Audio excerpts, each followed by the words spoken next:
is going on? Well, this year seems to be a continuation of last year. Just reading the news as I do all day long, and I have been doing ever since this year started. Gosh, it seems like so long ago. It's just a misery fest out there. So let's ignore that briefly and talk about the weather. The polar vortex is set to deliver icy weather from the Arctic Circle to Britain. It's like winter out there. A polar vortex is known as a sudden stratospheric warming. It's going to bring chilly weather to the UK this weekend, with the mercury expected to plummet below freezing. Saturday shaping up to be another cloudy, cold day with sunny spells for some temperatures. Sunny spells for some temperatures? That doesn't make any sense. These people don't know what they're talking about. The temperature is likely to peak at around 7 centigrade, and you double it and add 32 to get Fahrenheit, so double 7 is 18, and 32 and 18 is, you get 60? Well, that's not bad. 60 degrees tomorrow, can you believe that? No. Sunday sees temperatures increasing slightly, with London and Bristol, wherever that is, expected to see highs creep into the double digits as colder air moves away. Warmer! We'll take it. But, and it's a huge wobbling but, the Met Office will issue a yellow weather warning for Monday to Tuesday. Warning! Warning! Their forecast for next month looks like this. It looks like it's going to stay predominantly settled with light winds and the likelihood of overnight frost and fog. Thereafter, there could be a transition to more changeable conditions. Temperatures will vary between mild and rather cold at times, with overnight frosts during settled spells. Towards the end of January, there's an increased likelihood of a change to colder weather, bringing in an enhanced risk of frost and fog and snow. But not much, though. I think we're going to get away with it, despite what they said over and over and over again towards the end of the summer. This is going to be the coldest winter ever.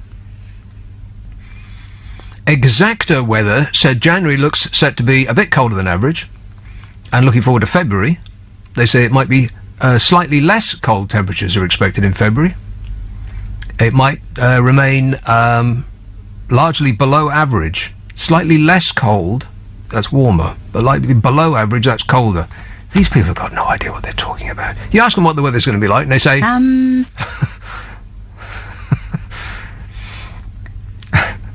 They got a computer the size of a football field, and they've still got no idea what they're talking about. Correct.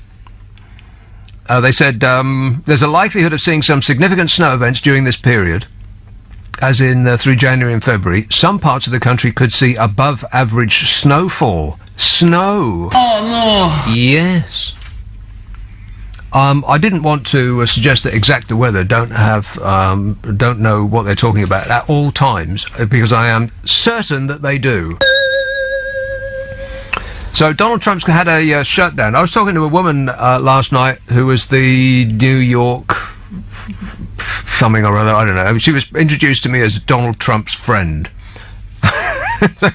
You can still listen to a testy exchange, which I think is up on our website, lbc.co.uk. Everything she said was wrong. So it fits right in with everything that Donald Trump says. This guy is losing what is left of his mind. Donald Trump told congressional leaders that he will shut down the government for months or years if he doesn't get the money for his stupid wall. And he said that he was he said he was proud to do the right thing.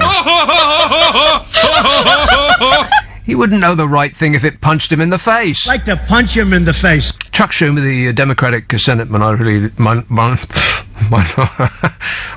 leader.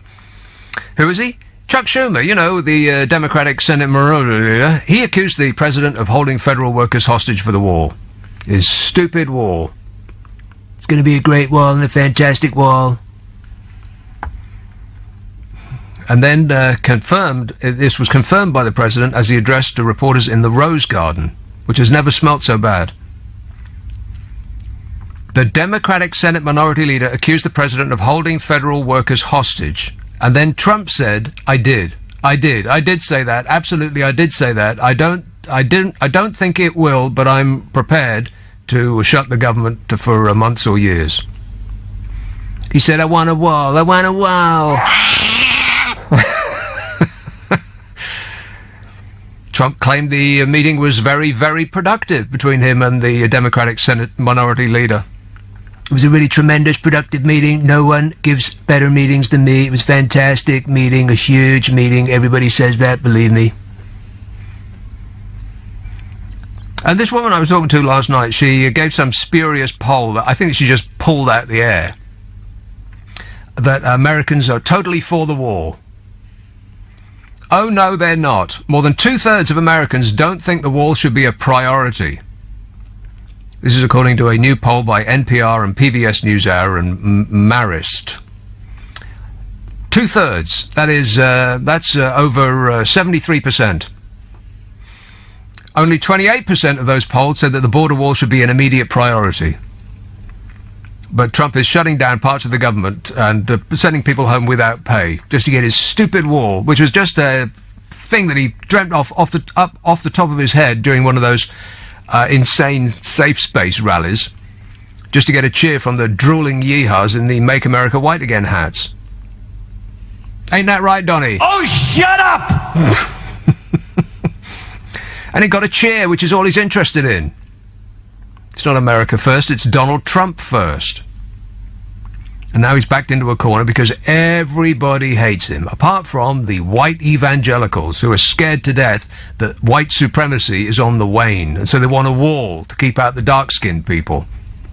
God, what's happening over there is just absolutely frightening. And that we as a country are being dragged towards it and away from Europe is petrifying. So this poll says more than 2/3 of Americans don't think the wall should be a priority. They don't want one because they're too smart to think that it would even fulfill the pledges that Donald Trump says that it would. 91% of Democrats said they don't think the wall was an immediate priority or a priority at all. 63% of Republicans thought the wall was an immediate concern. See, that country is split down the middle just like this one is. But overall, 2/3, 66% of Americans don't want his stupid wall. It's just some campaign gimmick. And because he's such a blowhard, he can't back down because it's too much loss of face. Plus, the economy's tanking. And the success of the economy had nothing to do with him in the first place. People are realizing that that giant $1 trillion tax cut went to the 1%, didn't go to them. America's not getting any better. Companies are screaming about his stupid trade war with China. His popularity is at an all-time low. And so this is all he's got. This is the only thing he can brag about. And, like I said, it's not America first, it's Donald Trump first, and screw America. Screw everybody else. He's the least presidential person in history. I can be more presidential than anybody. And you think, well, okay, that's just one poll. I'll give you another one.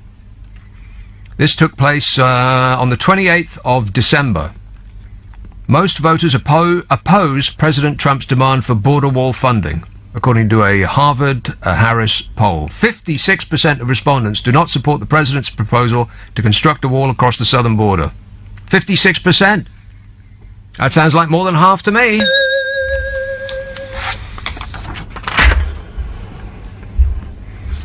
And in building the wall on the southern border, Trump's asserted that it would stop the flow of drugs. But his own Drug Enforcement Administration says that most illicit drugs enter the United States through legal ports of entry. It will make no difference. There ain't people carrying drugs through the badlands of Texas. Traffickers conceal the drugs in hidden compartments within passenger cars and just drive them across the border over existing ports of entry. Or they hide them alongside legal cargo and bring them in on boats. Fentanyl, the thing that's killing Americans by the thousands over there, you can just order it online.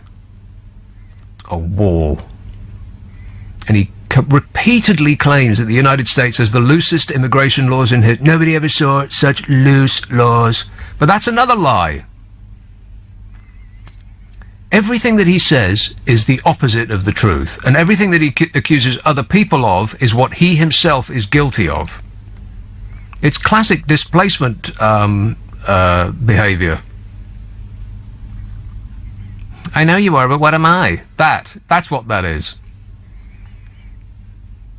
Repeatedly claims the US has the lowest. Wait a minute, I'll take a run up at it. Loosest. Affirmative. Loosest immigration laws. But that's a lie. The United States has among the world's most restrictive immigration laws, placing it 25th among developing nations in welcoming immigrants. Here's how they welcome immigrants. That's according to data from the Organization for Economic Cooperation and Development. But as they are experts in possession of facts, nobody is remotely interested in anything they have to say. And he frequently blames the Democrats for this current legal system. And that's a lie too. Much of the current immigration policy, as you would expect, was decided under a Republican president. And apart from anything else, undocumented migrants are at their lowest level since 2007. People are leaving in greater numbers than they're coming in. It's a 12-year low, falling 2 million over that period of time. They're leaving the US for Mexico, not the other way around. This is according to the Pew Research Center. But you wouldn't hear any of this because all you can hear is that bellowing orange buffoon. And this country is moving towards him like he's a magnet. And away from Europe. The human race has taken a wrong turn, ladies and gentlemen. But you can hear that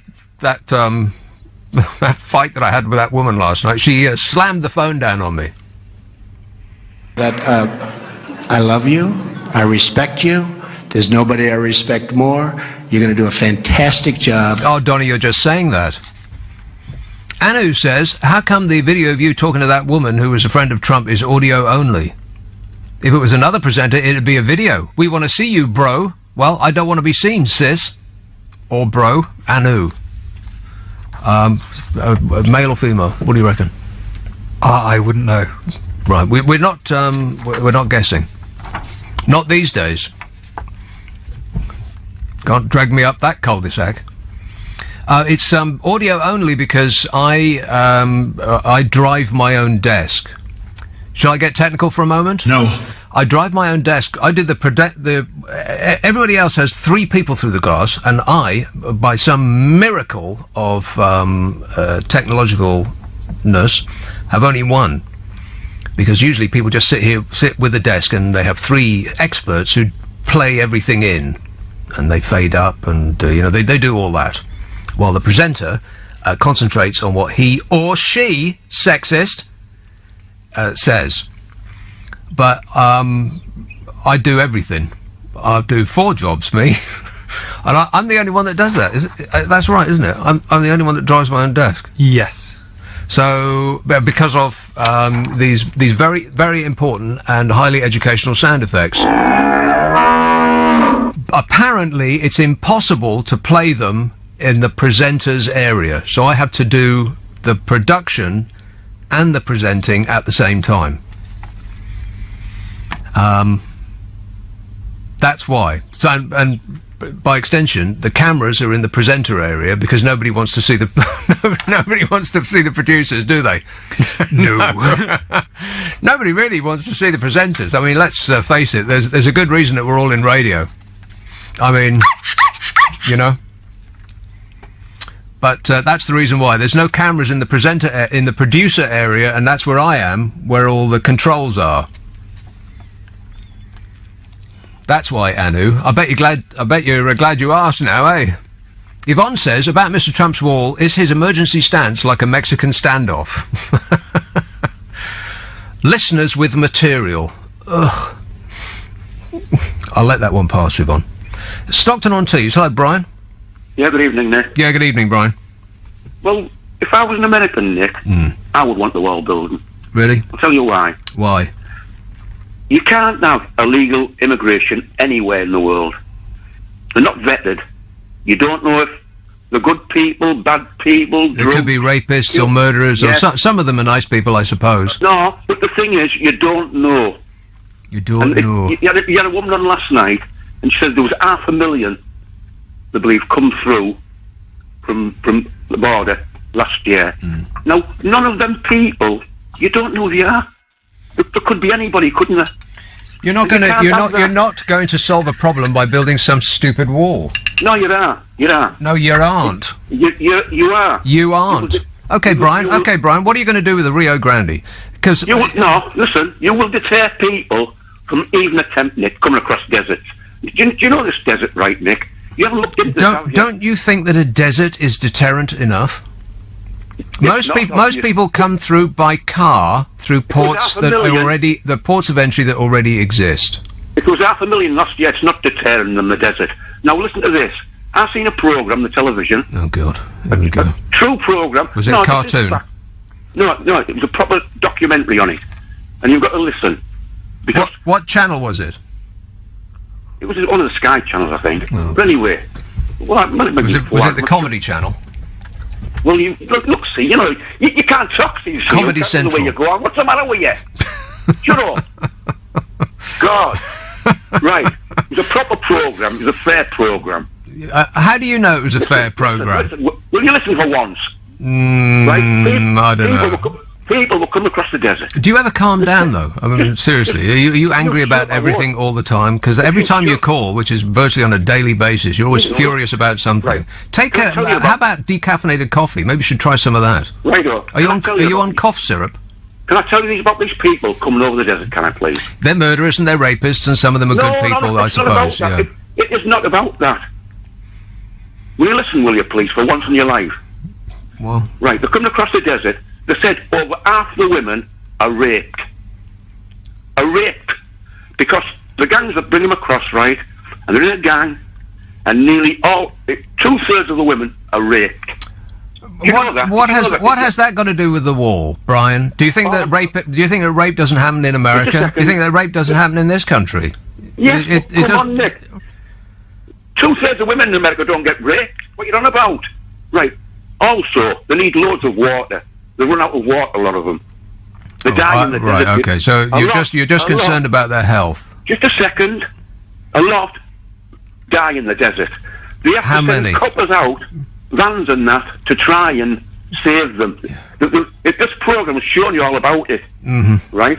And it is a wall won't stop any of that, Brian. What are you talking about? Of course, look.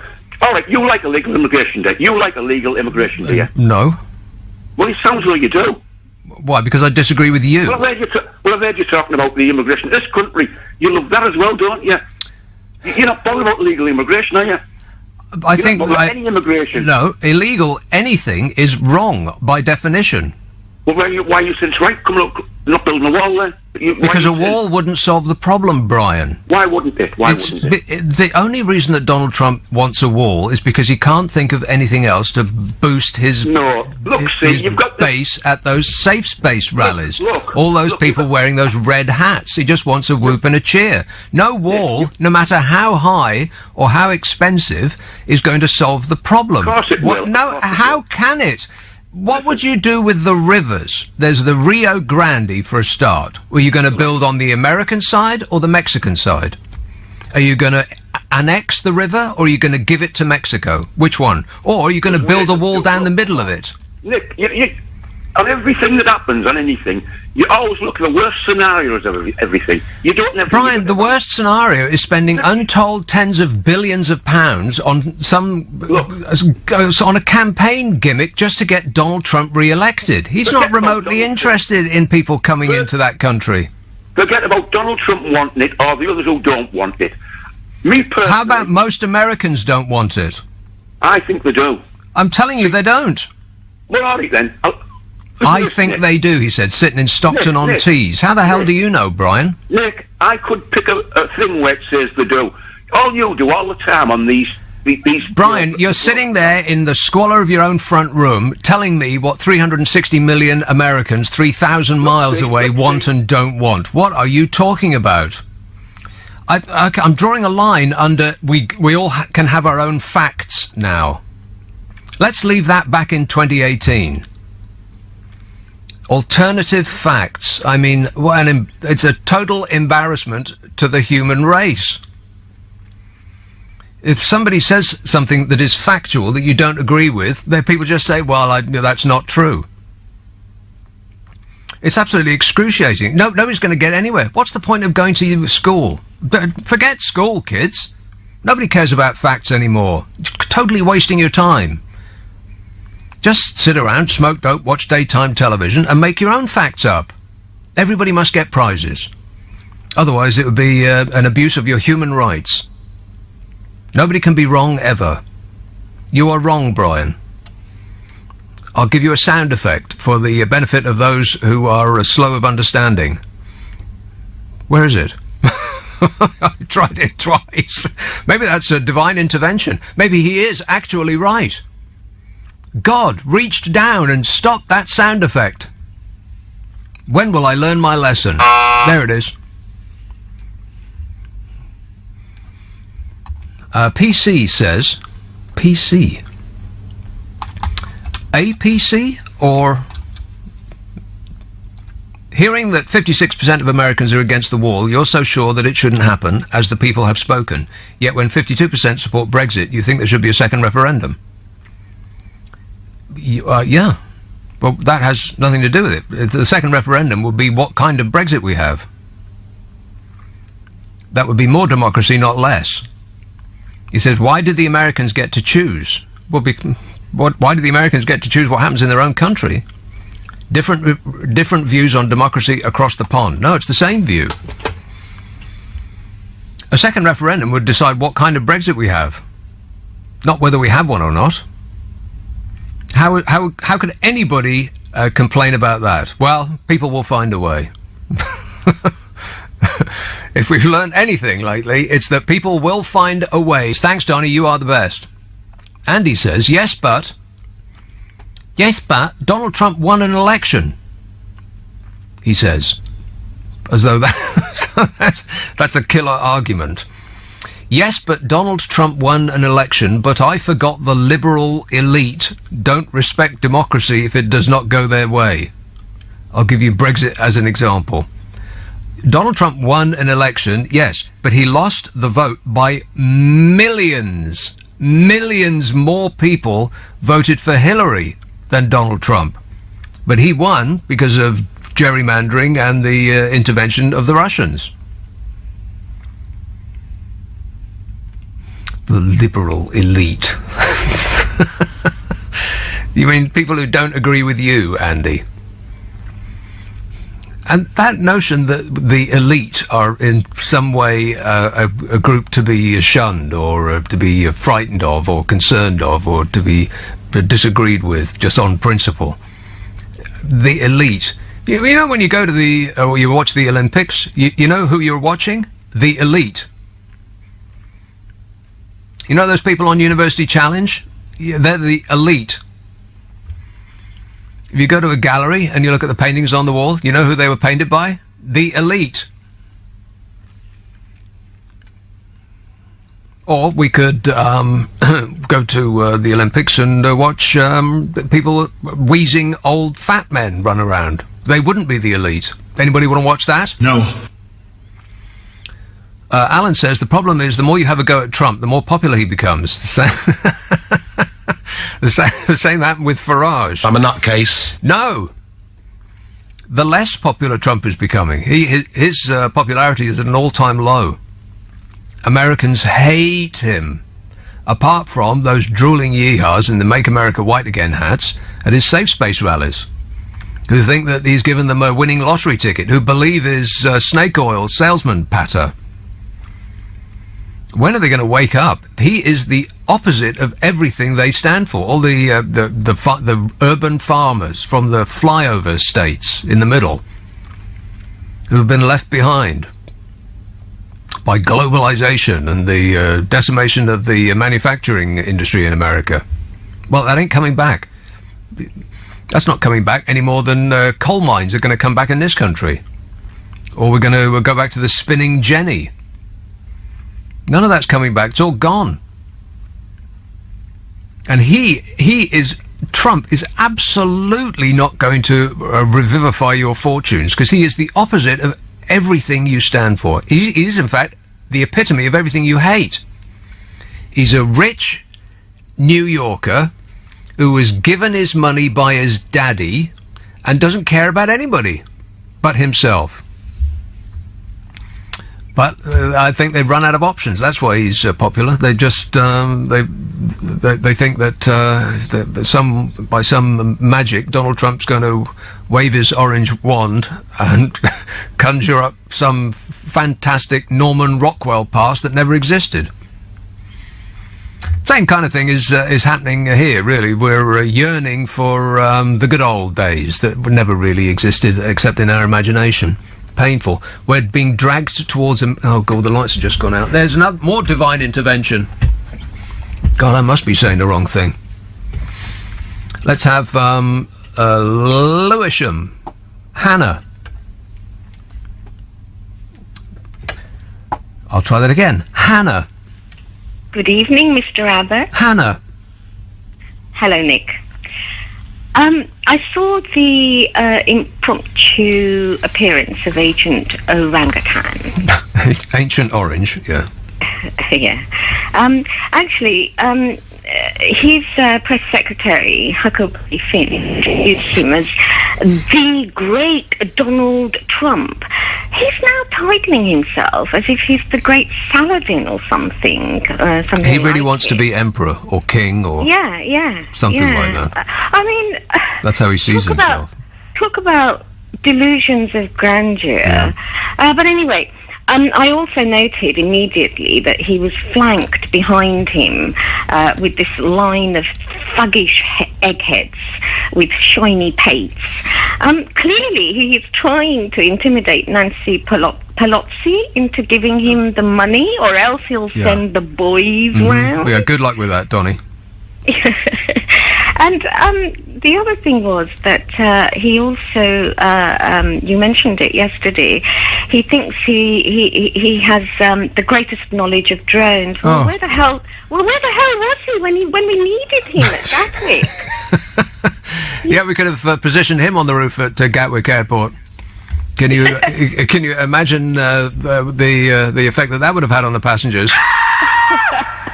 He just is unstoppable. He said, nobody knows... This is a literal, an absolute perfect quote. Yeah. Nobody knows drones better than me. Yeah. Previously, I think the day before, he said, nobody knows tech better than me. So he is not only the world's foremost expert on drones, but he is also the world's foremost expert on technology. I mean, does that sound likely? That sad, round, orange old man. Yeah, it just beggars belief. Actually, talking about this issue with his colour, I also noted... No, you're not going to say anything racist now. We're not going to be anti-orangist on this programme now, are we? He looked less orange than usual. Really? I swear. Well, the colour's drained out of his cheeks. Well, you know what you know what I think? I think over Christmas he weaned himself off smearing dollops and dollops of the stuff on his skin. Maybe his makeup artist took Christmas off. Well, I bet he doesn't do it himself. Yeah, perhaps, but I'm convinced his skin is addicted to whatever he uses to orangify himself. I don't know, what can that possibly be? Nobody else on Earth is that colour, or has ever been that colour. Yeah, I just... Well, he's got those panda eyes, which makes it look a bit like he does... he wears glasses. Well, he wears those goggles. You know those tiny goggles that people wear when they go on sunbeds? So it looks like that. So, but then with makeup on top, and then the hair on top as well. It must take absolutely hours to piece that man together in the morning. Yeah, I think that, if somebody tried to create somebody like Donald Trump, it would be just, thrown thrown into the rubbish bin. Well, actually, it's been done already. Anybody that lived through the 70s as a child will find it very familiar. He Really? looks like a space hopper. Turn him to one side, and he just looks like a punctured space hopper. You could grab him around the ears, get on his back, and bounce him around the White House. Is that the balloon thing that everybody sat on and hopped on? Yeah. Talking about? Oh, you've got to look it up, Hannah. If you haven't ever experienced the joys of a space, it looked a lot better than it was in real life. It looked like a lot of fun, but actually, when you got on it, not that much. Okay, right. I shall do that. But I mean, the scary guys behind him. I think the news, the news people immediately afterwards, within minutes, you know, when they do a bit of a commentary, yeah. the guys were called skinheads. Right. Well, I don't think they were actually skinheads, weren't they? Something. No, they were called looking like skinheads. Yeah. Come on, get with the program, Right. Nick. Okay. I'm playing catch up. All right, thanks a lot, Hannah. Okay. She's talking about that bizarre press conference that he just had. A televised cabinet session chock full of false and misleading claims, as you would expect. You know how many lies that he's told up to the end of last year? 7,645. 7,645. And it's the rate of lying is increasing by the day. Pretty much, just assume that everything he says is a lie. For instance, in that press conference, he gave a false tally of the number of people crossing the border illegally. He falsely said the Democrats tried to add $12 billion in foreign aid to the budget. That was a lie. He said Russia was upset that he's pulling US troops from Syria. That was a lie. He said that India's contribution to rebuilding Afghanistan was just a single library. That's a lie. He spouted Russian propaganda about the Soviet invasion of Afghanistan, and so on, and so on, and so on. It's just absolutely incredible what's happening over there. He's like a garden hose of mendacity, and we're all getting wet. And we're following him. That's where we're going. Leaving sane Europe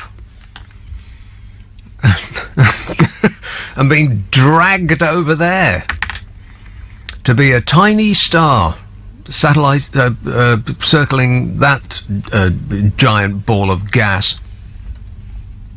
Unless that's a controversial and disrespectful thing to say to the office of the President of the United States of America, in which case I retract it. You are going to love President Trump. Less and less each day. 0345 6060 973. Text 84850. Email nicka@lbc.co.uk.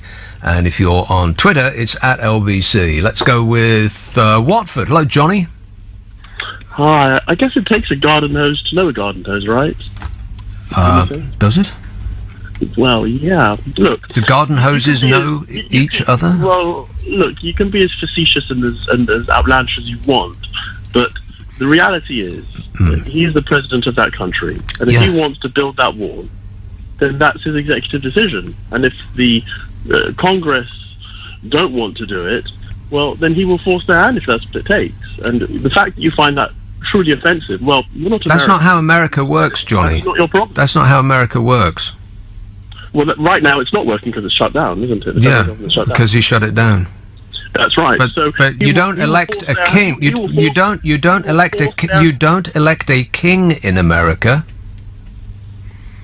No, you don't. That's right. Right, but you just described the actions of a king.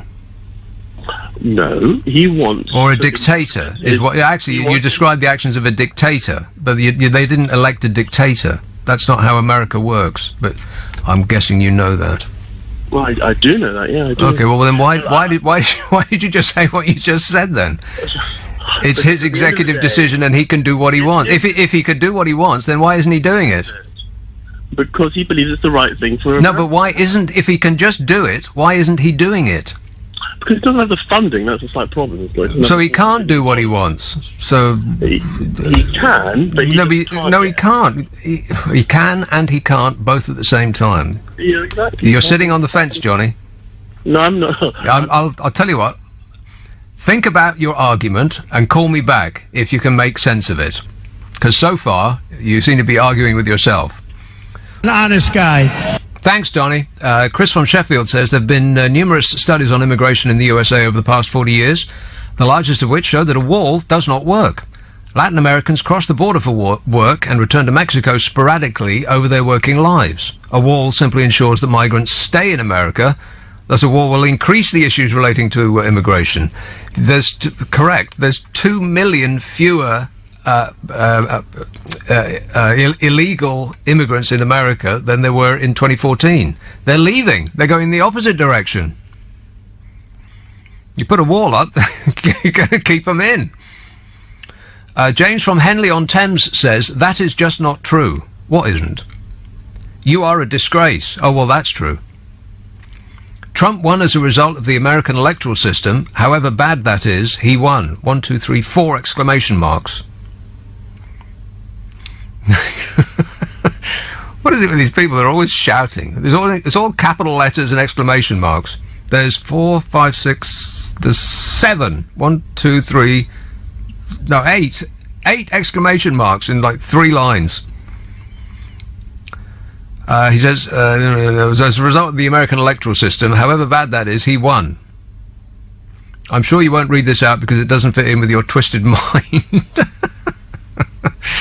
Yeah, well, you're right there. I didn't, did I? Didn't read it out. Hillary Clinton got millions more votes than Donald Trump did. And Donald Trump wasn't elected dictator. He doesn't just get to do what he wants. That's the American system. 3 branches to government.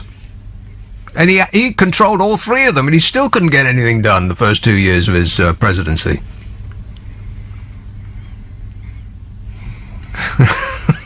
But I am a disgrace. That is absolutely true. Lancashire. Hello, Ian. Good evening, Nick. Ian. I like walls. You like walls? I like walls, yeah. Well, most people have them around the houses, don't they, to keep them safe? What, to keep the rain out? No, they don't keep the rain out. A wall doesn't keep the rain out. The rain still falls on the bloody blinking roof, does it not? Yeah. Whether you've got a wall or not. No, the wall is there to keep people away. Well, it's keep the warmth. I'd say it's to keep the warmth in, isn't it? The warmth in and the rain out. That's why people build walls. Plus, it holds. Plus, it roof anyway. Plus, it holds the roof up. Whichever you like it. You can have no walls. You can have walls. The rain falls on the house. Yeah, but it doesn't fall in it.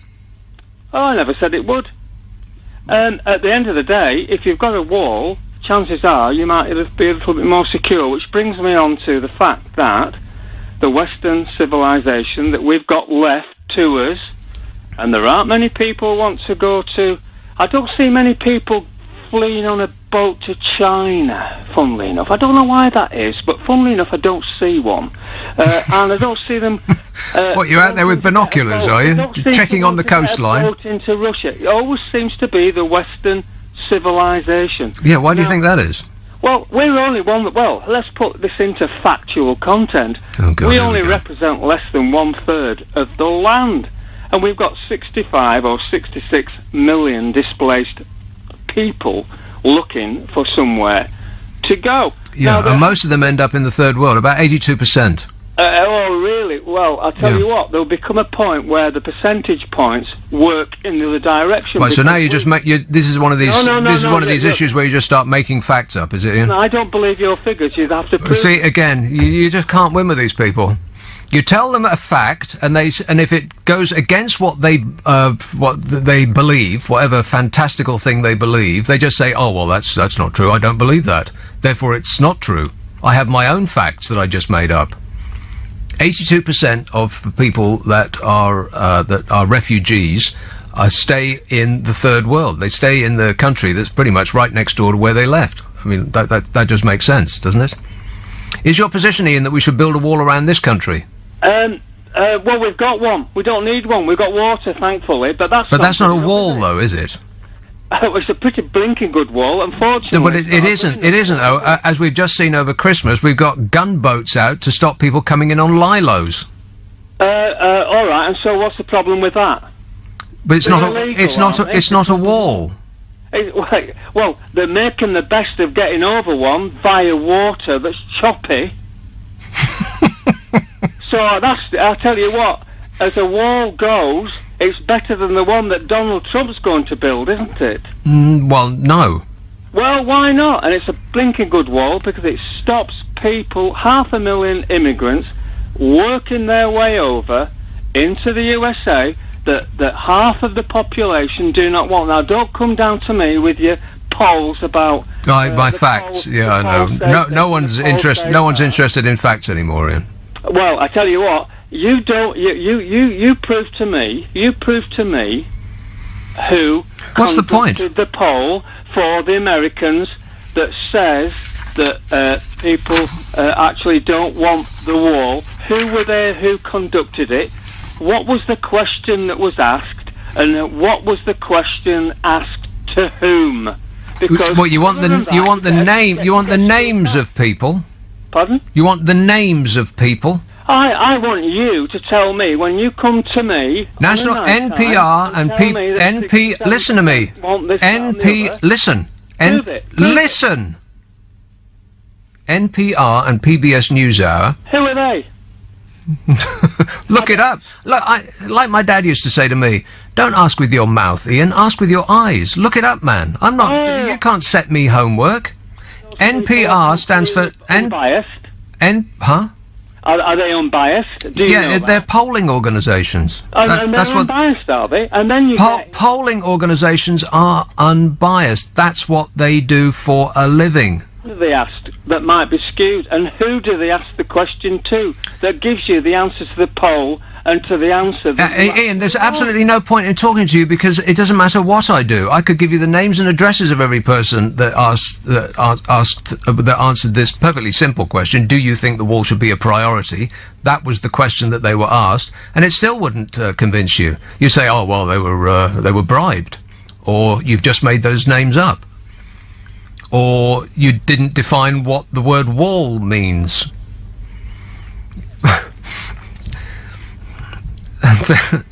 There was also a Harris poll. Do you want me to tell you who they are? Come on, tell me something I don't know. Oh, I don't have the time. I've only got a 3-hour show, Ian. Blimey, where would I even start? Tell you something you don't know? Have you got an encyclopedia handy? We could start with the dictionary if you like. Tell me something I don't know. Go to the newsagents, just pick a newspaper at random. It'll be absolutely stuffed to the gills with things you don't know. You could get a Jack and Jill book.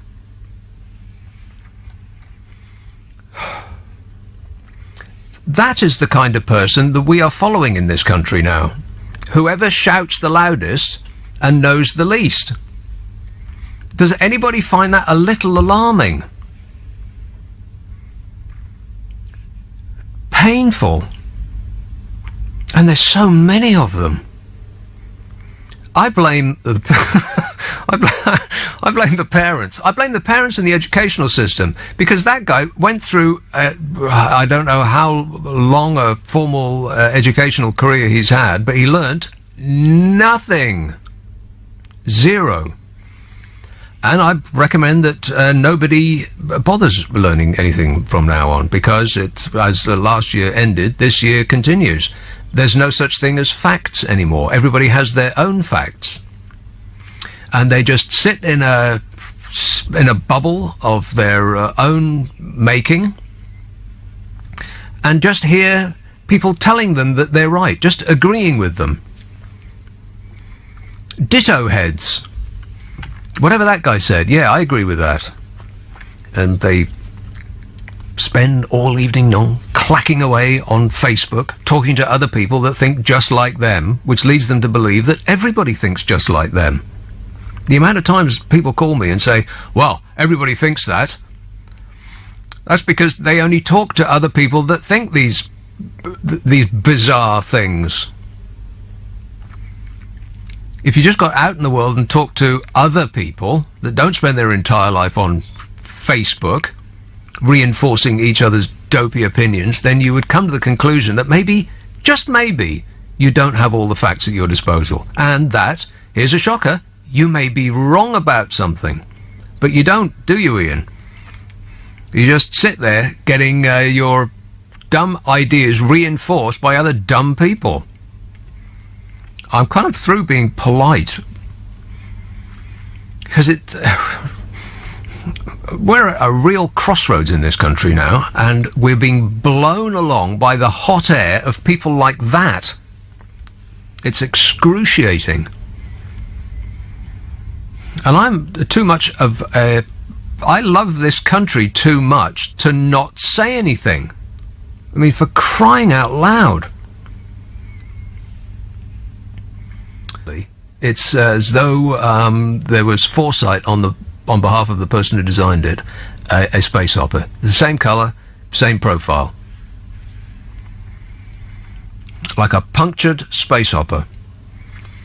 Sarge says, give me your tired, your poor, your huddled masses, yearning to breathe free, the wretched refuse of your teeming shore. Send these, the homeless, tempest-tossed, to me. I lift my lamp beside the golden door. That's the message on the Statue of Liberty. Lady Liberty, which Donald Trump saw and grabbed her by the area. It's the first thing he could think of. He did a Donald. Touch, feel, that's what I do. I love this story about the... Well, I didn't love it exactly, because it was, a little bit annoying. But the couple that won the Euro Millions. I'll get to that in a minute. First, I better take these calls. Some of them have been waiting ages. Hi, Wickham. Hello, Damon. Hello, how are you doing, Nick? Good, thanks. Yeah, I've been waiting a while. I tried to phone earlier on. Been waiting a while? Stop whining. Yeah. Brian from up north rang, so I had to wait my turn. Yeah. I'm a northerner as well, by the way, so I know the pressure's on you tonight from northerners, but I'll go easy on you. Well, I'm more north than you. Well, you are, maybe at this moment, but... Well, no, I'm not sitting more north than you, but I'm from more north than you. I grew up in Edinburgh. Oh, wow. Well, north of England. Well, I've never heard it. I kind of count the Scots. I've never heard a reaction like that before. Well, we had a wall as well, didn't we? But yeah, it didn't work. That's right. Well, maybe President Trump's will. No, it wasn't. It's more than 3 bricks high and 2 wide. Sorry, I'm panting a little bit. I'm out in the garden with the dog while he does his business. Oh, in the garden? Yeah. Great show tonight. Thanks. Yeah, a lot of arguing. What kind of dog is that? He's a border collie. See, now that's a proper dog. I like that. What I can't understand is people that choose a yappy, one of those small yappy dogs. Why would you choose a dog like that? I just don't get it. What, a border collie? Not really for me. He is a proper dog. Yeah, that's a proper dog. He doesn't yap very often. He doesn't get out very often. No, he doesn't. He doesn't yap very often. Oh, yap very often. Yeah, but you exercise him a lot, though, right? Because those dogs like to run and run and run and run and run and run and run. Yeah, he needs more mental agility than physical all of the time. What? He needs to be stimulated. Yes, right. He needs company. The dogs like that, like a company. Yeah. Okay, so what's up, Damon? Oh, well, I was just listening to your show last night, and you had a lot of people arguing about Brexit, and then I put it on tonight thinking it would be a whole lot nicer for you, and it turned out to be a lot of Northerners arguing about Trump building a wall, and I agreed with you. I don't think building a wall will solve anything. 99% of rich Americans have little Mexicans doing all the jobs that they don't want. Well, I don't know if that's correct, but it's certainly true that if in the southern states, if you want your garden done, then a Mexican will be the one that is most likely to show up. Yeah. Yeah, I lived in California for a year, and it is true in California. The people cutting the grass, tidying up, they're Mexican workers, and they can pay them less. Well, exactly. Just like the people that tidy up after us in restaurants and tidy up after us late night in offices and tidy up the streets and so on are Europeans, by and large, in this country. That's correct, yeah. And we don't mind people coming to the country as long as they're not murderers and rapists. Right, we draw the line there, yeah. We got plenty enough murderers and rapists in this country, as do America. Yeah, far too many, obviously. I mean, Americans killed each other at the rate of about 27,000 a year, I think, something like that. And all of the murders that you hear about, all of the big ones, and Donald Trump, of course, doesn't talk about this because they're white shooters, are school shooters in the States. They're all white. The guy with the in Texas that mowed down all those people at that music concert, he was white. The number of people being killed in America by white people far outnumbers the number being killed by illegal Mexican immigrants. But Donald Trump doesn't want to say that because it doesn't feed into his lies about immigrants being rapists and murderers, and some of them are nice people, I suppose. Well, that's because Donald Trump just likes to talk about how well he did something when he hasn't even done it. Well, your first option, your first point of call should be to disbelieve everything he says. I think he's up to about 13 lies per day. It's about 13 a day. In other words, everything he says, pretty much. Everything he says on Twitter and everything he says out loud. It's all misinformation designed to bamboozle a gullible public. And there's a lot of them, but they are getting fewer by the day. All right, you're going to pick it up once your dog does the... He hasn't been. He just wanted a bit of fresh air. A bit of fresh air. Okay. All right, excellent work. Thanks a lot, Damon. 0345 6060 973. Josh says, how does the closing down of the government work in a democracy? I seriously don't get it. If Mrs. M has a strop and throws the dummy out, can she close down Parliament? Yeah, it's a bizarre system they got over there. It's very, very strange. I mean, ours is pretty weird as well, but theirs is really weird. Simon says, 2/3 of illegal immigrants to the USA enter via airports and overstay their visas, unless the orange meanie builds his wall 30,000 feet high. Unless it's 30,000 feet high, he won't stop them. Yeah, but it's not about... You're completely correct, but of course it's not about stopping immigrants coming in. It's about being re-elected as the President of the United States of America. It was just a campaign gimmick that he thought up off the top of his head, probably on the spot, and he said it. And there's videos of him saying it over and over again. Who's going to pay for the wall? Mexico, the crowd shout. Like it's a pantomime. Lock her up, all of those call and answer things that he did. And it just got a round of applause and a cheer from the drooling yeehaws and the Make America White Again hats. And that's what he's interested in. He's like the Rolling Stones. He's like hooked on cheers. And so he just said it over and over and over and over and over again. And he hasn't been able to do anything else. He hasn't replaced the Obamacare with something that's great and easy and better. That was his plan. How can anybody buy into this stuff? How stupid are people? Well, I suppose it's the poorly educated. I love the poorly educated. He actually said that. I don't know if that comes across on the radio, but he said, I love the poorly educated, to a crowd of poorly educated people, and they whooped and cheered. I'll give up. Derby. Hello, Chris. Hello. Chris. Are we on speakerphone, Chris? Take us off speakerphone.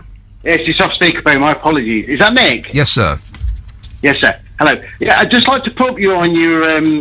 very nice to speak to you, by the way, all the way from Derby.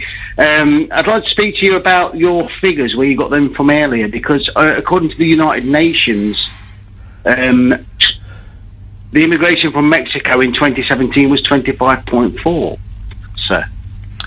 No, we're talking about... what you stated. We're talking illegal immigration, Chris. It's illegal immigration that he's trying to stop. Yes, this is just the United Nations website, sir. Yes, but we're talking about illegal, not legal. You're talking legal. We're talking illegal. You don't put a wall up to stop legal immigration. You get that, right?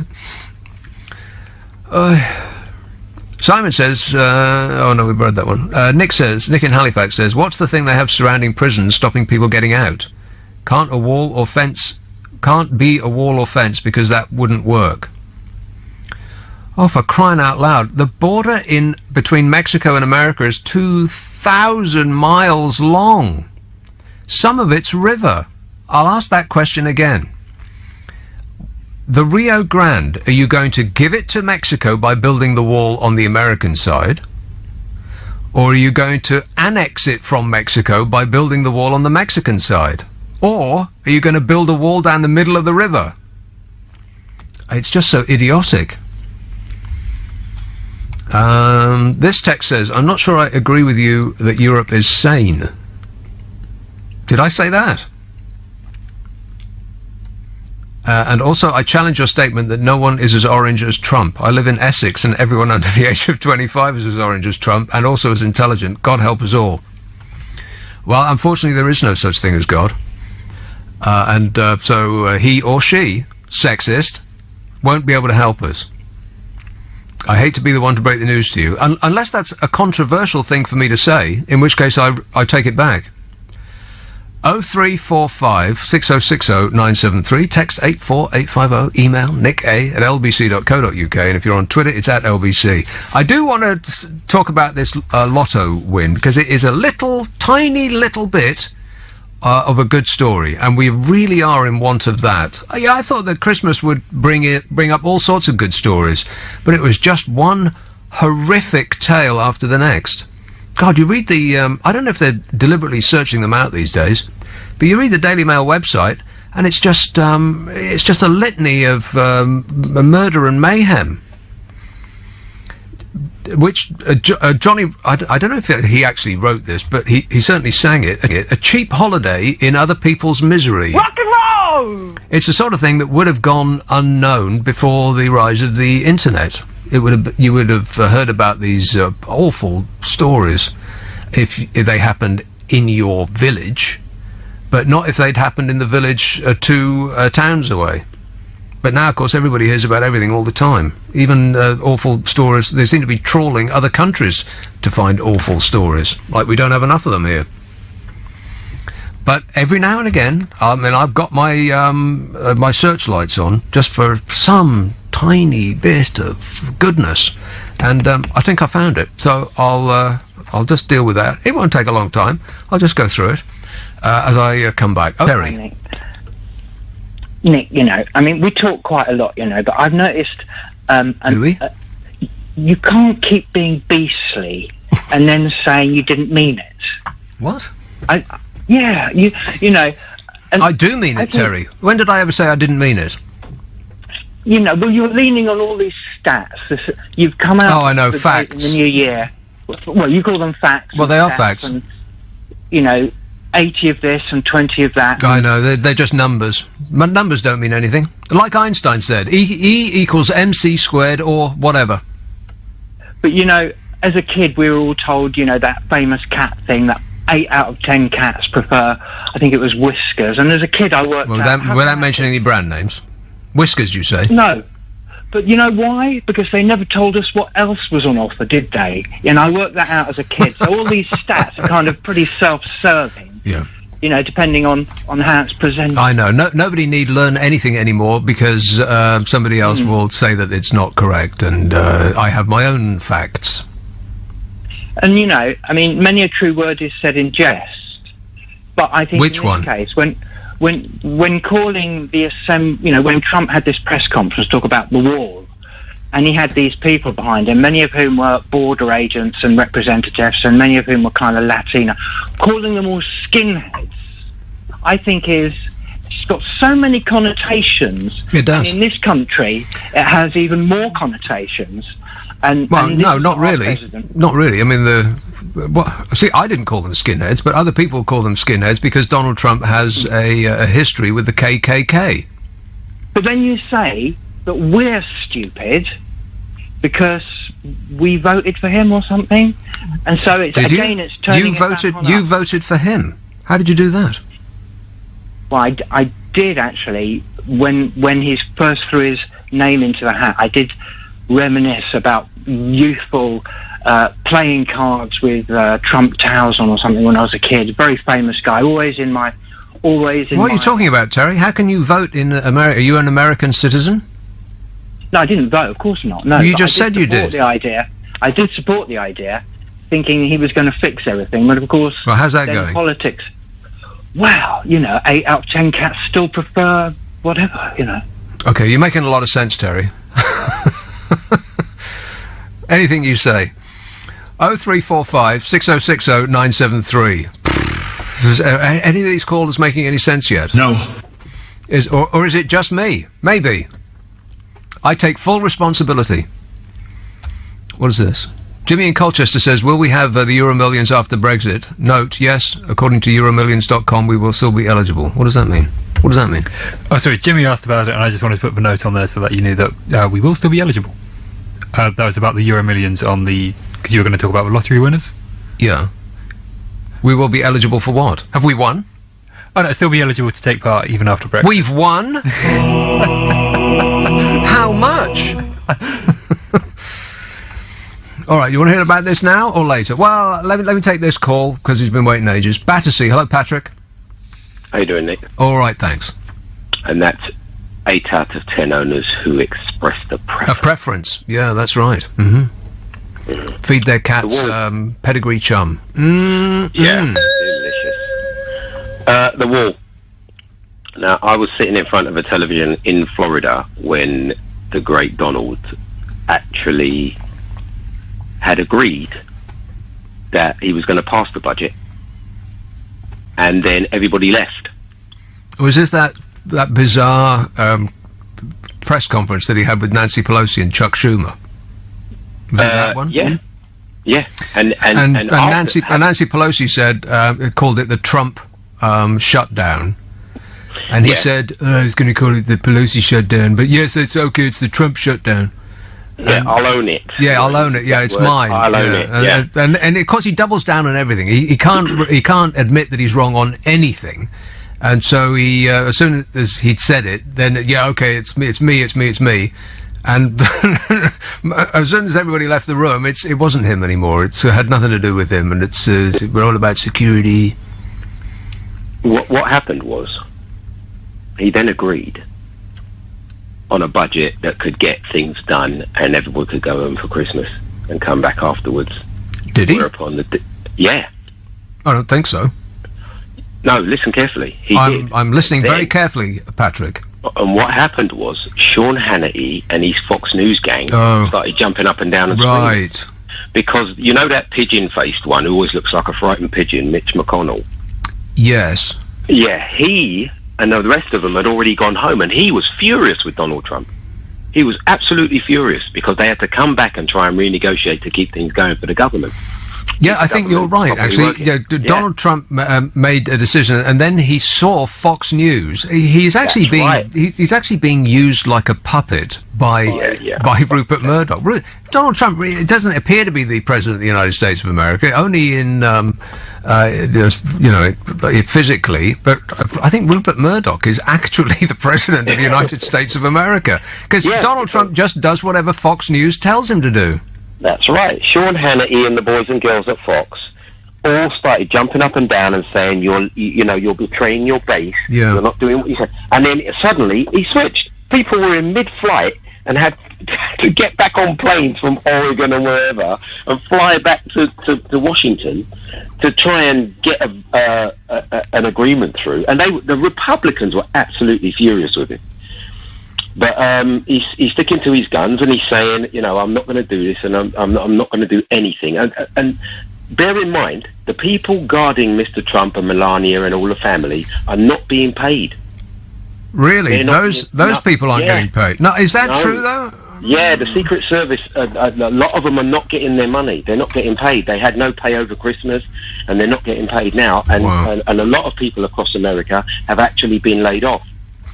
They've been told you're on furlough, is what they call it. They've told them, don't come back to work. We can't pay you, so don't come back to work. So those people with the earplugs and they're talking into their wrists, and then with the sunglasses and everything, who are detailed to protect him. Those people aren't being paid. I wonder what they're thinking. Are not being paid. But guess who is being paid? Donald Trump.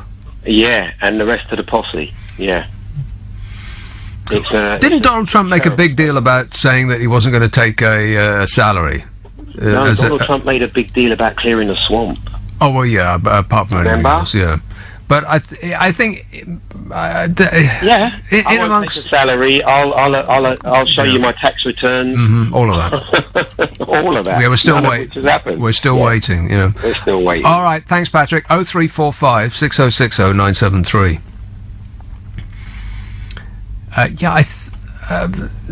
It's so much has happened since then, but I think he made a big song and a dance about, I'm so fantastically rich and I made all my money myself, apart from the $250 million or whatever it was that his dad gave him, because he lied about that. A very small loan, he said. I make $400 million a year, so what difference does it make? Yeah, sure you do, Donny. I think he said that he wasn't going to take a salary, and then, of course, he held on to his business and directed all foreign dignitaries to the hotel just over the road from the White House that he just opened in Washington, apart from anything else. And that's probably what that Russian thing is about, too. This text says, I'm also from Edinburgh, and I once heard Billy Connolly describe the weather as here, the only place in the world where you get horizontal rain, and he's absolutely right. Wow, you want rain, you need to go to Glasgow. My recollection is that it doesn't rain so much in Edinburgh, it's just bloomin' freezing. Glasgow gets all the rain, and I can check while you wait, because Glaswegians always get their own weather. Affirmative.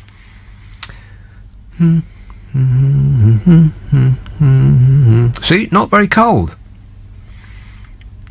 But if you don't like sun, Glaswegians, you are in luck.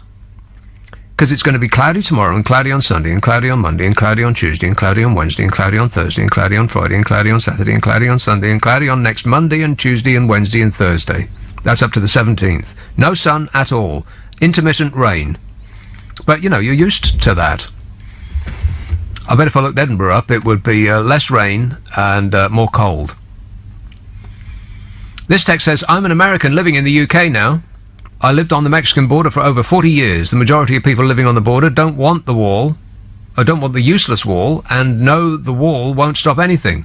They will never go over, under, or through it. Trump only wants a monument to himself. Well, he wants to... Because his popularity is at an all-time low. Hard to believe it could go any lower, really.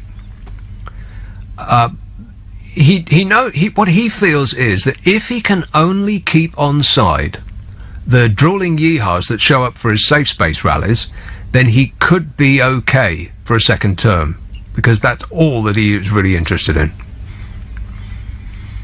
And he may be right, because a very, very determined 33%, let's say, as an example, can overwhelm a larger percentage of the population just because they are absolutely determined to go out and vote. That's why I predicted that Brexit would happen.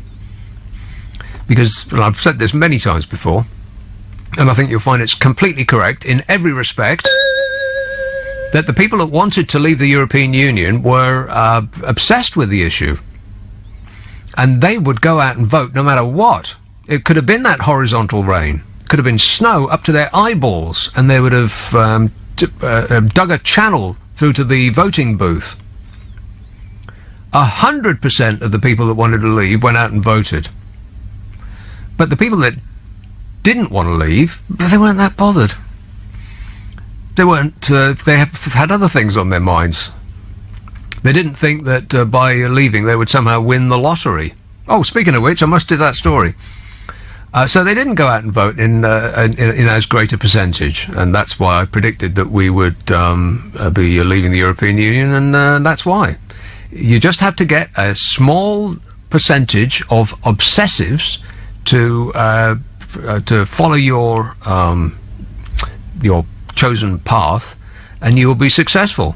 And so if Donald Trump can just keep those people, the so-called those irreligious hypocrites who call themselves evangelicals, who to a person would probably be on God's to smite list,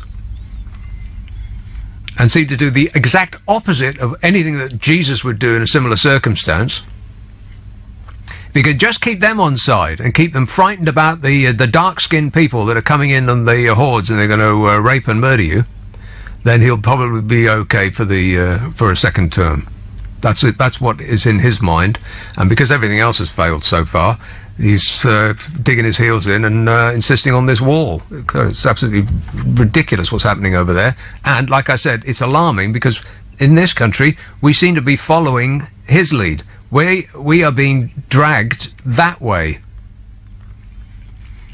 It's worrying. I mean, I'd rather we were dragged to Scandinavia. I'd rather we took on their attitude to life rather than his. But Steve says, having listened to Angry Brian earlier on, I feel that I have to agree with him that Trump's wall will indeed stop immigration. If I were living in Mexico, I would take the Tangerine Dreamer's constant rants about the wall to be a sure sign of lunacy. If I were in Mexico when the wall went up, I'd be asking myself, no matter how bad life is here for me, do I really want to go to a country where the president makes Kim Jong-un and his kind seem like rational human beings? Well, that seems to be working already. Because, as I said, 2 million fewer undocumented migrants are in America now than were in when Trump came to office. Maybe a couple of years before. Anyway, since 2014, I think. So they're going in the opposite direction. So the entire reason to have the wall itself is moot. As in... This text says the Great Wall of China is 13,171 miles long, and it was built hundreds of years ago. Must be made up, though, because you say it isn't possible. I didn't say it wasn't possible. I said it was stupid. And it won't keep people out. Unless you have an unlimited amount of money. I mean, you would have to, what have they said? So 25 billion. So if a builder says it's going to be 25 billion, it'll be 50 billion and take twice as long as they say. So let's say $50 billion. And then, of course, you're going to have to man it, and you're going to have to man the sides. And you're going to have to figure out what you're going to do with the mountains and the rivers and so on.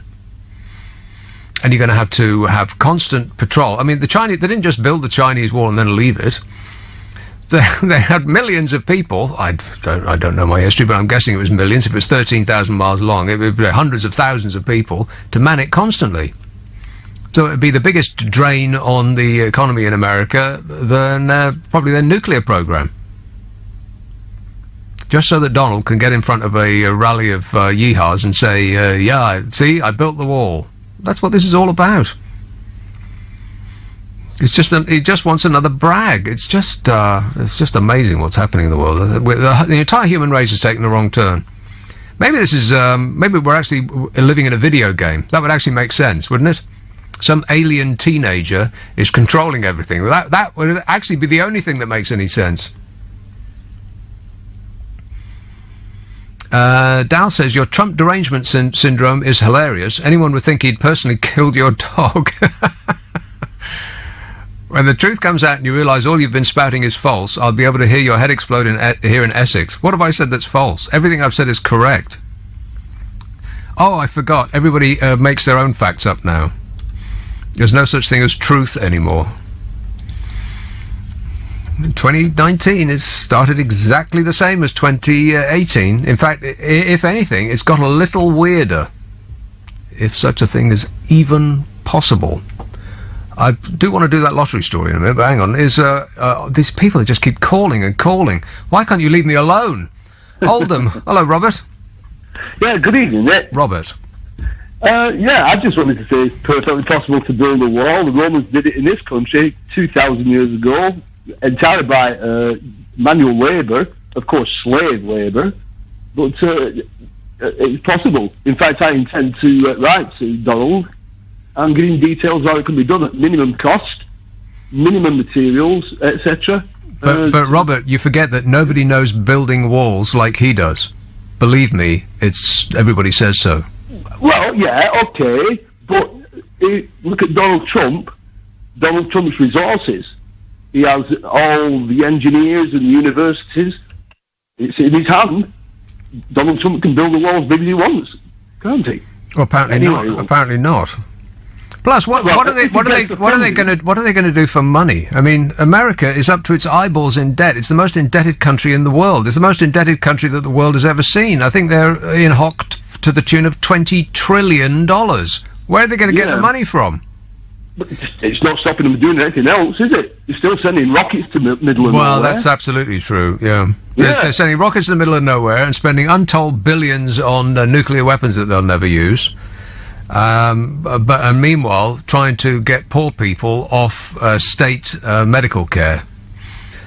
Talk about having your priorities upside down. But I recommend that you do write to him, Robert, and let me know what he says. All right. Draw him don't use any long words, and draw him a diagram. He likes pictures. Include a picture of himself. All right. That'll draw his attention. That's apparently what the people who brief him on the day's events have to do. They've stopped giving him a book really early on. Pages and pages with long words on, and they drew him diagrams and had to include pictures of himself to keep his attention.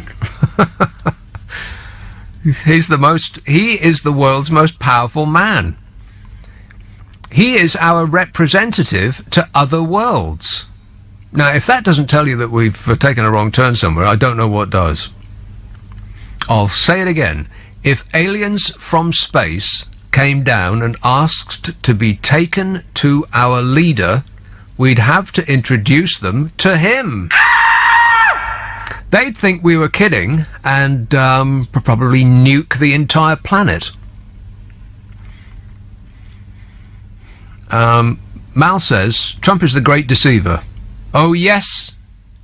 He's all smoke and mirrors that try and deflect from the truth of who he really is. Britain is taking a gamble that by aligning ourselves with him, we hope and pray that he's gone in 2 years to see us through Brexit. The catastrophe will be that if Trump gets another 6 years, then we could be in real trouble. We are in real trouble. If we are aligning ourselves with America, if we are really, if Mrs. M wants to go over there and hold his hand, and that's the direction of movement, then I just borderline give up. Madge says, how come the couple who won the lotto are so happy to give most of it away and share the love, unlike most of the people on the Times rich list who just keep stashing the cash? Correctamundo, Madge. Absolutely. And that's why I wanted to highlight this story, even though I didn't win the lottery personally, which was a crushing blow because I had a really good feeling about it. Ali, Romford. Hello there. Hello there. How you doing? Good, thanks. You know what? I wanted to talk to you about what you said about the lies, the amount of lies he's said, and the amount of funny quotes Trump has said over the last 2 years. I want to ask you, what was your favourite lie and favourite quote that Trump has said? Oh, blimey, there's just so many. I think the Washington Post has been counting them, and he's up to almost 8,000 lies. So it's a bit difficult. It's a bit difficult to pick a favourite. It's like saying, what's your favourite rock song? That's not my favourite. One of my favourites. There's many. My favourite is when he had a dispute with Kim Jong-un right in the beginning, where Kim Jong-un got so fed up, he said, "I've got nuclear buttons in my table," and he said, "I have bigger buttons." Yeah. I thought that was my button is bigger and more powerful. That's what Donald Trump said. Yeah. And Melania said, "Oh no, it's not." Ain't that true, Melania? I don't care. Yeah, exactly. So, he's a character. He's unbelievable. But what can you do? He's an embarrassment. He is, well, there's no doubt about that. But there's a lot of embarrassing things that are happening in the world. I mean, what's going on about Brexit seems to be a perpetual embarrassment. Every day and everywhere it gets more and more embarrassing. Every tiny detail that you learn. I mean, the ferry thing, for a start, that company that was hired to deliver us from a lack of ferries is a company that doesn't have any ferries. I mean, you couldn't make it up.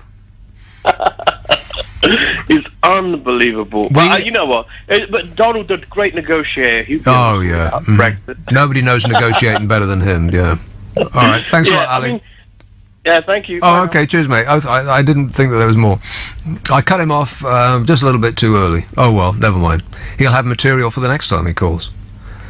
0345 6060 973. Daniel says, according to CNN, which is fake news, airport security screeners aren't getting paid, but are still expected to report for duty because of the shutdown, resulting in less safe air travel for people. Nice one, Donny. You giant orange galumph. Eventually, even his fans, you think, would realise that he is that they picked the wrong horse. That that horse is actually a donkey. Woking says you are racist towards people from the north or with a northern accent.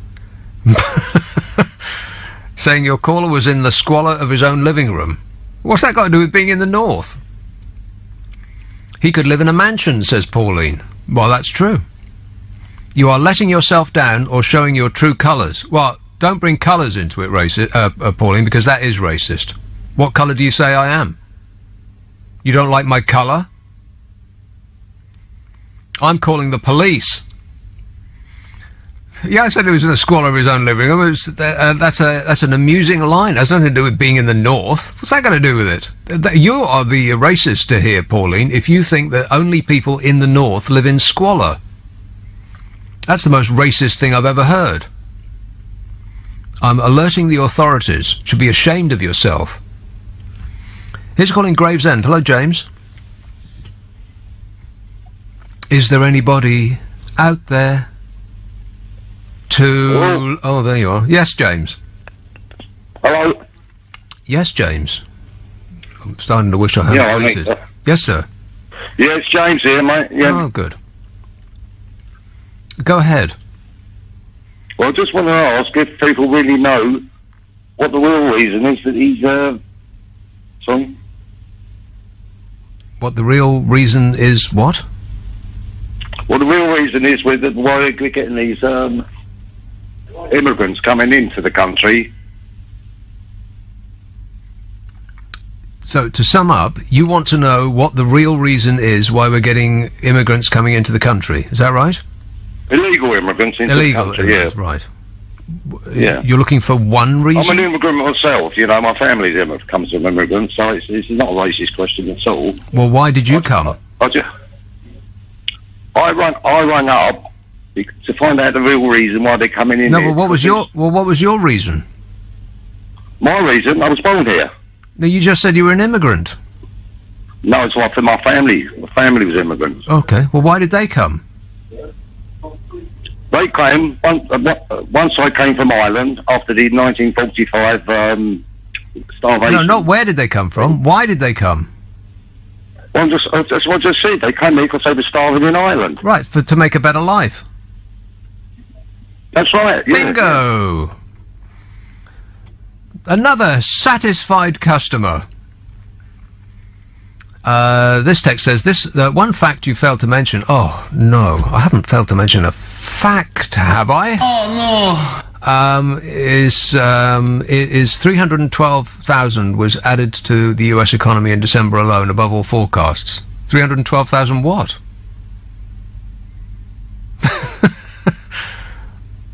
Rainbows? But that is a fact, though. Everybody knows that 312,000 was added to the US economy. We just don't know what, though.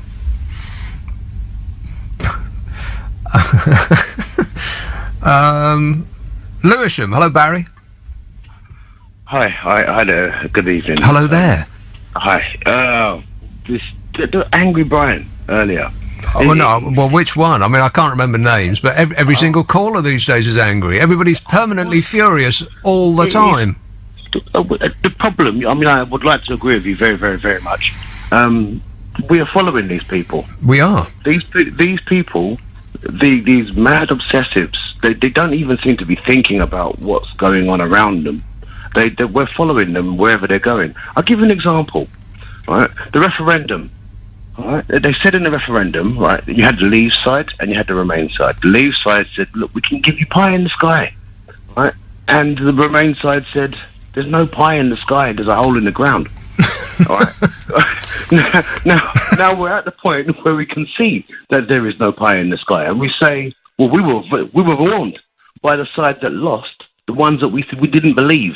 We didn't believe them, otherwise we would have voted with them if we believed them.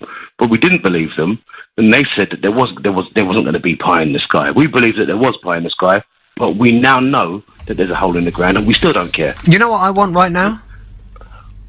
Sanity? No, pie.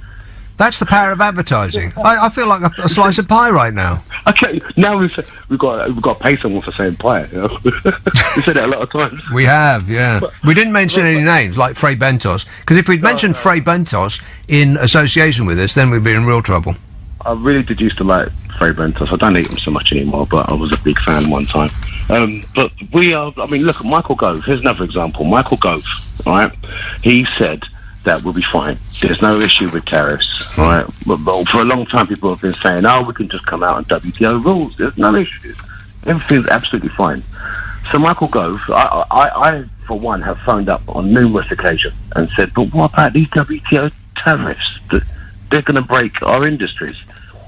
And everyone says that I'm talking nonsense. So then Michael Gove agrees with me today, or yesterday, and then you probably are. well, he comes. He's That's a sign. Now? That's the thing. Was I wrong? Is he wrong? Was he wrong then? Is he wrong now? Because he said that with these tariffs not an issue. Now he comes out and says these tariffs are going to damage our industries. They're going to destroy our industries. Everybody is equally wrong and right at all times. There is no such thing as wrong or right anymore. Everybody is.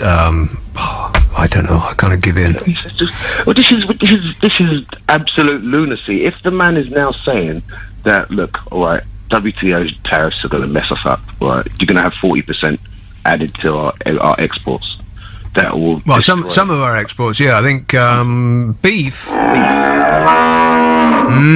So yummy. Exactly. That will. I think that is for 40 or something. I've got detailed files here if you really want me to look it up.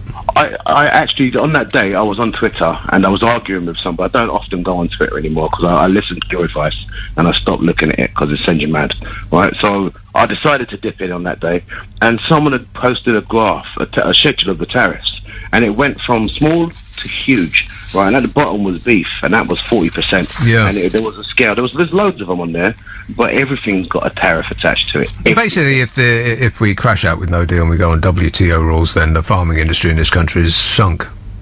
Yeah, effectively. And we'll be dependent completely on food from other countries, which is not a good place to be, really. But there's going to be tariffs. There's going to be tariffs on the imports as well as the exports. And so we're going to pay more.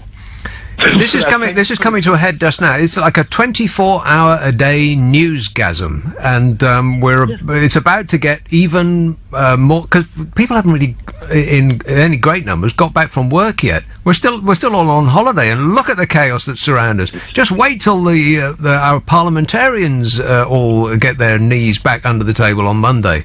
Holy smoke! It's all going to kick off then. Yeah, exactly. And then, I mean, if it gets to a second referendum, what then? Because people aren't even thinking. We can see they're not thinking.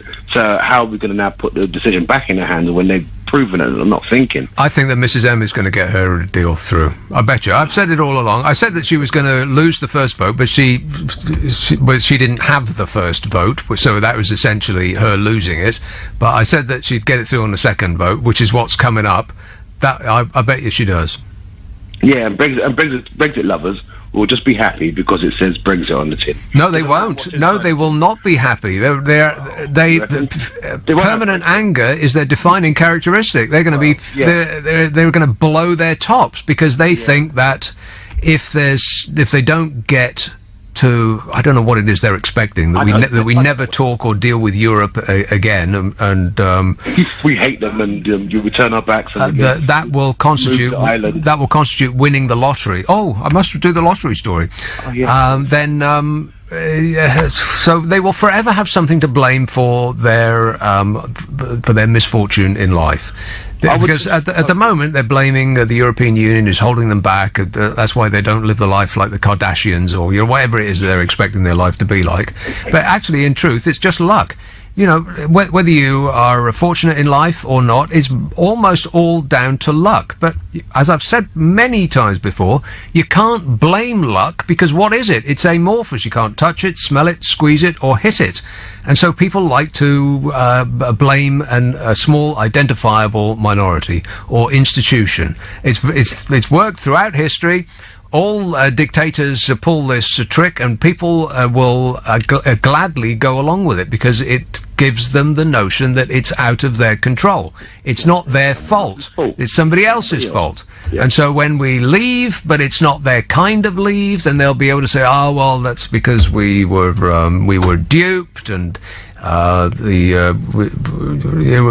were thwarted." That's the word that will be used over and over again.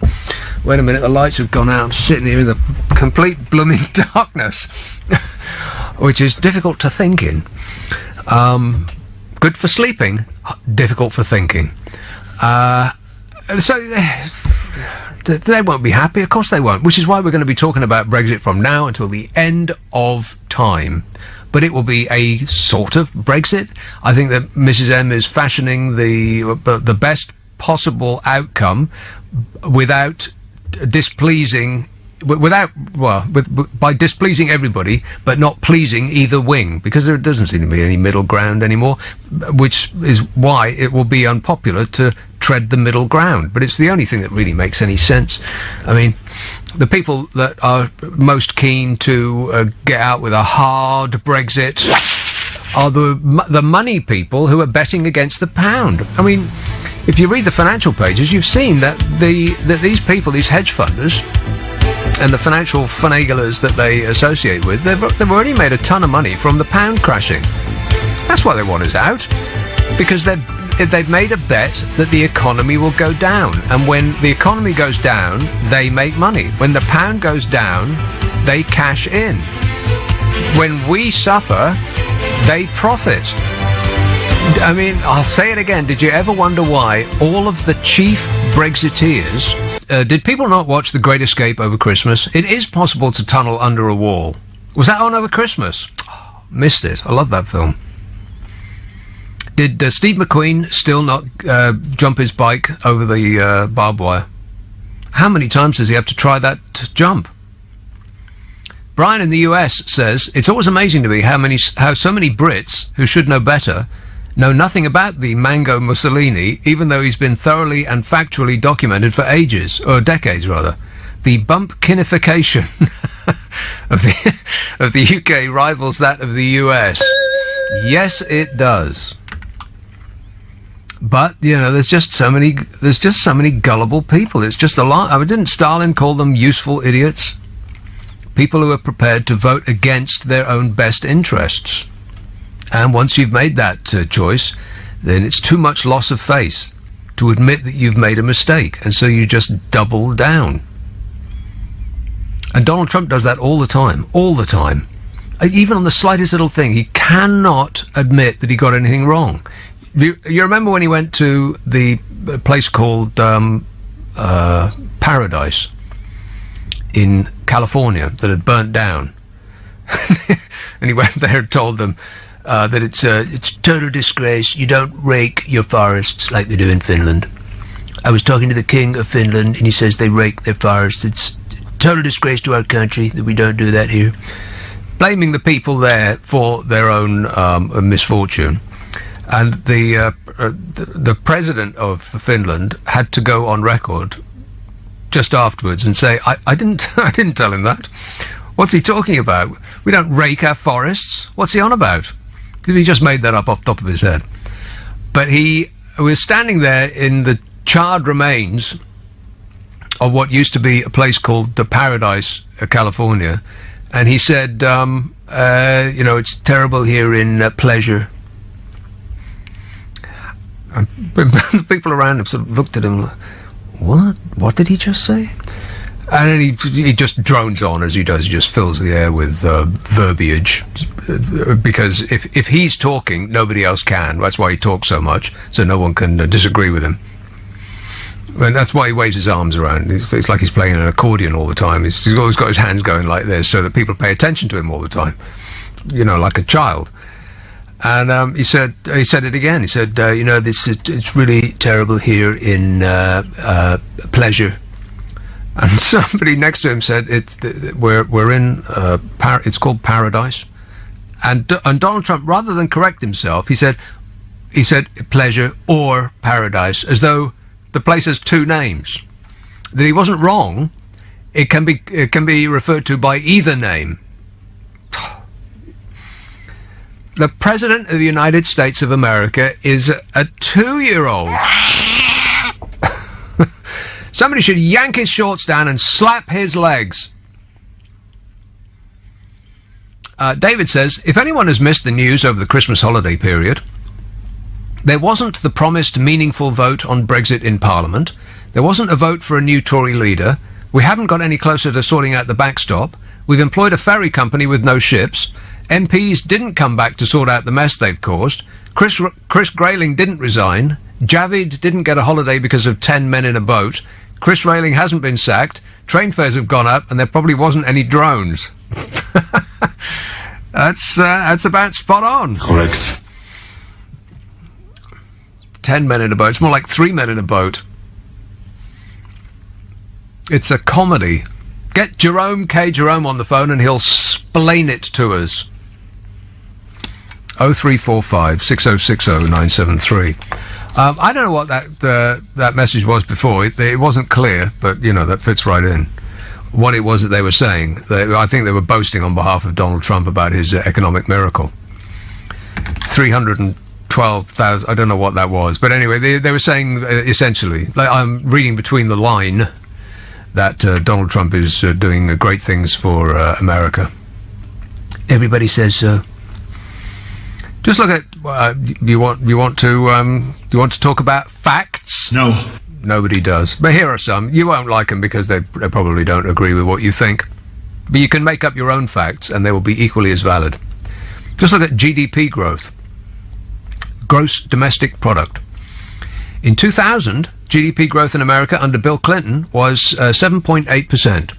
You know Bill Clinton, don't you? Bill! Yeah, that's him. In 2004, under George W. Bush. Absolutely. 6.9%. In 2014, under Obama, 5.2%. In 2018, under Donald Trump, 3%. Those numbers again. Clinton, 7.8%. Bush, 6.9%. Obama, 5.2%. Trump, 3%. Don't talk to me about statistics. I've got them up to my eyeballs. Oh, and by the way, the U.S. national debt in America, to date, since Donald Trump took office, has gone up $2 trillion. Not million, not billion. Trillion. $2 trillion. What economic miracle? I'll do the. Shall I do the lotto now? Insert a little good news into the proceedings. Well, it's sort of good news-ish, I suppose. A couple who won the 115 million Euro Millions jackpot on New Year's Day celebrated with a nice cup of tea, which makes a difference from the usual lottery winner who celebrates by being released on police bail. I looked for an ankle monitor, but they don't appear to have one. They actually seem like nice people. Can you believe that? No. I'm glad for them, despite the fact that it wasn't that money that they won was mine. How many times do you have to play that game before you win £100 million? She's a teacher, is Mrs. Connolly, 52, declared that there's no way I'm joining the jet set and will shun a mansion for a bungalow. Good for you. But she will buy a second-hand Jaguar to replace the Renault Laguna and declared, I'm finally retiring, but I want to do a PhD. She's going to go and better herself. Learn things. The couple have got 3 daughters, as opposed to the usual undeserving lottery-winning numpty who has got 3 teeth. And they wrote a list of 50 friends and family that they'd like to make rich. How about that? They're going to share it around their family and friends, rather than building a rallycross circuit in their garden and blowing the rest on cocaine and hookers. Mr. Connolly, 54, said that he will shower his wife with gifts, one for each of the 28 years they've been happily married, adding that the win is the icing on the cake for the happy life they've had. You hear that? It's a couple who actually like each other, rather than two winners who will immediately get divorced and spend a fortune on that divorce and plastic surgery. They scooped £114,969,775.70 and said that their first priority was to write a list of family and friends to share their good fortune with. Don't that make you feel all warm and gooey inside? They said the list stands at 50, none of whom have been told of their imminent good fortune. So maybe one of them is me. Thank you. Appreciate it. 0345 6060 973. I like that last column, that sort of summation. If you've been away, you haven't been looking at the news, then that summation that I just read was excellent work for all the news that happened over the Christmas period. One of which is this ferries story, which just gets better and better, or worse and worse, depending on your opinion, depending on whether you actually like this country or not. The director of the firm hired by the government to lay on ferries if there is a no-deal Brexit ran a shipping business that collapsed. Seabourn Chief Executive Ben was reportedly managing director of a chartering company that was forced into liquidation by Her Majesty's Revenue and Customs in 2014 with debts of almost £1.8 million. What? We don't know how much of the money was due to the taxman, but Ben confirmed to the Times that none was paid to Her Majesty's Revenue and Customs. Fabulous. Seabourn Freight was handed a £14 million contract by the Department for Transport over Christmas to carry goods between Ramsgate and Ostend if the UK crashes out of the EU on March the 29th. But, as you may have heard, that is a ferry company that ain't got no ferries. Do you get the idea that anyone at the top really has any idea what they're doing? I wonder if the people who inked that contract actually knew that the company didn't have any ferries. I wonder if they did.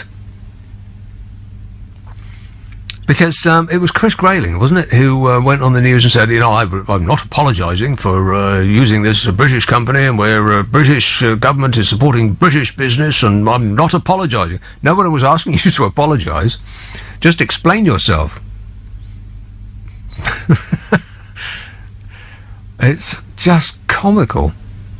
I wonder if he knew they didn't have any ferries. I mean, because it happened over Christmas, and you'd think that everybody would have been off. Maybe he just took it upon himself. The Department for Transport said that it was aware of the career history of the leadership team at Seabourn Freight, and due diligence confirmed there were no significant issues. What about the small issue of a lack of boats? Could that be an issue? Yes.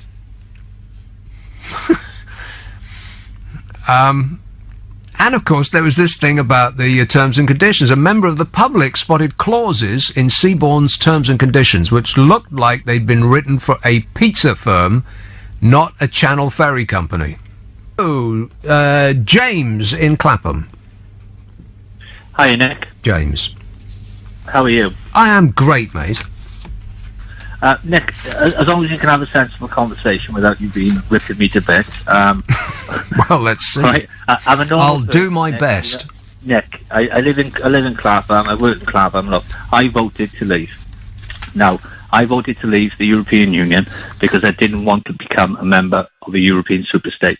I didn't want somebody like Jean-Claude Juncker standing up like Donald Trump does and does a State of the Union address where we have no influence within that because we've got 74 MEPs and we could always be voted down. Now that's where I came from and that's where I thought we're going to leave. Okay, it was nothing about anything else, about immigration, anything like that. My opinion was on that point only, and I'm still sticking to that point, that I was right in what I did and I was happy with my decision. Okay. It's not like I'm a fool. It's not like I listen to people like Jacob Rees-Mogg or Aaron Black let's hope not. or Nigel Farage.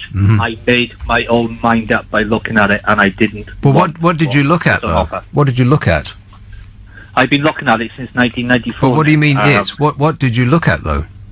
With it, how the European Union has evolved. When we got people like Mr. Verhofstadt standing in the European Parliament saying that nation states need to cede powers to the European Union and to the Parliament, then, my decision was right in my mind. Well, you sound You sound Welsh. Are you Welsh? I am Welsh. Right, but how do you feel about England having control over what happens in Wales? Well, we've got a devolved Parliament back home, Nick. It deals with home affairs. The only thing it doesn't deal with is foreign policies. We in Wales voted to leave on a higher margin than England did. We voted 56% to 44% to leave. And you may come to regret it. We may come to regret it, Nick, but it's a decision that we've took on board, and we're going to see that through. And it's under no arrogance. I'm not calling people Ramonas. I'm not having a go at anybody.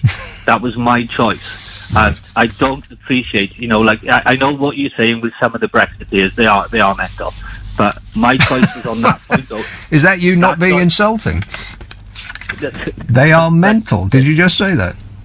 Well, some of them are, because they got, they're not seeing the clear page that is in front of us. For us to leave, we have to take, we have to sit down, we have to have a negotiated departure.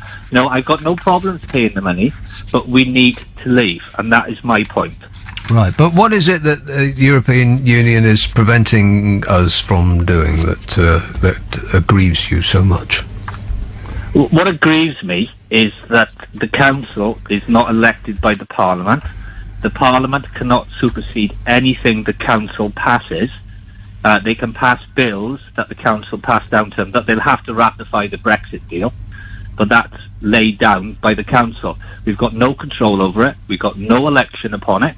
The Parliament, yes, we have. The council, we have not. And as far as I'm concerned, somebody that's in the council that has that power, that cannot be bought the book, I don't want to be part of it. Yeah, but you talk about the Council of the European Union as though the powerhouse, as though they are made up of people that don't have anything to do with us. Well, they are, because I understand. It's the commissioners, that we appoint. We appoint the commissioner as well, and they go between the council. But to me, the European Union is not what we signed up for in 1975. It's not an economic area anymore. Well, what is the same as it was in 1975? Well, yeah, I understand that, but the premise of the treaty that we signed was an economic area, and what. But you haven't actually answered the question, though. What is it that you're being prevented from doing? What we prevented from, it's not what I'm prevented from doing. Well, I thought that's what you started out by saying. No. I don't want to be part of a European superstate. But why though? But what is it? What is it that our membership is preventing you from doing? I mean, you obviously feel very strongly about it, so I'm assuming that there's at least one thing that you can't do. What is it? No, there's nothing that I can't do, Nick. Right. I just don't like I don't like the deal. That's all. I don't like the deal that we have, and I want us to be free of that bind. That we can go out. Bind. Okay, so bind. So that implies that you are being bound, such that you cannot achieve something. What is that thing that you are being bound up against? Will we be bound up? If this deal by Theresa May goes through, then we cannot do any deals. We are basically bound. That's not true. We could be blackmailed on. No, but that's not true either. Yes, it is. If We can make deals with Theresa May's little scheme. What, we can make independent trade deals. We can Of negotiate them. We can start the negotiations, but we can't sign them until we are out. Right. Yeah. Well, how long do you think a trade deal? How long do you think a trade deal takes to negotiate? Well, a trade deal could take anything up to 5. You know. Well, it's about 7. It's about 7 years. Yeah. Yeah. So which country that we don't already trade with, are we going to fashion a trading deal with within 7 years? Well, I mean, where are these markets that we're not already trading with? No, I understand that. We are trading with those markets. One of our big markets, of course, is the Holland-Belgium area, you know, and also the Port of Calais. I do understand this, but we can still, be outside the European. I've made my mind up, and to be called an idiot, and I don't know what I'm. Who's calling you an idiot? No, earlier on today you were saying, look, these stupid people don't understand that this is going to be making them poorer. Yeah. Well, you're prepared to be poorer? No, that's a premise on reports coming out. No, James, you're already poorer. Why? Because for what reason? My pay hasn't gone down, Nick. Well, the prices of the things that you buy have, so that makes you poorer. Well, no, not in Aldi, you don't, Nick. I go shopping in Aldi. I'm still getting... James, the value of the pound has gone down. Do you understand what that means? I understand the value of the pound has gone down. Right, so you are poorer. You are already poorer. Only, Nick, if I'm leaving this country and exchanging my pounds. Of course not. Anything that you buy that was either made abroad or that was made in this country with goods that were bought abroad, with parts or labour or anything like that, has gone up by dint of the pound going down. But our exports have gone up. But that's irrelevant. Well, who doesn't? That's to the GDP of the nation. Exports have gone up because they are cheaper. Yeah, and the day we leave, we will not be bound by these irresponsible cabal trades and tariffs which stop other nations outside of the EU coming into the market on fair play. But that benefits us. It does benefit us inside the European Union. Well, no, because the European Union will put tariffs upon it. But so will we. When we leave the European Union, we will put tariffs, unless we don't need to. We don't need to put tariffs. Which country on earth has no tariffs in trade? I'm just saying. Name the country that has no tariffs. There isn't any country. Exactly. Why? But we could actually say that we are not going to put tariffs on goods coming into us if they put tariffs upon us. Because if they put tariffs upon us, all they're doing is making their goods more expensive, and the goods then we're having in outside of the EU, then we'll basically sell much faster than their produce. James, you've already said that no country on earth has no tariffs. Therefore, why can't we be the first? It doesn't harm. Who does the tariffs harm, Nick? Well, it would harm the farmers if food products from outside, say America, which has a much more industrialized and larger farming industry than we have, and they could undercut all of our business. So all farmers would go out of business straight away. The dairy farming, which is teetering on the edge of catastrophe at the moment, that would go. Beef farmers would go, lambs, all No, Welsh lamb. The lambs will not go, because basically Welsh lamb and New Zealand lamb are classed as the best in the world. So you will always. But people aren't interested in the best. People are interested in the cheapest, James, as you know. Right. And you've already said that you shop at Aldi, and that's why you shop at. I mean, Aldi's products are excellent in every regard, but people don't go there thinking that it's the best products that are available. They go there for price. That's what they sell on, price. People go to Fortnum and Mason or Harrods if they want the best of products, but you pay for it. Aldi sell themselves on price. So the customers aren't interested in the best, they're interested in how expensive it is. And so all farming in this country would immediately get wiped out. Straight away, which means that your friends back in Wales, in Rhyl and Prestatyn and all points north and south, they would be immediately put out of business. All of the Welsh farmers and the English farmers and Scottish farmers. So that's number one. Our car manufacturers would all leave.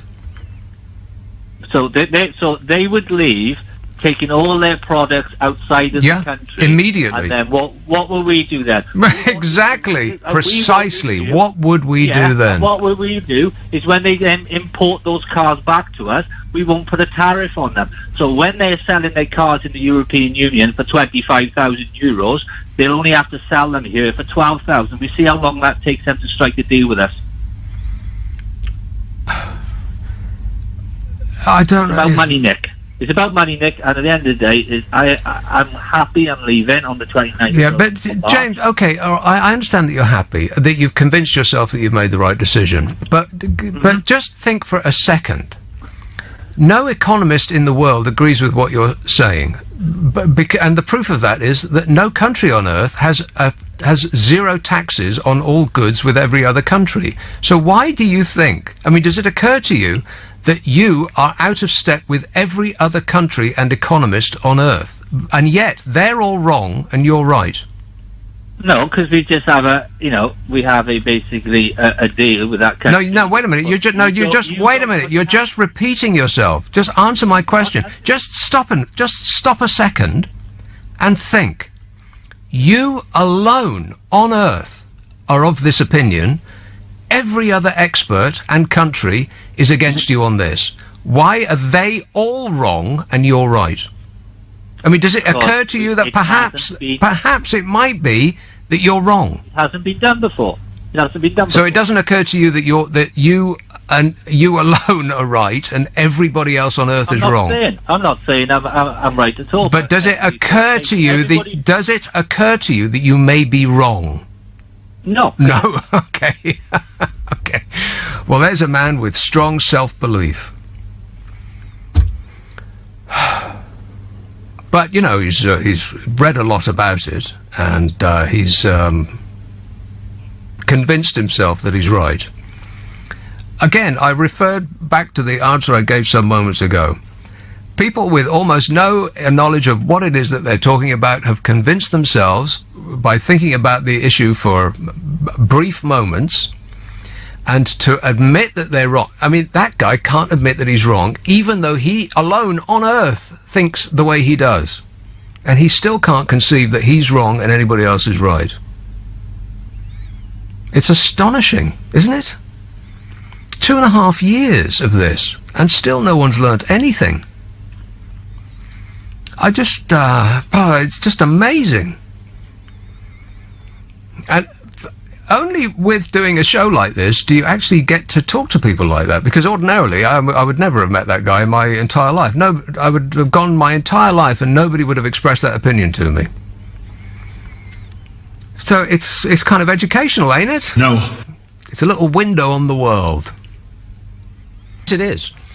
Linda says, I'm curious, very curious, why do you have the lights go out on you all the time?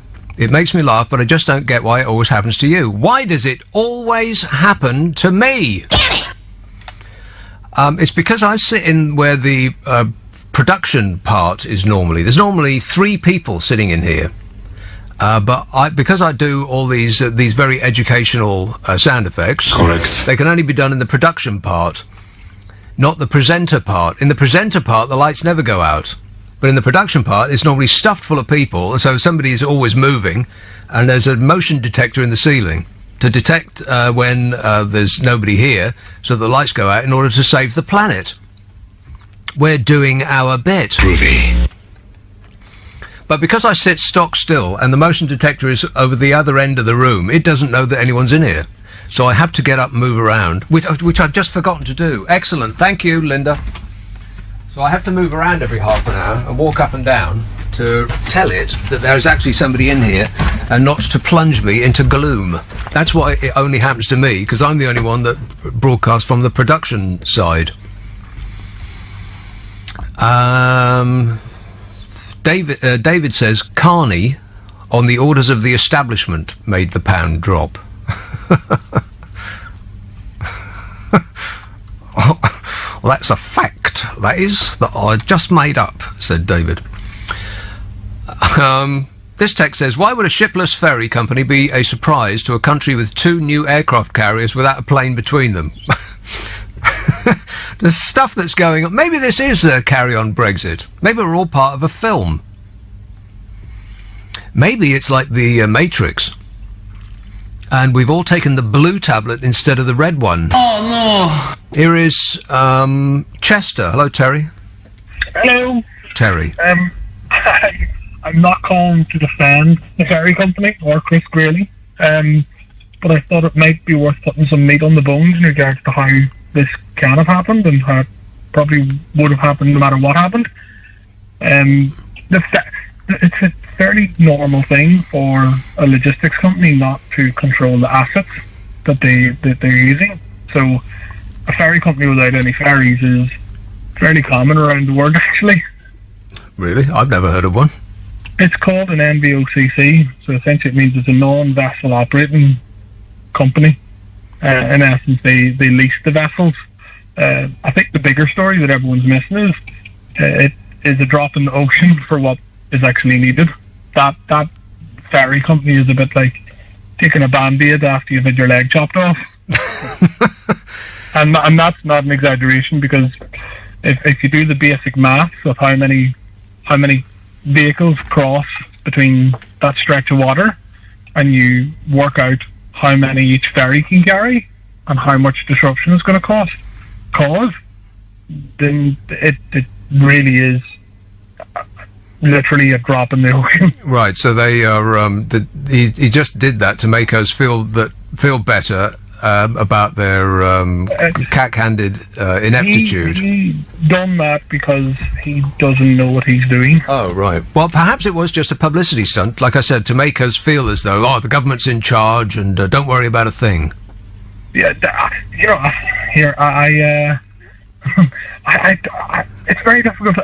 If you went to the doctor and the janitor walked in and said, "Yeah, I'm going to treat you today," would you let him do that? Probably not. With all due respect to Mr. Grayling, I would be very surprised if he has got the in-depth knowledge that is needed to do the job that he's doing at this present time. It's all well and good if you're essentially trying to keep the lights on, but it's very, very difficult whenever you're trying to actually rewire the entire system. Well, what you say sounds about right, but it doesn't sound as though what you say is correct, and I believe that it is, it doesn't sound as though he's doing it in order to give us extra capacity or to protect us in any way. It just sounds as though he's doing it to make it look as though they're doing something. Put it this way, it's 14 million, which is a lot of money to you or I, but it's 14 million for a publicity stunt. Nothing. Yeah. It's nothing. But it's worse than that, isn't it? Because they're dredging Ramsgate in order to allow big ships to come and go from there at unimaginable cost, and it's being done by a Dutch company. It's not going to be done in time. It's a bit like coming to a house fire whenever the house is burnt down and everyone's went home. It's not going to be ready. That work to get a port ready. That work should have started long before Brexit was even voted on. To get a port ready, the feeling has been in successive governments. This is Labour and Tory governments that have essentially allowed the system to appear that we have poor links, and these links are such that there's not enough parking spaces. We all know about the turning this damn 25 into a parking. Yeah. But has anyone sat down and done the math on that? I have. Let's go. I work in really? the industry. Okay. So if I tell you I've got 11,000 spaces. Sorry, no, 13,000 spaces. Right. Disruption's going to last for 6 weeks. Okay? Mm-hmm. Still with me? Yeah. And 11,000 vehicles pass through that port every day. Do they? Yes. Trucks, not cars, trucks. Okay. Okay. How many days cover have we got? I don't know. well, if you 13,000 and you need 11,000 every day, you've got 13,000 to do your 6 weeks. You've only got 11,000, and you need 11,000 every day. So approximately less than 2 days cover. Right. And what did they say the disruption would be? 6 weeks. So the simple math doesn't work, and I actually am one of these people that look at Brexit from both sides, and I think there's opportunities on both sides. And I thought both campaigns told a lot of lies, and both campaigns put forward their utopia. And I just look at it and I think, now that it's getting to the sharp end, we should really be dealing in fact and saying, right, this is what it's actually going to look like. This is it. There's no way around it. It's not like we're suddenly going to find the space to put these vehicles. It doesn't. The most likely outcome is that we end up having a human rights issue where we've got drivers stuck, unable to get access to running water or food provisions. Yeah, we're going to have the Red Cross come in and deliver help aid packages. You may be saying that as a joke, but that is likely. It could happen. Because there was what do they call it? Lorry. What do they call it? Stack, Operation Stack. Yeah, there was that, but it was in the height of summer, do you remember? And it was very, very hot, and we had to bring water to them. But can you imagine what it would be like if it was minus 10 degrees down there and there was snow on the ground? Yeah, but you also have to remember, a lot of these vehicles run what's called gensets. And genset essentially is a refrigerated unit.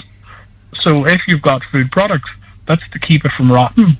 Or if you've got exports, so one of the largest exports from the UK, food product wise, is essentially pork and meat. They will all operate with the genset. And then gensets, once they turn off, they don't stay cold. It will stay cold for hours, but if you're stuck there for any length of time and that genset runs out of fuel, so if you've got a genset that can run for 2 days and you're stuck there for a week, you've essentially got a container full of rotten meat on behind you by the time you get to the port, or by the time you get across the channel. I just think it's going to cause more disruption than people realise. I think everyone realises it's going to be bad, but it's going to be worse. And I know it's going to be worse. I think if anyone's looking to make some quick money, is buy a buddy van and be ready for the 1st, 2nd and 3rd of April whenever there's no deal Brexit, and drive up and down that stretch of road selling sandwiches. It's going to be carnage. I don't think people don't realise, if we look at it from the logistics point of view, our driver pool, so the average age of drivers in the UK is mid-50s. The average age of drivers in the continent is mid-45s. So it's not much difference. But we're losing all that Eastern European pool of drivers because, as you've rightly pointed out, the currency's weak. So that's driving them into markets where they get paid in euro, they live in euro, so they're not getting hammered. Over here, that euro's worth 10 pence more, 10 pence less than it was before Brexit. So there's no incentive to come here. So even if we were to turn around and say, no, the truck drivers are still able to come, we're going to have to pay them more in a time whenever we've less to pay with. And that's a huge issue. That's a huge issue. Whenever you start to see the likes of, you go to your local shop to pick up your vegetables for cooking dinner and there's nothing there because there's no drivers. The driver shortage is that bad. There's 50,000 vacancies in the UK at the moment, and that's before Brexit has happened. There's 50,000 vacancies for lorry drivers. 50,000 vacancies for jobs that'll pay you over 40 grand a year. Wow. And we cannot get people to do that job. I'm not a truck driver, by the way, but I know the market very well. There's an impact what I do. But I just think I take a look at the media, and the media can drive the story whatever way they want to be impartial and all that, but I think they've got so caught up in what's a menial part of it in terms of it's a normal thing. It's as normal as you hiring a car instead of leasing a car instead of buying it. That's essentially what they do. They lease the vessel instead of buying it. And you or I could do that. I could literally tomorrow call up and say, right, I want to lease a vessel. This is the date that I want to take it from. This is the route. They'll provide the crew. They'll provide everything. They'll give me a daily rate. I'll say, right, it's going to cost us this amount to operate this ferry each day. Just on that though, are there is there a large pool of ferries available for hire around these parts? There's not a large demand for them, so there will be. Someone will have ferries sitting around, and the reason there'll be a small company is what big company's going to want to put their name to it? What large company is going to want to put their name to what is without doubt going to be an absolute shambles? So that's the reason why they hired a company that no one's heard of before. It's a startup. Is because no ferry company that we've heard of would want to be associated with any of this. I would imagine. I don't know that for a fact, but I would imagine that's the case. Or it doesn't need to be a ferry company. Because the ferries, as I know, it won't be carrying passengers, so it doesn't really matter. They'll only be carrying vehicles and drivers. So, in regards to running a ferry company where you've got the bells and whistles, you ain't going to need that. You're going to need somewhere that'll provide a hot meal and somewhere for them to sit. That's what you're going to need. But it's not that difficult. If me and you got together tomorrow and thrashed it out, we could have took part in that tender. I don't even remember the tender coming out. I don't recall hearing anything about this tender being out. Has it been tendered? Well, that's another issue, is how did the deal get done, and why was that company chosen, apart from anything else? Who done due diligence on that? Because the thing is, I'm not saying they're a bad company, because to be totally honest, what they're doing is fairly basic. Believe it or not, it's very basic what they're doing. They're going to sign up a few contracts, and they're going to operationally do the paperwork, and that's it. And that's a very basic operation. I mean, I can't explain how basic it is. It's tiny, and it's not hard. It's not a hard job. They probably will do a good job, but it's a drop in the ocean. It's a useless job. It's a useless proposition. I don't see why he's bothered. He may as well. I was going to say get rubber dinghies to take them over, but that's probably not appropriate at the minute. And I thought I was concerned before I talked to you. No, yeah, I'm not being negative. I'm just telling you the truth. Right. That's the thing. I'll tell you this, from someone that works in the industry. Oh no, you look at it this way. The companies that are experts in this field, they are not ready for Brexit because they didn't know what Brexit was going to look like. So we struggle at the moment to get good staff, right? We have lost the skill through being in the European Union for so long that we suddenly need to relearn. And we don't need to relearn it in small numbers. I'm talking thousands and thousands and thousands of people that need to be trained up in this. Trained up in what? In customs clearance. Right. In clerks, and administrators essentially that can actually understand what they're reading. We need thousands. And the main place where we get talented people that can do that job is Eastern and Central Europe, where that degree is popular.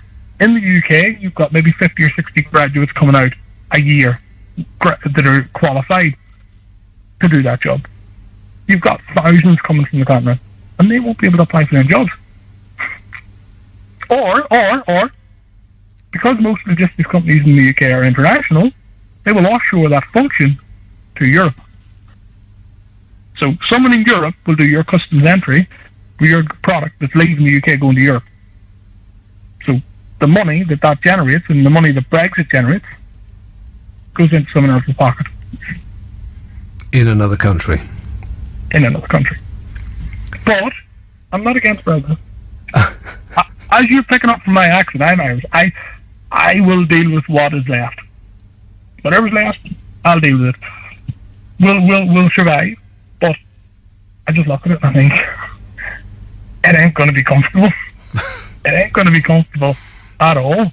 If you want to look at the people are saying, is the British economy panicking?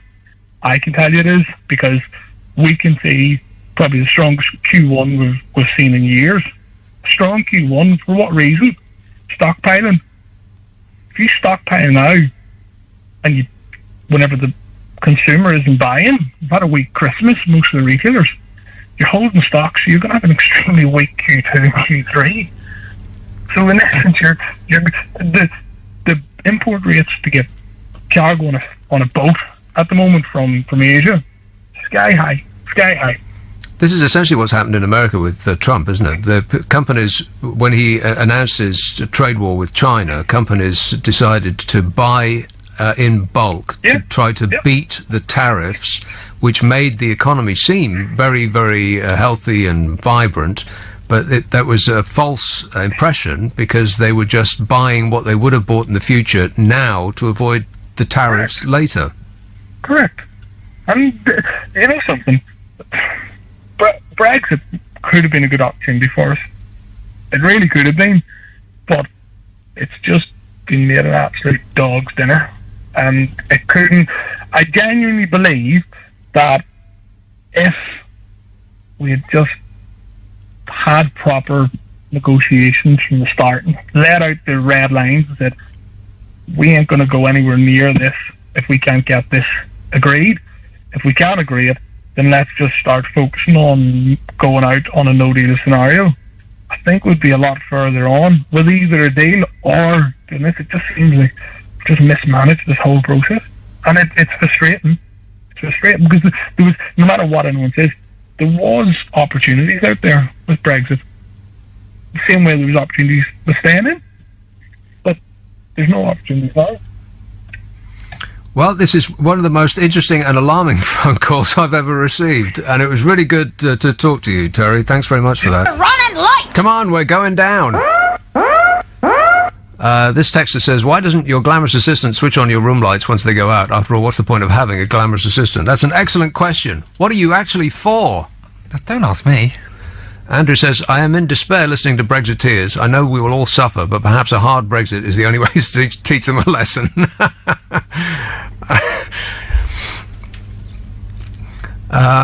Jane says, a lower exchange rate is effectively a tariff on all imports. Well, that's true. And not just imports, things that are made in this country with parts and so on that were made abroad. Because, you know, we make cars here, but we don't make cars from parts that were made here. We make cars from parts that were bought all over the world. And they go back and forth. You know, we'll fashion a light bulb here, and then we'll send it to France, and they'll put it in a lamp, and then the lamp will come over here, and we'll put it in a bumper, and then we'll send the bumper to Germany, and they'll stick it on the front nose of a car, and then they'll send the nose back here, and that's how that works. God, I've still got the wind knocked out of me from that last caller. He's probably absolutely correct in every... But, you know, he's an expert in possession of facts, so nobody is remotely interested in what he has to say. God. I think that he should be Home Secretary. Ken says, given Goofy Grayling's performance in dealing with our railways, now that he's involved in organising the emergency Brexit ferries, I predict a number of possible scenarios. 1. Ferries will be forced to stop mid-channel to await a change of crew. 2. Passengers will be transferred to replacement buses, which will sink. And 3. Late or non-arrival of ferries will be attributed to the wrong kind of sea.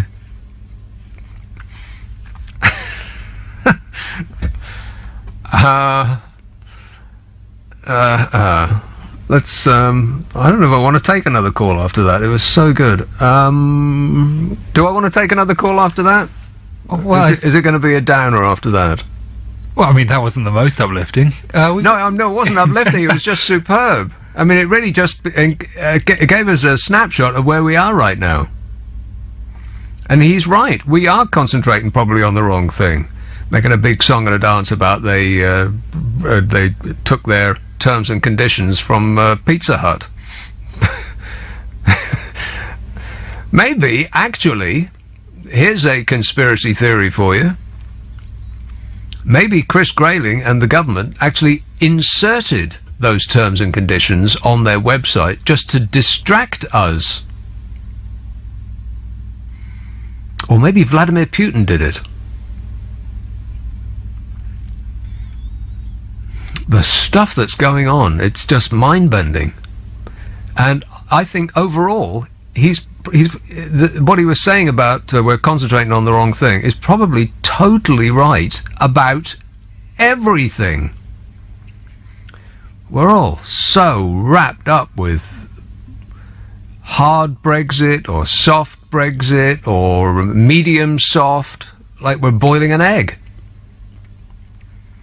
And the actual it of it that is about to happen to it, I was going to say befall, it could be the best thing that has ever happened to any group of human beings in history.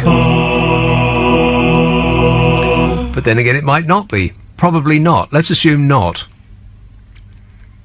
And is anybody actually in charge? Holy macaroni, they've just spent 3 weeks on holiday, the people that are supposed to be in charge of this. Like Donald Trump would say, what the hell is going on? Can you imagine? Holiday they've just been on. I'm sure they've been hard at work in their respective constituencies. And if you believe that, I have a genuine made-in-China Rolex watch I'd like to sell you. Oi. Well, who knows what might happen between now and 10 o'clock this evening. It's just mind-bending, ain't it? But whatever it is, we'll chew it up and spit it out then, eh? You can download our LBC app and stick it up your phone if you like, and you can catch up on any show that's been on over the past week. Don't forget the podcasts, by the way. I do have a series of podcasts up there. The last one was a pre-Christmas special. They're all still available. I'll be doing a new one very soon, and I'll point you in the right direction. If you follow me on Twitter and Facebook, then I'll show it to you. Don't you worry about that. Stick around, because I'm losing power. The weather warning is scheduled to be in effect. Is it scheduled or scheduled? I can never remember which you're supposed to say. Is scheduled to be in effect from 12 p.m. on Monday until 3 p.m. on Tuesday, and will cover northern parts of Scotland. Listeners in Glasgow will get their own weather. Correct. Temperatures in England and Wales are expected to plummet by next weekend. It'll be like winter out there. On Monday, heavy rain and gale-force gusts of wind will blow through Scotland and Northern Ireland before settling into England. 50 to 60 mile an hour gusts will come in. And it'll happen into Tuesday and Wednesday too, for Scotland and Ireland, and colder weather conditions, which could bring snow, might move in as we move through the week. Snow! Oh, no! In England and Wales, we start to see a significant drop in the temperatures by next weekend. I think we've got away lightly so far. The Met Office said when they were asked about the forecast, they said, what are you asking us for? We don't know. They said very strong winds are expected to move eastwards across the north of Scotland on Monday and into Tuesday morning. Gusts of up to 75 miles an hour are likely, particularly in the northeast. And that's before winds gradually ease from the west later on Tuesday. And as we move into next week, temperatures are expected to fall. They could reach lows of -6 centigrade. And you double it and add 32 to get Fahrenheit. So double -6 is, well, you can't double a minus number. Any fool know that. So there is no temperature in Fahrenheit for next week. Can you believe that? No. And then as we get further into the month, temperatures are likely to fall even further. Further than -6. We're going to have a sudden stratospheric warming. What's that mean? The sudden stratospheric warming is also known as a polar vortex build-up. And that's when the temperature suddenly rises up in the stratosphere between 6 and 30 miles above the North Pole. and can result in a chain reaction that leads to very cold conditions from Eastern Europe and Russia. It could even lead to another beast from the east sweeping in before the end of the month. But it's all right, because the government has said it's taking the necessary precautions. We're doomed. They've hired a snowplow company that doesn't have any snowplows. I took a call really late on the show last night that if you want to be really, really worried, he was an expert in possession of facts, so nobody is remotely interested in anything he had to say. But it was really alarming. It was an excellent call, one of the best I've ever taken. A really uncomfortable listen, too. You might want to man the lifeboats. He was an expert on freight and ferries and such like. And he basically, he started out by saying that we're all concentrating on the wrong thing. When we heard the news that Uncle Chris had hired a ferry company with no ferries, he was saying, no, you got it all wrong, you're looking at the wrong thing. And of course, I'm not a journalist, I'm just a dope who plays cow noises on the radio. Can't even get that right.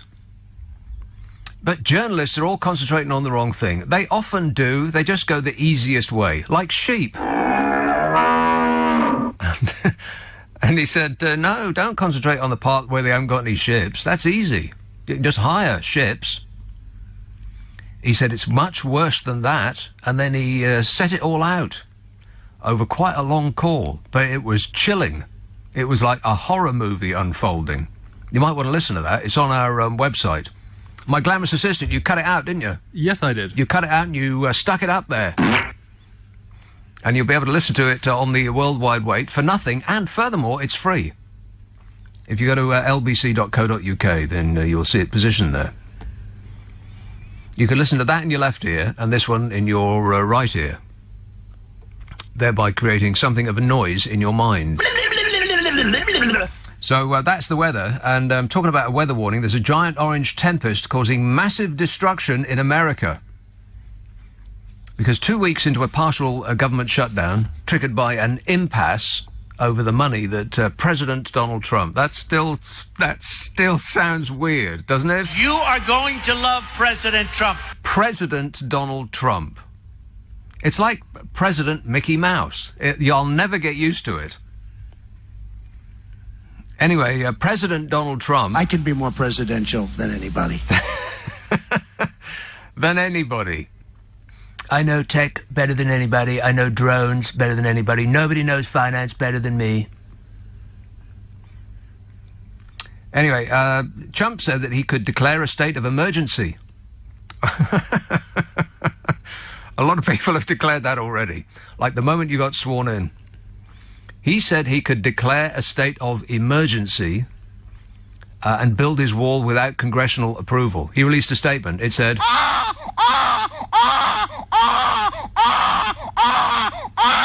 He said, I can do it if I want. He actually said that. I can do it if I want. That's what he told reporters at the White House on Friday, while moving his arms back and forward, like his hand, like he's playing an accordion. I don't know why I just did that. I'm sitting here doing it. You can't see me. He said, we can call... He's like referring to himself in the third person now, like he's the Queen, instead of a person that causes a total eclipse of the Queen. He said, we can call a national emergency because of the security of our... It's total security. It's the most important thing ever. He said, we can do it. I haven't done it. I may do it. He says, I may not do it, but everybody wants me to do it. Believe me, I could do it. It would be the greatest thing that any president has ever done. The great Abe Lincoln told me he wanted me to do it, but he couldn't do it because of Hillary's emails, which is a total disgrace. Total disgrace for our country. Believe me.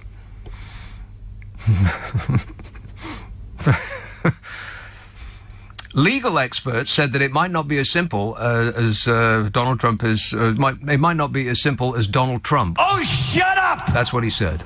It might not be as simple as that to bypass Congress, which ultimately controls the federal budget. but it is not necessarily impossible. Get this. The University of Texas School of Law professor Stephen Vladek said, "We are in uncharted territory." Yes, we are. Nobody has any idea what's going to happen next, including the President of the United States of America, the very, very smart President of the United States of America. Trust me, I'm like a smart person. Even Republicans are, who normally don't say anything that other Republicans don't say. Like they'll get a memo go round, and nobody strays from the message. Even some of them are saying, yeah, you know what? That Donald Trump... Tremendous tool. Tennessee Republican Senator Bob Corker said on Sunday that President Donald Trump pushed the government into a partial shutdown as an act of political posturing. Nobody wants to see Donald Trump posture or pose. Keep your coat on, Donnie. Even Melania doesn't want to see that. Ain't that right, Melania? I don't care. Senator Bob Corker, a Republican senator, said that Trump's proposed border wall was a purposefully contrived fight. Asked if he meant Trump was using this as a campaign issue rather than seeking a deal, Corker said it has to be that. He said it's a spectacle, and candidly, it's juvenile. He said the whole thing is juvenile. You bet it is. And Donald Trump said... he said he just couldn't help himself. He can't let anything go. Donald Trump immediately went onto Twitter and said that because Bob Corker is retiring. He said that Bob Corker told his constituents that he promised them that he'd stay 12 years, and it's 12 years is up, and so he's retiring. And Donald Trump said, oh, no, he didn't want to retire, but he had to when the Donald Trump didn't endorse him. Donald Trump didn't endorse him, said Donald Trump, and so now he's going to have to leave with his tail between his legs. And Bob Corker replied, yes, just like Mexico is paying for the wall. # alert the daycare staff.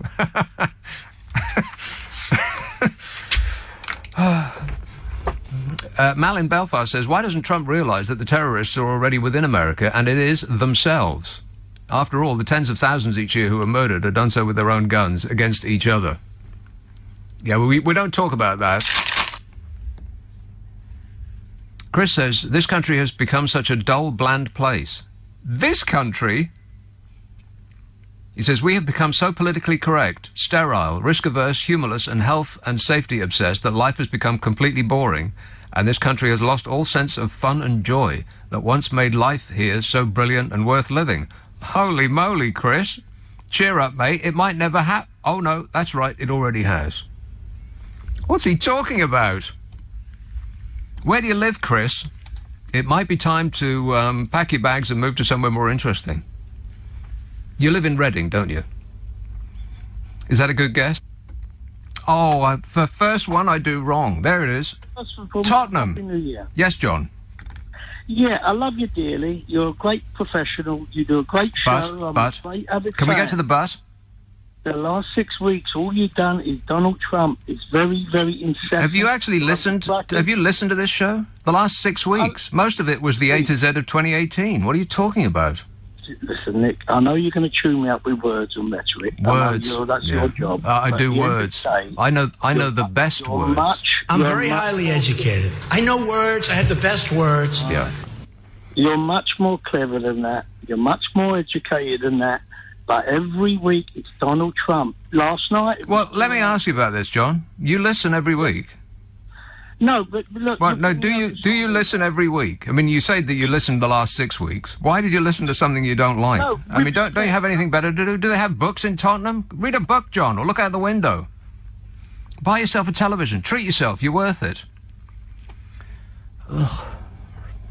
And all I heard during the course of that was... 0345 6060 973. What does Chris mean? This country has become such a dull, bland place. We have become so politically correct, sterile, risk-averse, humorless, and health and safety obsessed that life has become completely boring. It sounds like a message sent from the ledge of a tall building. Don't do it, Chris. This is not a dull, bland place. This is the most fascinating time probably to be alive in this country since the war. What are you talking about? Politically correct. Well, people who whine about political correctness, I don't really understand. I mean, of course, sometimes there's political correctness gone mad. But most of political correctness is just people urging you to... Be polite! It's just be polite, that's all. If you're really straining against being polite, then I think you need to take a good long look at yourself. Humorless, it is not. This is not a humorless country. Come off it. Risk averse. Well, what does that mean? Are you complaining about the signs that you go past to walk onto a building site that say no safety gear, no work? Do you want people to walk under falling bricks without a helmet on? Which part of the which risk-averse part are you chafing against?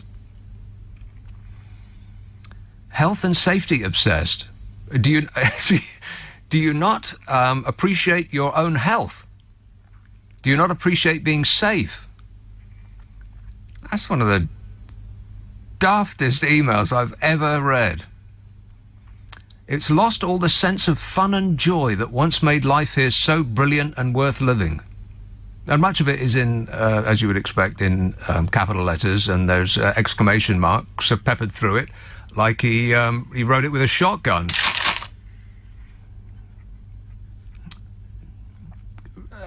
I just don't understand. I mean, this is not a dull, bland place. I mean, it's the exact opposite of that. Don't call. Text me back and tell me where you live, Chris, and I'll plan a route out for you. Well, you take the A34 down to the A1 and then take the B326 for about 5 miles until you come to the roundabout. Pat in Brentwood says, stop taking the mick out of Trump. We need America, and at least he sticks up for his people, unlike this country. Donald Trump doesn't stick up for his people. Donald Trump sticks up for Donald Trump. Sticks up for his people. He just says anything he can off the top of his head to get a cheer from the drooling yeehaws that go to his safe space rallies. That's not sticking up for his people. He's added $2 trillion to the national debt, most of which went to the 0.001% of the richest people in America. How's that sticking? Well, that's sticking up for his people. The people at his $250,000 a year golf club at Mar-a-Lago, those people he sticks up for, yeah. Ben in Madrid says, I heard the excellent and highly educational call last night. Do you think somebody could send it to Sir John Redwood? Because after hearing him on LBC this morning, I think he would benefit from the insight, just a little. It was alarming. As soon as I'm off, I'm setting you homework. Oh, no. Go and listen to that call last night. It was... It's worth listening to. I mean, it's a long call, but the detail that came out was it's astonishing. And it will probably be the first time you've ever heard anybody go through the position that we find ourselves in and what's about to happen to us. And it really is all about to kick off, because they've been with everything that's going on. Can you believe that our elected representatives have just taken 3 weeks off? What are they doing? They are playing this like it's a game, and they really are playing this like it's a game. They're all jostling for position and smartening themselves up and going on television and combing their hair just so and honing their lines. It would be nice if they actually, worked for us for a while, but they're like Donald Trump, only working for themselves. We should actually be run by robots. Correct. Maybe then we could program them to actually work in our best interests instead of their own. Paolo says, most disturbingly, I think he, presumably Donald Trump, actually believes what he's saying. We should all be very worried that fools like this are being elected. Yeah, more and more every day in every way. There's more and more very unpleasant people like Donald Trump. I don't think he's a very nice person. Donald Trump is a very nice person. 0345 6060 973. Here's Wanstead. Hello, Sophie. We've become so politically correct, sterile, risk-averse, humorless, and health and safety obsessed that life has become completely boring. How can you say that? Life has become completely boring, and this country has lost all sense of fun and joy that once made life here so brilliant and worth living. 3 exclamation marks. Like he's shouting at me.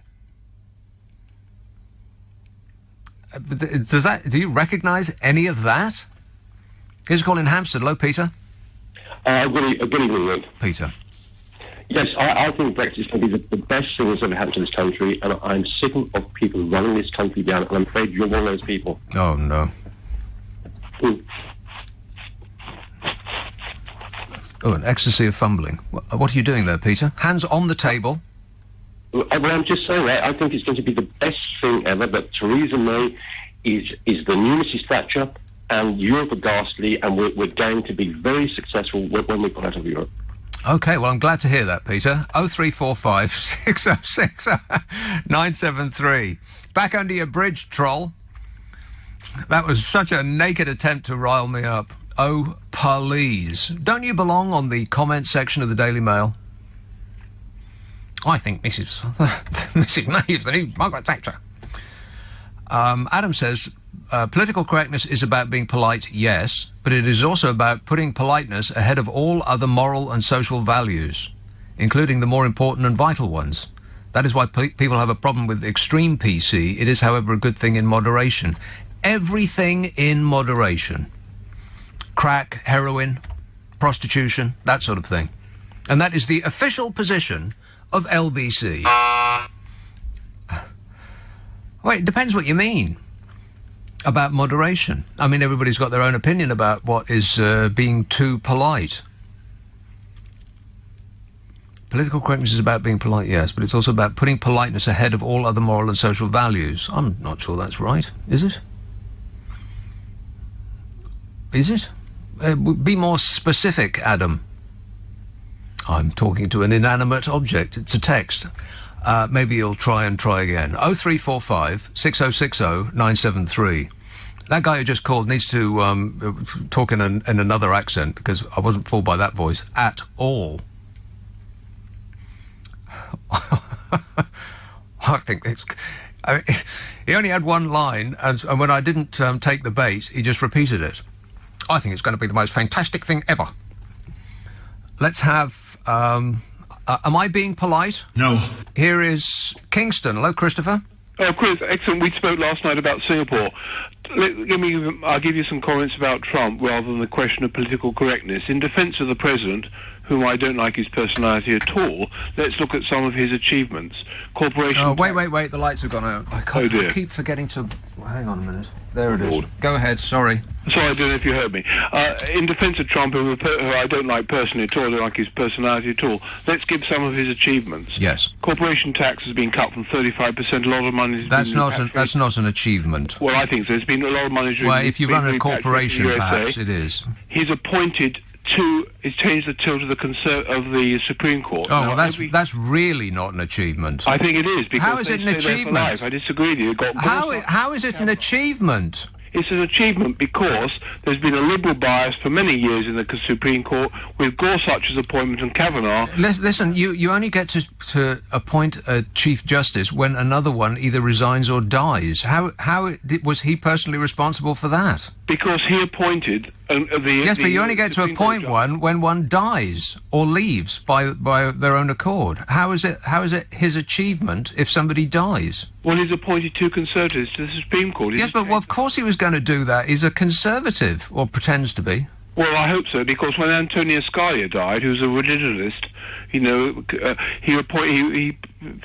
put Kavanaugh through and Gorsuch beforehand.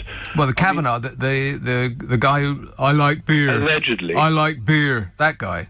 Well, yeah, well done, Donny. Beforehand.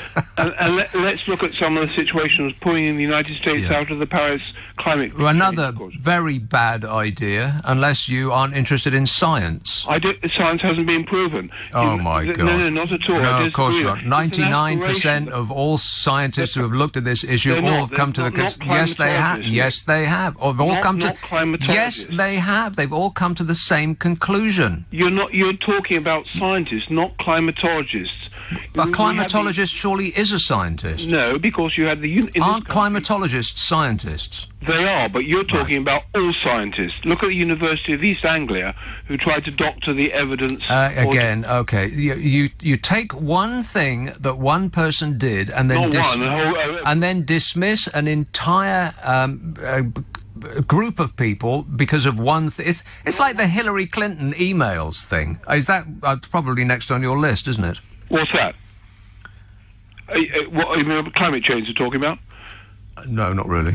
I know, but if you look at the United States, look at the growth of his economy. Was it growing at 3%? We got nearly full employment. 3%, yes, that's right. You know what Barack Obama grew, what the GDP growth was under Barack Obama? You tell me. 5.2. Was it? Do you know what the GDP growth was under George W. Bush?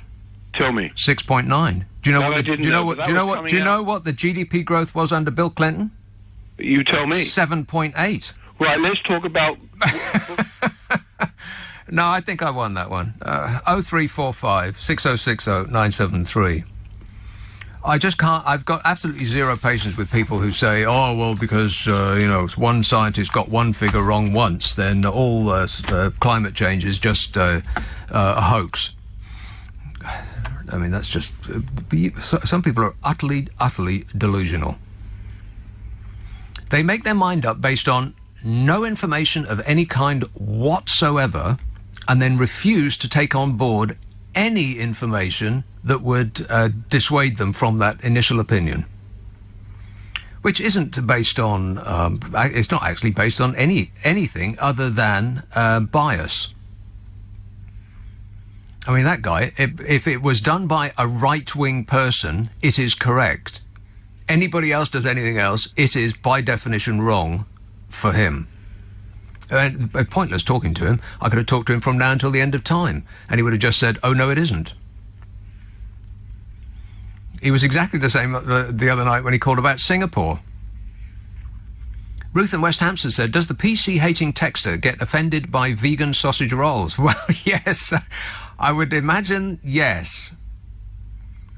And given that I had an uncle killed in an industrial accident in his 40s, I'm rather in favour of strong health and safety rules. You'd have to be out your mind not to be. I mean, the amount of people that used to get killed in manufacturing and construction that don't get killed now because of health and safety rules, it must be legion. You know, you pass a sign going into a building site that's got pictures of a hat, gloves, a high-vis jacket, steel cap boots. I can't remember what the rest of it is, but there's at least 6 or 7 things that you have to have with you in order to get work. That's because they'd rather not be carting out dead bodies. They'd rather not have their workers spend the rest of their lives in a wheelchair just because they didn't wear the proper boots, or they were invisible to the person operating the crane.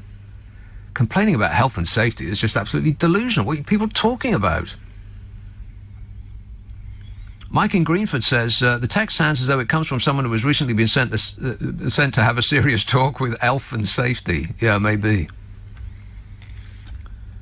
I don't know how anybody can live anywhere in this country and say it's a dull, bland place. I'd love to know where you come from, Chris. This country has become such a dull, bland place. I mean, apart from anything else, this country is metaphorically speaking, standing in the middle of the road with its fists clenched, screaming at the other half of the country. What's dull about that? Plus, if you've ever been behind the wheel of a car, you'll know you're on the edge of your seat with excitement constantly. You never know what's going to happen next. Patrick says, why can't everyone be polite? You ask, Nick. Ironically, that's the one concept some of your callers feel you don't seem to grasp. Well, some of my callers don't deserve politeness. Many of them call over and over and over and over again. with the same point, like that last guy. How can anybody in possession of their marbles say that because somebody in East Anglia got some figure wrong, either intentionally or otherwise, therefore anybody that says anything to do with climate change is incorrect unless they dismiss it out of hand? I mean, that's the argument. And he didn't have an answer for any of those. He trumpeted Donald Trump's excellent GDP growth, which was bested by all four previous presidents by a big margin. And well, moving along. I'm surprised that he didn't make the case that 3 was a bigger number than 7. Well, scientists don't know what they're talking about on that issue. They once got something wrong. 0345 6060 973. I mean, Patrick, if you were doing this job, you'd be short with people occasionally too. I'm not short with people that make a good point, but some people that call you, Patrick, would cross the street to avoid. I think we should start making a list of reasons to be cheerful, reasons that this is not a dull, bland place, and why we have not become so politically correct, sterile, risk-averse, humorless, and health and safety obsessed that life has become completely boring and this country has lost all sense of fun and joy that once made life here so brilliant and worth living. You've got to be kidding me, Chris. I mean, I'll start us off. Man City just won against Liverpool, revivifying the Premiership race. How great was that? Speaking as a neutral. Plus, Jose Mourinho just got fired. We're still not missing you, Jose. Bye-bye. Ole Ole's come back. Manchester United is an exciting team to watch again. So there's that. And then we've got London. It's the world's greatest city. But we've also got Birmingham and Glasgow and Edinburgh and Leeds and Manchester and Brighton and all points northwest, east and south. And if you get bored of any of those, you can go to Rill. Or Prestatyn. There's no end of things to be delighted about. We, in this country, living in this country at this minute makes us among the luckiest people, not just alive now, but that have ever lived. And that you can't see that, Chris, that you can't note that you haven't noticed that is astounding. It's worrying. I'm alarmed. We're not only the luckiest people on Earth, among the luckiest people on Earth, to be living in this country at this moment, but to be living at this moment makes us also the luckiest people that have ever lived, and also may possibly ever live in the future as well. Because at the moment we are in a period where we've got the room and we've got the resources and everybody is well fed, more or less. I mean, we're not actually starving to death in any great numbers in this country. And in the future, that might not be the case. In the future, there are going to be way more people, and we're going to be budging up. And you think that the houses that they're building now are small. Just wait. They'll be like rabbit hutches. And with an exponential growth in the human race, and with climate change, which of course doesn't exist. It's a con that the Chinese invented to make Donald Trump use less hairspray. But when climate change kicks in, then there's going to be hundreds of millions of people that are going to have to leave where they are and come somewhere else. They'll probably move north, which is where we are. Oh, no. Yes. You think that there's too many foreigners surrounding you now? Just wait. So in the future, in 100 years' time, this may be an unlivable place, the planet. So at the moment, we are the luckiest people, I think, that have ever lived and will ever live. And Chris says it's a dull, bland place that is humourless and boring. I think we should start making a list. Reasons to be cheerful. Chiswick, hello, Milan. Hello, Nick. Well, the last 16 nights were cheerful with having Nick Abbott on the radio. Oh. So that's one reason. Thanks, mate. That's all right. You were talking about Trump, and I'm going to mention this documentary. I don't know if you've seen it, which I saw at Christmas, called Dirty Money, which charted Trump as the confidence man. Pretty much like he's all bluster and all talk. Oh, absolutely. He's a con man, yeah. Yeah, exactly. And then some stuff I didn't even know about the Atlantic City debacle in the summer, where his father told him not to go into gambling, and Trump ignored him and made an absolute pig's ear of the Taj Mahal. He must be one of the only people in history who's lost money running a casino. I mean, how do you even do that? It's because he over-leveraged and he borrowed too much money at too high an interest rate, and he's just a terrible, terrible businessman. The amount of times his father had to bail him out. And Donald Trump has got the nerve to tell people, I got a very small loan from my father of $1 million. Well, $1 million is pretty big, but it wasn't $1 million, wasn't it? Something like $450 million, something like that. Something according to that, which the White House didn't respond to, those allegations. But apparently, according to the documentary, it said that his father came into the casino, bought £3 million worth of chips, or dollars worth of chips, and just walked out. So essentially, it's a $3 million loan. Yeah. Well, he loaned over and over again. I've got a list of Donald Trump's failed business ventures, but I've only got a 3-hour show, so I wouldn't be able to give it to you all. Do you know what? If you could, your 3-hour show, if you went through all the lies that Donald Trump said... I would definitely not have enough time. I'd have to speed talk, and we'd have to drop the adverts. I've never known a president to lie so much, and unashamedly as well. Unashamed. It's just... Well, what he does is, he's very good at what he does, in that he just continues to talk. He fills the air with noise, and he waves his arms around. He does what a toddler does. When we're not paying attention to a toddler, it will start making a noise, either screaming, or then it'll start waving its arms around, like, pay attention to me. And so nobody else in the room can get a word in edgeways, and by that method, anything that he says is not going to be challenged. Plus, he just makes figures up off the top of his head, which comes as news to you. But by the time you've gone away and checked them, he's said another 13 lies that, and so nobody remembers the one that you just checked before. So what he does is actually quite effective, but not really something that you want in the leader of a country, never mind about the richest and most powerful country in the world. But you know, it reminds me of the ERG. And do you mind if I say something controversial? Oh, no. Oh, he's going to say something controversial now. Oh, no. Grip onto something firm, everybody. I mean, listening to LBC all this week, and I've had various members of the ERG phoning in, like Ian Duncan Smith and Sunderland Jenkins. I cannot believe that 2 years later on, how clueless Brexiteers are. Utterly delusional and clueless. You have the facts, which is 2 + 2 = 4. So you've got Brexiteers and the ERG saying, no, 2 + 2 = 6. I guarantee you 2 + 2 = 6. And people believe it. Well, what is it that they said that I don't know, I didn't hear it, but what did they say? Well, so Bernard Jenkins goes, well, you know, the EU have already made plans for aviation, so it's sorted. I said, no, it isn't. The Commission have proposed a solution, but it's the Parliament and Council who have to embed it. And he says, oh no, everything will still be the same with WTO terms. But no, it won't.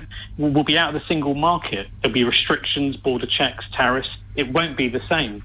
We seem to be going along America's lines. People have seen what Donald Trump does, because it's what he does is revolutionary. I mean, he started out, I think, 7 lies a day, and that's doubled. It's increasing by the day, the amount of lies that he tells, because he just can get away with it. Because if I tell you that 97% of the people in this country agree with what I just said, you can't dispute that, because you don't know. You'll have to go away and look it up. And so I can just say anything I like. And that's what... And politicians have twigged that. They say, oh, yeah, there's no point in prevaricating. I can just say, manufacture statistics out of the air in order to back up some spurious argument, and nobody can tell me otherwise, because they don't have the information to dispute what I'm saying at their fingertips. spot on. That is absolutely spot on, because that's exactly what they do. They just come up with absolute nonsense, hedging that nobody will pick them up on it.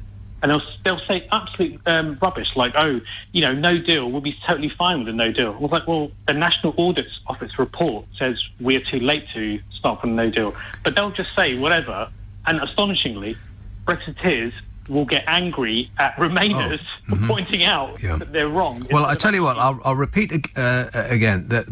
I had a call. That was the last call I took last night, and it was a long call. It was from somebody who is in the sort of freight business. Yeah. And he spelled it out. Basically, what it is that we're looking at as a country, and it's really actually alarming, because in the press, and journalists are at fault to a great extent as politicians are, they concentrate on a gotcha moment. Aha, you didn't know that thing, and so we're going to... And aha, this ferry company that barely exists has taken their terms and conditions from a pizza delivery site. So it's all gotcha stuff. But nobody's looking at the big picture, and this guy big pictured it for us last night. What's going to happen in about 3 months if we crash out with no deal? Because incredibly, nobody that is charged with running this country has done a blind thing about it. Yeah, exactly. I would urge you to listen to it, Milan, because if you're not alarmed now, you will be. And it's on lbc.co.uk. If you, I think it's, where do they find it? If you go to lbc.co.uk, it's on the homepage and on the My Videos section. Right. I'm going to order a pizza from that company and then listen to it when I get that pizza. Well, it's coming by boat, but they don't have a boat, so it might be cold when it gets to you. Can you wait a really long... I was polite. Here's a call in Chertsey. Hello, Tony. Hi there, Nick. Tony. Yes, I like being polite. I think it is the right way to be. It is. Be polite! Yeah, too right. Yeah. Why make an enemy if you can make a friend? Yeah. So that seems to me to be a reasonable approach. And Nick, you may be interested in some anecdotal evidence from two avid LBC listeners in Maidenhead, who I met the other day while playing pool in the Riviera Hotel, a beautiful place. It sounds a delight. It sounds like a luxury establishment, Tony. Well, it was at one time. It's not quite so much now, but it's all right. I can only dream of going into a once luxury establishment. Right. Anyway, they thought what an earlier caller said, that you were talking too much about Trump. But that's only two listeners. What, they say that I'm talking too much about Trump? Yeah. Donald Trump is the world's most important and powerful person. How can you not want to talk about him? I mean, apart from anything else, he's a constant amusement and amazement. Absolutely true. I didn't agree anyway, so we then went off into other conversations. Right. But what was interesting... Did you win, by the way? No, I didn't actually win in the end. Oh, right. But the reason that we got talking was that I'd left a free game up on the table. Because I like to do that, because I say that's sort of being polite, and what's a quid nowadays? It's very generous. Nothing. Yeah, that's right. Yeah. Well, it's sort of like my basic approach is to make life as easy for me and also for other people. Spread a bit of happiness around. That's right. For instance, here's another example, Nick. When riding on trains, which I do mostly, I prefer train riding than any other way of getting around on public transport, I always clean up the train. So move along, picking up litter, reaching down under seats and so on. Not judging anybody on them. No, it's all right. It's With all your right. hand? Oh. Yeah. Does it ever get sticky? Disgusting. No, you'd be surprised. I mean, the real cleaners do a pretty good job, and so there isn't much of a problem. I noticed that somebody's cleaned this studio after I bellyached on the air about it the other night. God, you should have seen it. I mentioned on the air it's like doing a show in a skip. Although I did notice somebody had left me something. Did you notice that? My glamorous assistant. Hello. Did you notice that it was very, very clean in here since I whined about it on the air? Oh, you? No, maybe it that's wasn't good. you. No, you didn't. It probably wasn't you, was it? No, but yeah. And look, spick and span. Apart from one thing, that I found when I came in. Give us a clue. Give us a clue. Then. Well, I won't give you a clue. I'll just tell you. Somebody bites their nails right off and just leaves them here on the desk. How my impolite God, is that? I couldn't believe it when I saw that. All right, get the DNA kit out. You can find out who it was. I want the name of the person. Yeah. I suppose you've got a good idea, though, have you? I've got no clue. No, I mean I'm the only person that actually. I'm the only person that broadcasts from in here, so it must be a production person. Oh, right, yeah. You know, that's interesting. Production people. Nick, I'm surprised you've still got this problem with the lights. You've not found any way around it. Oh, well, the only way... I'm glad you mentioned that, because they're about to go out, because I didn't walk up and down. No, there is no way. Apparently, it's a technological impossibility to fix. I asked, and it cannot be done. And so every half an hour, I have to... You have to... during the news, I have to remember to get up and walk around, because otherwise, about 5 minutes after the news, the lights go out. It's on about a 35-minute switch. Exercise, though. That's right. Yes, I'm avoiding a thrombosis. Is that what it is? A thrombosis. Right. I hope not. Anyway, can I say a few remarks about science? Because science seems to have got a bit of a hit recently. And, yeah, it's painful, isn't it?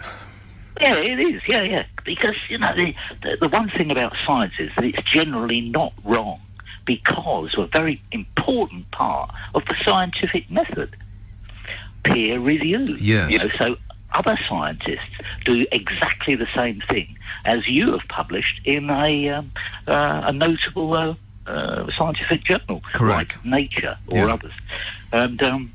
So essentially it shouldn't. It is the most likely to be the truth that we can make. To my mind, the scientific method is one of the best inventions that we've ever invented. Yes, but apparently now everybody must get prizes and everybody can make up their own facts, and you can dismiss any number of scientists' theories and evidence and proof by just saying you don't think so. Oh, well, the results will be out, and but unfortunately the results of denying climate change are probably going to be that we'll all be floating downstream on a tidal wave of sewage soon. Yeah. Still, if we muck up this place, we can always go somewhere else. Oh, yeah, Mars is lovely at this time of year, yeah. All right. I must admit, that one of the places I want to get away from is Britain in the winter. Although, you get some nice, pretty dawns and so on. In fact, the other day, where I was at Maidenhead at about 9 o'clock in the morning, just woke up, the sun was up.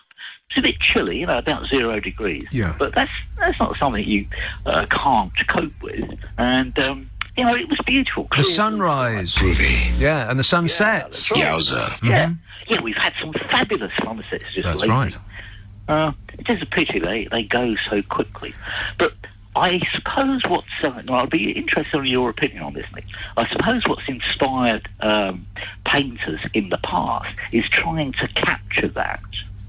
Because there's lots of sunrises and sunsets and use of light and so on that various painters have tried. Well, they try to capture nature. I mean, apart from abstract expressionists, some of those do actually too. They try to capture nature. Yeah, that's right. But now you can do it with a camera that you can carry around with you, which is, I suppose so, but not as well. That's probably right. Photograph will never beat a good photograph. Will never beat a good painting, because there's no, there's not the same level of emotion in a photograph. There can't be. Yeah. It's just a click. Yeah. Have you ever wished to paint?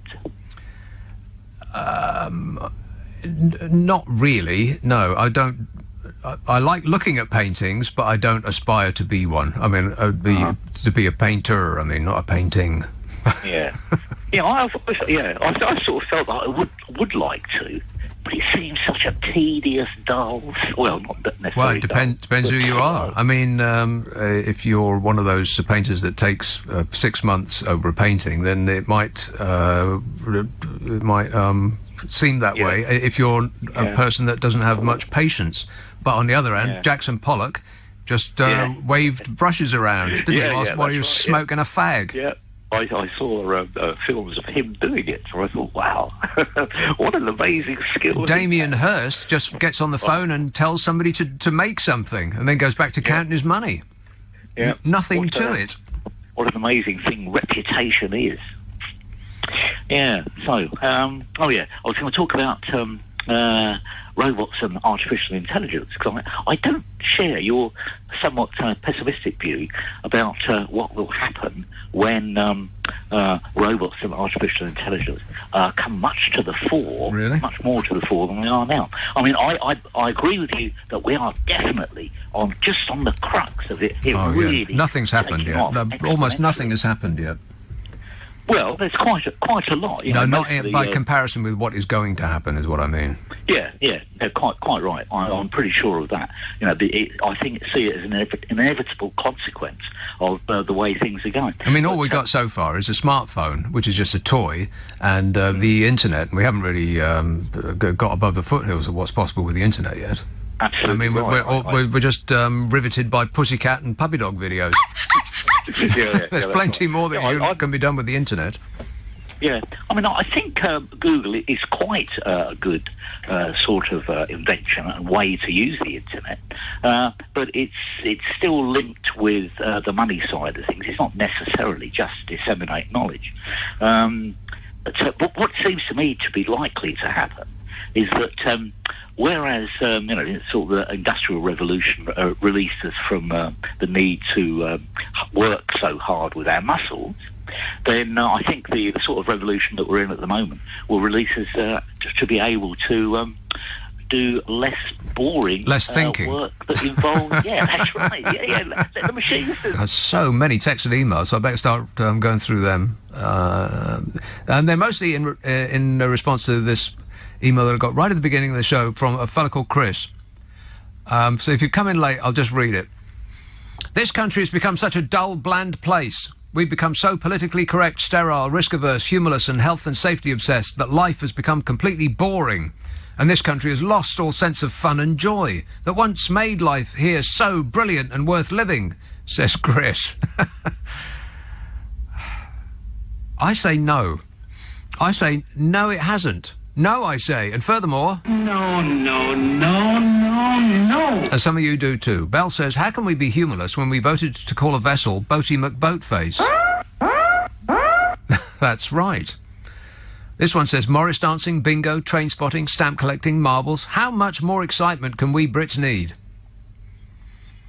Simon in Windsor says, reasons to be cheerful. London, most exciting football in the world. There's a comma there. London. Most exciting football in the world. Great TV. And Keira Knightley. If you really want to see dull, book a flight to Dubai. No. Dubai. Why do people still go there? Are you out of your minds? Why would you fly over Italy to get to anywhere? Dubai people go to.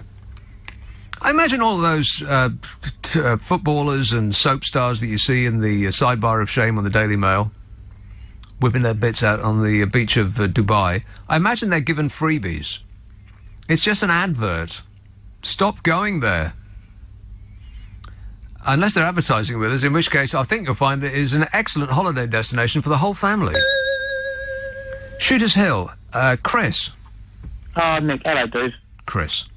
How you doing, fella? I just thought I'd call in and help lighten the mood a bit from the email from another Chris about Britain being downtrodden. Thank goodness for you. I know, I said to your glamorous assistant there, that it's kind of like there are other Chris's in the world, and I thought, I don't want a miserable Chris out there. I'm a chirpy Chris. This is you being chirpy? Kind of, yeah. Just kind of, want to put me tuppence worth in, but I do suffer from like manic depression and when the dark days come, they're very dark. Yeah. Yeah, I don't blame the country. I blame the things that happen in your mind. And yes. And obviously, this other miserable Chris has fallen on hard times. Well, I don't know. Maybe he's just complaining too much. Stop whining. Yeah, I know that's it. Yeah, but as far as Britain being dull, and there's too many things that I could mention that just cheers you up. You could even listening to the callers that you have early on in the show, when they spout as much nonsense. My mum calls it. It comes out like sausage meat.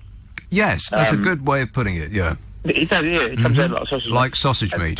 Yes, and that cheers me up, because then you kind of start to think that there's someone with, an inane.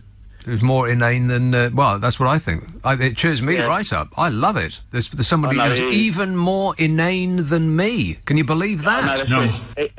Even when you're darkest inanity, there's always someone that's going to come on and give you a tinkle.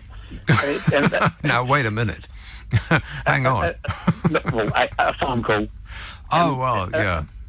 And it kind of starts there. But, I mean, you've only got to walk out your front door, whether you're in London, Britain, if you're in London, Glasgow, although it's cloudy for the next... How many days was it? It's going to be cloudy? Oh, forever. Expect it to be cloudy forever. But that's all right. I know. But there might be one day that it might be sunny a bit. But, I've gone all over the country, and there is so many things that... There are no end of places in this country that your jaw will be slack with amazement at how beautiful it is. It is. It's a wonderful place to live, and the more people that, even going back to your calls a couple of days ago when you was covering for Tom, people that come, over the try and risk their lives in a dinghy to get here. Oh. Exactly. See, here's a reason to be happy. You're not one of those people.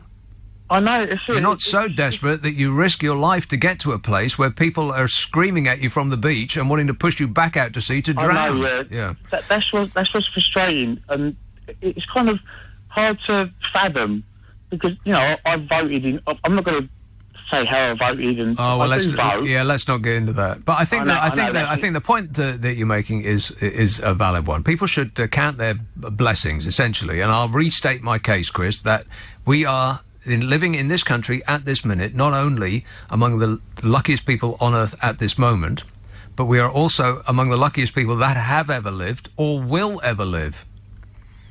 And still people are complaining. Stop whining. All right, thanks, Chris. 0345 6060 973. Well, I suppose you complain from your base experience, don't you? I mean, it doesn't matter what you've got or how fantastically gorgeous you are or lovely your paramour or how wonderful your place of abode is or any of those things. I mean, Bill Gates will probably be whining that Jeff Bezos has parked his bigger yacht in front of Bill Gates's sunset. Everybody's got something to whine about. But really, just take a breath and think about how fortunate we all are. This text says, that texter could live in Slough. Even Betjeman hated Slough. Well, you know what? Slough's on the up. If you've got a bit of extra money, you might want to invest it in Slough. I'm not saying that you might want to live there, but just, invest it there. Patrick says, why can't everyone be polite? Oh, no, I've read that. Matthew says, ignore the moaners, Nick. They just hate the fact that you are politically correct. Am I? Am I really? Good that somebody is taking a moral stance and ensuring that we don't normalise Trump's ridiculous antics. There's nothing ridiculous about Donald Trump. Bing, bing, bing, bing, bing, bing, bing, bing, bing, bing, bing, bing, bing, bing, bing, bing, bong, bing, bing, bing, bing, bing, bing, bing, bing, bing. I mean, what's ridiculous about that? Come on. 0345 6060 973. Lewisham. Hello, Hannah. Oh, hi, Nick. Hannah. I've been sort of trying to rack my brain about finding a historical figure that the great and magnificent Donald Trump is most like. And I thought of Caligula. Well, what can you tell us about Caligula? Because that sounds very much like history to me. Boring! Well, this Roman emperor was 1,000 times insane. I mean, he killed his relatives, friends, and people of his court. Here, there, and everywhere, baby. And to top it all, he declared his horse consul, which is one of 2 annually elected chief magistrates.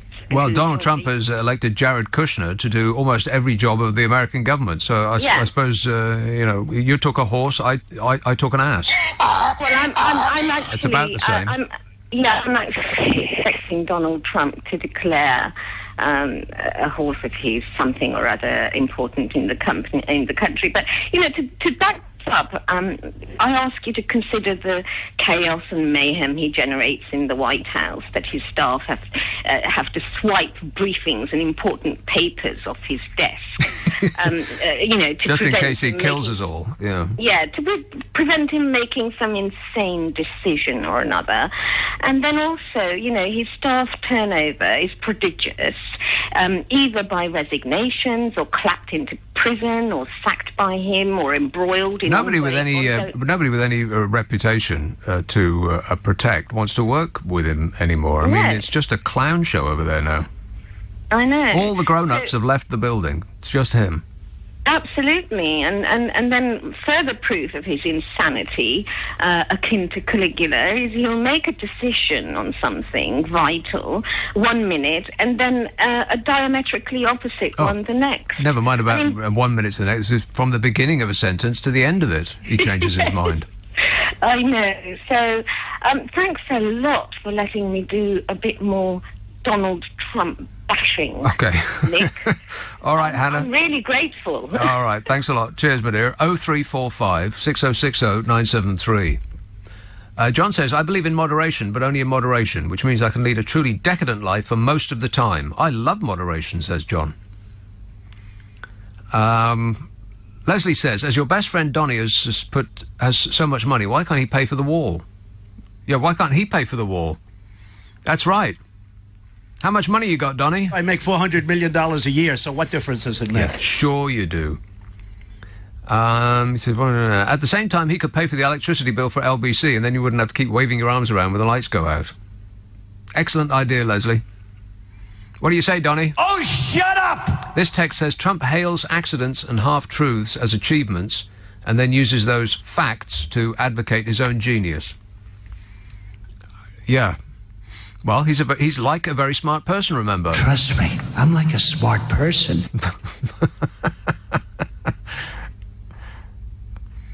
Trust me, I'm like a smart person. Mike says the reputation of US scientists is being trashed by Trump. They must be absolutely livid that the opinions of Harvard, Yale, Caltech, MIT, Princeton et al. Are subservient to those of the orange buffoon whose education is bigly the greatest. Called out the human race, I say. Yeah, but it's worse than that. It's not that he doesn't believe in climate change. It's just that the coal industry and the oil industry gave him so much money that they don't want him to enact any provisions to prevent it because it would affect their bottom line.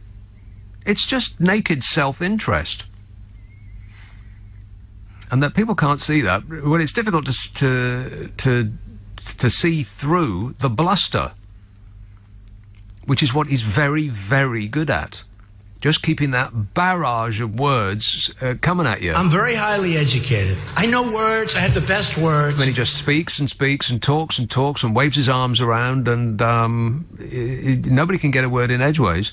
And you just get mesmerized by this clown show that's going on in front of your eyes. And meanwhile, behind the scenes, I've got a list of the underhand things that he's done while distracting you with his buffoonery. It really is alarming.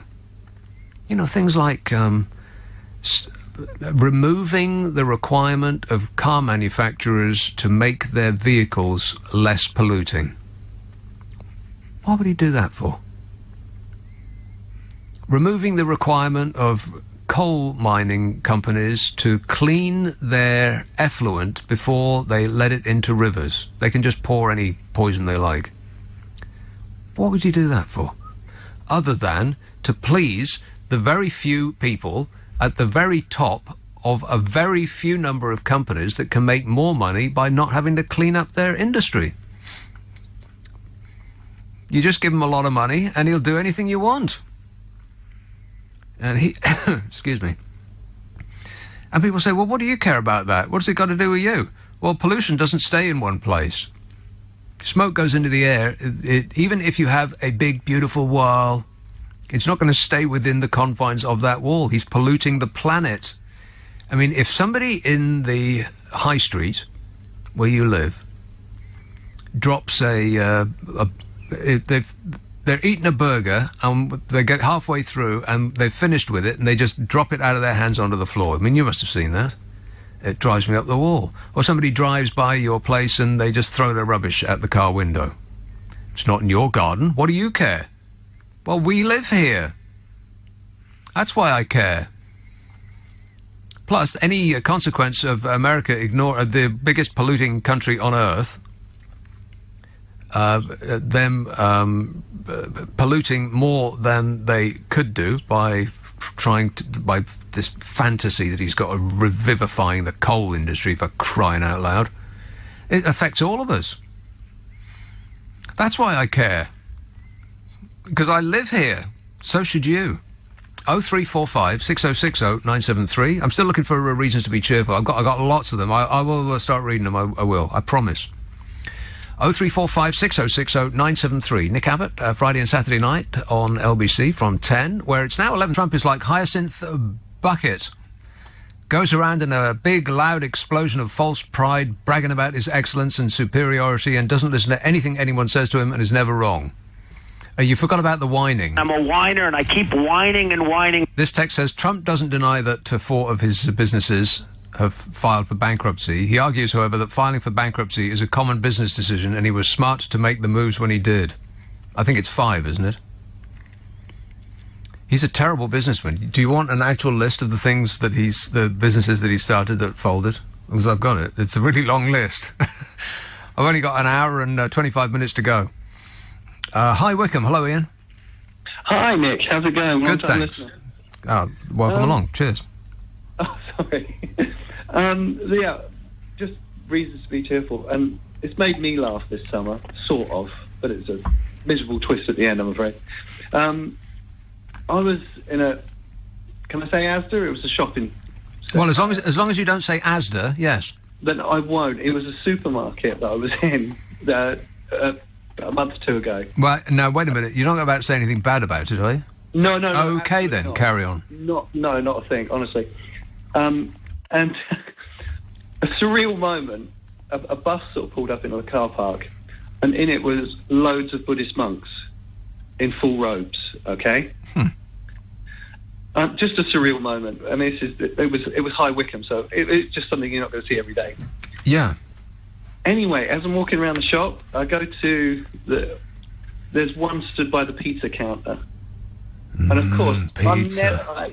I know, but I'm never ever going to get to say this again in my life. So I said, hey, you better make him one with everything. Thank you. Listeners with material. No, I know it sounds like material, but it really happened. But the reaction was priceless, because the lady behind the pizza counter and pretty much 3 people stood there, just stared at me. And it was just pure silence. And I thought, damn it, that was a really good joke as well. I'm never going to get to say that again. Never, ever, ever. Oh, well. Better luck in the next life, Ian. Yeah. Anyway, I'm walking down the aisle, and there's another guy there. And I thought, I'm going to do this joke. I don't care. Someone's going to laugh. And I said, hey, look at that. I hope they make him one with everything. And he just looked at me and said, yeah, you're right. They shouldn't be here. And I thought, oh, man. I give up. I just gave up. I had no idea where that was going, and it took a really nasty turn right at the end there. Well, yeah, because he looked at me as if to say, "Yeah, I know what you mean, mate," and I thought, "No, you really don't. You really don't." And I've been sitting on this story for ages, and I thought, Nick Abbott will at least get it. Yeah. So because they come over here spreading peace. It's the last thing we want. All right, good work. Thanks a lot, Ian. 0345 6060 973. Mike says, reasons to be cheerful. David Cameron and George Osborne have gone and will never return. I think this is nonsense. He says, a sigh of relief now for Theresa May. Oh, poor Mrs M. What a week she's got coming up, eh? It's coming. 29th of March, just 88 days to go before our glorious exit from underneath the boot of the evil, unelected overlords of the socialist European experiment. I can't wait. And that's just over 50 days that Parliament will sit to get all this mess sorted out. And they haven't even really started yet. And it is 50 days they'll sit, 88 days to go. And they're only going to sit for 50 days because they'll still take their holidays. I mean, they felt confident enough with their own performance that they just had 3 weeks off. They're going to take another fortnight off in February. Oh, fabulous. Theresa May's set to offer MPs a double lock on her Brexit deal. Any idea what that means? No. She's pursuing 2 safeguards, which are designed to ensure the controversial Irish backstop should not last for more than 12 months. She's set to talking to the Bufton Tuftons on the Tory party backbenches, you know, Boris Squiffy Pants and that monocle on stilts and all that lot. But Mrs M's initiative would require more EU concessions than Brussels has so far been willing to grant. They said no. And furthermore, no. And you can't have an end to a backstop because then it wouldn't be a backstop. I think I've got that right. And Eurosceptics said there were no signs that resolve was wavering among the more than 100 MPs who vowed to defeat Mrs M's deal. They're our elected representative suicide squad, except they're not killing themselves. They've decided that our lifestyles are dispensable. They'll be just fine. They're on at least 75 grand a year with pensions and subsidised food and making contacts that they can monetise on leaving office or while they're in office in a lot of cases. Ain't that right, Boris? Yeah. Wait a minute. Mm-hmm. While you're in office in a lot of cases. It's our future they're playing with and they're acting like it's a game. The PM, I think it was revealed last night, wasn't it, that is now taking personal charge.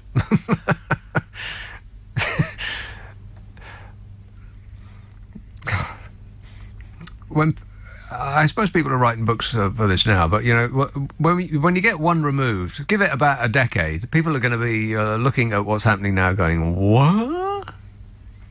Now she's taking personal charge of no-deal planning. What a relief, eh? Mrs M's taking charge.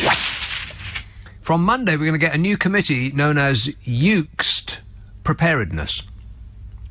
I'm not making this up. Write it down.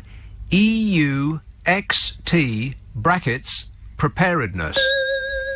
EUXT, as in preparedness for the EU exit. EUXT. EUXT. Seriously, they've had 3 weeks off, and the best they could come up with was EUXT preparedness.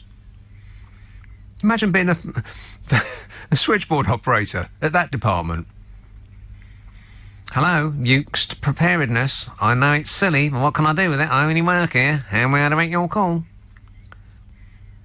They've even botched the name of the thing they're setting up to deal with the thing that they're driving us towards. And number 10 officials are now working flat out, or at least they will be when they get to work on Monday,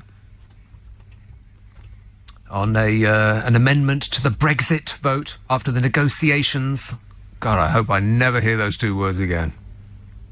We're going to be hearing them from now until the end of time. They're working on an amendment to give Parliament the right to serve notice to the EU of an intention to quit the backstop after 12 months. But you can't quit a backstop. That's the whole point of it. And let's assume that if we agree on a deal to leave, we won't be able to agree a deal on trade. No, wait. I got that wrong. Rewind. Let's assume that if we can't agree on a deal to leave, it's taken us 2.5 years and we still haven't agreed. Let's assume that we won't be able to agree a deal on trade, because that's supposed to be the difficult part. I mean, wind back and check what David Davis says. This was supposed to be the easy part. This is going to be the easiest thing in the whole wide world. Actually, he said the trade deal was going to be the easiest thing. That's the complicated part. The piece of cake has taken 2.5 years and they still haven't got an agreement. And they're saying that, we'll be able to go to the Vienna Convention. That governs countries' rights to withdraw unilaterally from international treaties. Don't worry about a thing. We'll be able to get that out of the backstop by taking it to the Vienna Convention. And I'm no legal expert, but it would probably only apply to deals that were permanent. But as a backstop is not permanent, by definition, it might not. But I think that's what the Attorney General said, Geoffrey Cox. But I might be wrong, because what he said was so long that I didn't read it. I don't know anything about it, but it doesn't prevent me from having a strong opinion. Correct. And that seems like the sort of thing that gets lawyers rubbing their hands in glee at the very idea of arguing in court at £2,000 an hour from now until the end of time. They'll be singing "Where in the Money," like that boss of Sainsbury's did when he was waiting to talk about the merger with Asda. Here's a tip for you. If you're in front of a camera, it's always on, even when it's off. Same with the microphone. People don't know, even people in radio don't know that. You turn a microphone off on the desk and the light, the big red light goes out, but it's still on. And that's also true with your phone. Everything you do with your phone in the same room, it can see and hear everything. Disgusting. It's got detailed files. So while she's sorting all this out, Mrs M is seeking a written guarantee from Brussels that the EU will have reached a trade deal with us no later than 12 months after the end of the Brexit transition period. What a sense of her sense of humour extends past her shoe collection. You can't agree a trade deal in 12 months. It's taken 2.5 years to reach an exit deal, and we don't even like it. Some leading Eurosceptic Brexiteer ultra called Steve Baker, he said that, he was dismissing the idea that a Commons amendment could provide the reassurance that some of the ultras want. So did Sammy Wilson, Brexit spokesman for the Democratic Unionist Party. He said there was no way the DUP would support the deal without substantial changes to the backstop. And everyone is all whinging and whining and moaning. And Mrs M's ready to fly to Brussels for talks next week if there's any sign of a breakthrough. Or she could send the Home Secretary. You know, get the big guns out. She could send in Sajid Javid, the Sajid. You know, the Jav man. It looks like a job for Super Saj. Meanwhile, Mrs M is going to launch a charm offensive with the mutinous Tory MPs. Don't do it, Mrs M. Put your pointy shoes on and kick them up the body. Time's running out. And it's coming on really fast. The Commons vote on her deals scheduled to take place around January the 15th. And they're back at it on Monday. Exciting, isn't it? No. Some texts and emails about this. These are reasons to be cheerful. Josh says the Donald is the best reason to be cheerful. Everything he does or says. Just looking at the guy cracks me up. Stephen Leeds says the best bloomer Mr. Trump made was when he invented a country, praising Nambia instead of Namibia. Yeah, or Nambia or Namibia. Either one. John M. Morecambe says, come on, Nick, just admit you're jealous of Trump having such massive hands. They are massive. The massivest of hands. Way bigger than those of other giants. His are bigger. The tape measures are wrong because they can't cope with how big his hands are. That is totally true. Everybody says so. Wimbledon. Hello, Chris. Oh, hello, Nick. Good morning to you. I was listening to the programme Not earlier. yet. Which time zone are you calling from? What time is it? What time is it? Well, what time is it? Get, what time is it? Who was that? sorry, It wasn't Run sorry, DMC. It wasn't yeah, Snoopy yeah. Snoopy Good Dog morning, Dog. It good was morning. Public Enemy. Get Public Enemy on the phone. They'll explain it to us. Rock and roll! Yes. Yes, good good evening to you. Good morning when it's in 10 minutes. Yeah, yeah, right. It's 10 to 12. I was interested earlier this evening when you were referring to average average annual rates of gross national product in America. Gross. And you said that under Clinton it was about 7%, under Bush it was about 6%. Yes. And under Obama, it was about 6%. And, Yes. of course, that's not anything like as good as under Mr. Trump, where it was 4% in his first year, and it's about 3.5% this year. Poultry. Poultry, yes. But I was wondering where those figures of 7, 6, and 6 came from. In year 2000, the GDP growth in America was 7.8. Ah. In So year it's just you're just quoting 1 year, are you? Are you quoting 1 year for Trump? Yes, I was quoting 1 year for Trump. 2004, Yes, okay, 2004, George W. Bush. Bush was 6.9%. 2014, Obama. You remember Obama, don't you? 5.2%. But of course, he had the wooden spoon of having to deal with the fallout of the you-know-what. And Donald Trump, very, very small, as small as his tiny, weird, small little hands. Oh, shut up! 3% in 2018. I think you'll find that those statistics are correct. You're quoting just a 1 year there. So if you quote an average of Mr. Trump, say 4 and 3.5, it's about nearly 4%. The average 4% is smaller than 5. It's smaller than 6.9. It's smaller than 7.8. According to the United States Department of Commerce, yes, throughout the whole of Mr. Obama's period of office, the average growth of gross national product was under 1%. Yes, what was he dealing with at the time? Can you recall, Chris? No, you were saying that it was 6%. You were no, it's 5.2 in 5.2 in 2014. What was he dealing? Can you remember a thing called the financial? Chris, can you remember a thing called the financial crisis? 4%. Chris, do you remember the financial crisis? Yes, of course I do. That's why. Do you think that might have? Do you think that might have had an effect on the American economy? Yes. 95% of 87% of the 56% of the statistics that I gave are 110% correct. I don't know what you're talking about, Chris. 0345 6060 973. Adrian says, one good reason to be cheerful is that in April, Farage will be minus a job at the EU, with hopefully his pension in doubt. No, I don't think his pension is in doubt. I think he gets to keep it. No more guff from him from Brussels. The Kentish windbag will be silenced. I'm a nutcase. I don't think so. Gordon says, I've tried to find the call you mentioned on the LBC website. I'm an idiot. I can't find it. Help, please. Right, where is it? If you go to lbc.co.uk and it's in the top videos section, or it's on the Nick Abbott page as well. Is it? It is. So, why? What's on my page? I've got a page. Yeah. I can't imagine what's on it. Lots of the interviews from the last couple of weeks. Right. Are there photographs? Disgusting. 0345 6060 973. Yeah, it's on there. It's really worth a listen, because you won't have heard anything that guy said. I mean, he is an expert in freight, moving goods around. And all that we've heard from our elected representatives is just a bunch of fluff and waffle. They really don't know what they're doing. They've got no idea what they're getting into.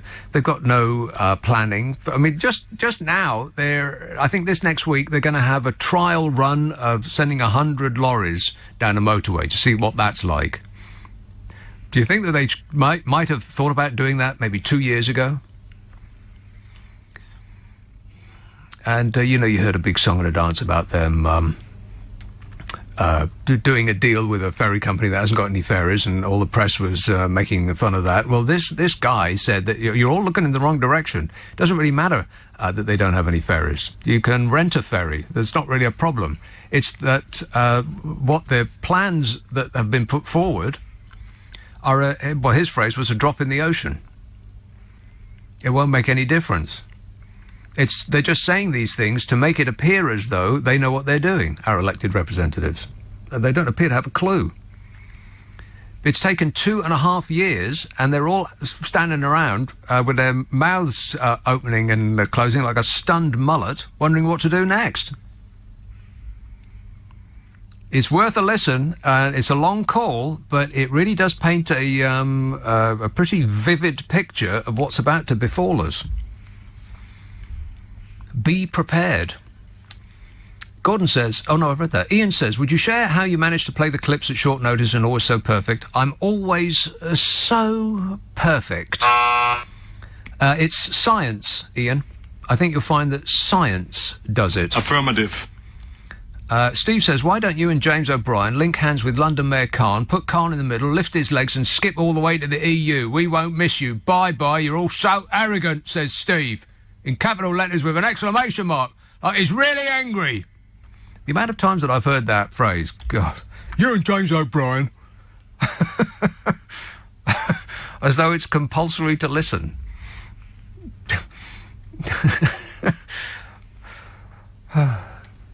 James O'Brien is a brilliant broadcaster. Don't lump me in with James O'Brien. I'm just a dope who plays cow noises on the radio.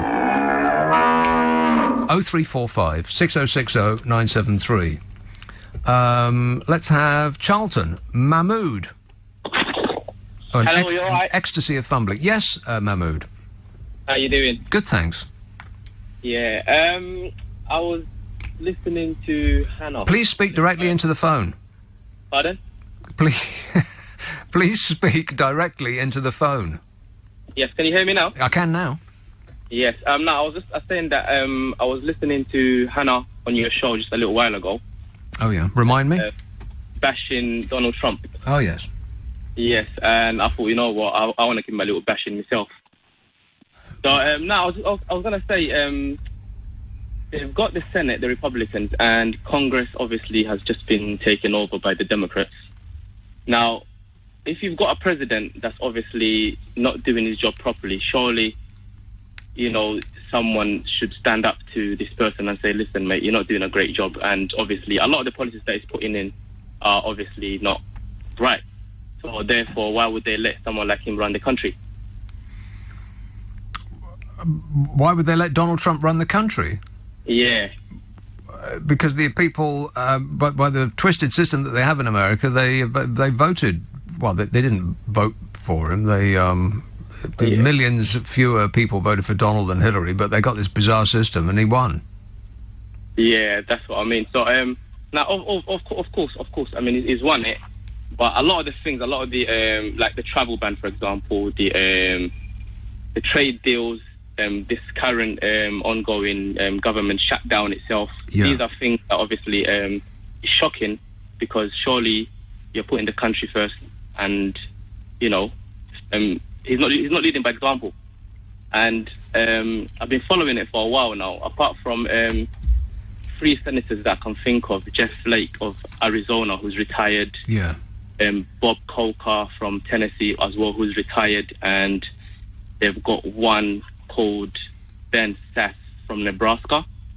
They were the only 3 that were obviously critical of this president. Oh, well, no, there's a bigger list, and it's getting bigger by the day, because the Republicans don't want the government to shut down. The Republicans don't want a trade war with China. The Republicans don't want a lot of what Donald Trump's doing. They want the tax cuts for millionaires, right enough. And they want the that sort of hypocritical evangelical thing about abortion and gun rights and all of that. But they don't want to lose money on daft trade wars with China, and neither do the companies that funnel money to the Republican Party. So he's even the Republicans, which are normally all in step and singing as with one voice, even they are now expressing their displeasure. I'm sorry, Mahmood, I'm going to have to go because look at the time. So here it comes. You ready? This country has become such a dull, bland place. We've become so politically correct, sterile, risk-averse, humourless and health and safety obsessed that life has become completely boring. And this country has lost all sense of fun and joy that once made life here so brilliant and worth living. Which is completely incorrect in every respect. And I wondered where he lived to be that depressed about his surroundings. Oh, he hasn't told us. Has he told us where he lives? No, not mentioned it yet. Right, okay. So here's his response. He says, flattered by all the attention, but I just meant that all the factors that I mentioned and decades of government failures have caused the dullness of modern Britain. No harm or upset meant. Well, hang on, I've got hair on my tongue. Oh, that was awful. Disgusting. I didn't actually spit, it was just air. Well, I didn't get upset. I just thought that was... I just felt a bit sorry for you, really. To be living in this fabulous country, it doesn't really matter where you live. I mean, you could be living in Hull and still there's the joy of life, surely. You got the sea there. You got that submarium. Leeds is nearby. All that beautiful countryside. No end of lovely. You know, you could be living in Ethiopia, for instance. You could be living in Syria. You could be bobbing about on a tyre in the middle of the ocean, trying to get somewhere better. Be happy, Chris. So I did ask for reasons why it's all of that is untrue. And I think I've run out. Come on, people. You've got to do better than that. This text says, when we eventually leave, will we have an annual running through a wheat field bank holiday? That's an excellent idea. With bells on our toes. Andy says, your tedious anti-Trump diatribes tell me you are a loony left snowflake. Triggered by everything and living in a liberal padded echo chamber devoid of reality, says Andy. I could respond, but I can't be bothered. Slough, hello, Evan. Hi, Nick. It sounds like Chris needs to get out more. Yeah. And, I mean, we're a liberal country. We're all liberals. I mean, that's what we are. We're Western Small L liberals. That's right. Well, I just wanted to say, with regard to Trump fans who think he's an economic genius, which he really isn't. I just wanted to clarify for them. With regards to his economic policies, the greatest risk to U.S. jobs at the moment is from automation and AI. And, I mean, that's the real big issue. And Trump's policy was to basically put tax breaks on business and the ultra-rich. And given a already heated economy, which essentially means this is inflationary, and that leads to less wealth distribution, basically richer people get richer and poorer people get poorer. Yeah. Hillary's policy, on the other hand, and I know a lot of you don't like her, but her policy was to use those tax dollars to help retrain people and reskill people displaced by automation and AI. The problem with that, Evan, is that it's delayed gratification, which politicians rarely are in favour of because they won't benefit from the public approval because they'll be gone by the time the improvements come through. And Trump is really big on short-termism. Yeah, well, he's only interested in himself, so that by definition, short-termism. He's made massive tax cuts, and this has led to substantial increase in U.S. debt. $2 trillion in the time that he's been in power. $2 trillion he's added to the national debt. And that's inflationary, which forces up interest rates, which means struggling Americans, mortgage payers, are going to be probably funding that fund the super rich as the interest rates go up. And high interest rates suck investment out of Asia, which risks harming the Chinese economy, which then risks the global slowdown. Well, as Apple, their recent results testify, yeah. Indeed, and a global slowdown will lead to more protectionism. Trump's already creating this protectionism, and it can lead to a further cycle of protectionism, where essentially he's basically telling he's basically putting up barriers, which trade is a mutual sum game. If we both trade, we both benefit. But if we both protect, we both are worse off. So by basically adding tax additional barriers to steel, that is effectively going to affect maybe, Matt say 30,000 jobs in the steel industry, but it effectively costs 150,000 jobs, for example, in the mobile phones industry. It's not a good idea. There's already huge tariffs on steel. It's not like he's raising it from zero to something else. He's raising it from high to much, much higher. Yeah, plus they don't get much steel from China. I think most of their steel comes from Canada. And the EU, by the way. It's damaging U.S. jobs. Every deal he's made has been a worse deal for the U.S. economy. He doesn't understand trade. He doesn't understand business. He's not a businessman. He's a game show host off the television. And he's appealing to people. He's playing people for idiots, and it's really not good. Well, unfortunately, they are. The people that are believing his guff are, unfortunately, the poorly educated. He's even said it. I love the poorly educated. He said it. I love the poorly educated. Those are the people that voted for him. I mean, I empathise with those people. Yeah, you don't too. always have time to cover everything, to learn everything, to know all these kind of things. And Trump is appealing to the fact that they haven't got that people knowledge. who know even less than he does. I mean, he keeps saying that we lose hundreds of millions of dollars in trade deficits with other countries, which is a complete fundamental misunderstanding of trade. You don't lose money if you buy more things from another country than they buy from you. It depends what it is you buy. I've heard this from Brexiteers, where they say, "Oh, we got a trade deficit and we sell more to EU than the EU sells to us, so we'd be fine, basically destroying our entire market. So we sell nothing, and they sell back to us. Essentially, a trade deficit is negated by inflation. If there is more being sold, we're basically buying more than we're selling. We will basically end up getting inflation until it evens out. It happens, but basically, not selling anything makes us far worse off. Yeah, I mean, take this simplistic example. If we make cars, just assume that we make cars from parts and materials that are solely made in this country, and we sell France a Rolls-Royce, and they sell us vegetables. Well, we've sold France something that's much more expensive than they've sold us. But you can't eat a Rolls-Royce, you can just drive around in it. So if we hadn't bought the vegetables from France, we'd be starving to death, and they would be... I've just sort of run out, but it depends what it is you buy. The key thing is you specialize. If you specialize in creating a thing you're good at, and the other person specializes in they creating good at, then you basically both better off, rather than you trying to do the thing that you're worse off. Which is why trade has always been a mutual sum game. It's one of the biggest drivers of wealth production. People who think that money makes us wealthy, if we print more money, we get richer, that's not the way it works. If we have more goods and services, that makes us richer. It makes the value of our money in the pocket worth more. So whenever you look at policies, actual policies that make us better off are policies that actually drive jobs, get you and me doing more things more efficiently to help us, to help sure that our education and our health and all those things are good and sound, that retrain us, reskill us. Evan, would you like to be the economic advisor to the White House? Because I think the position is open.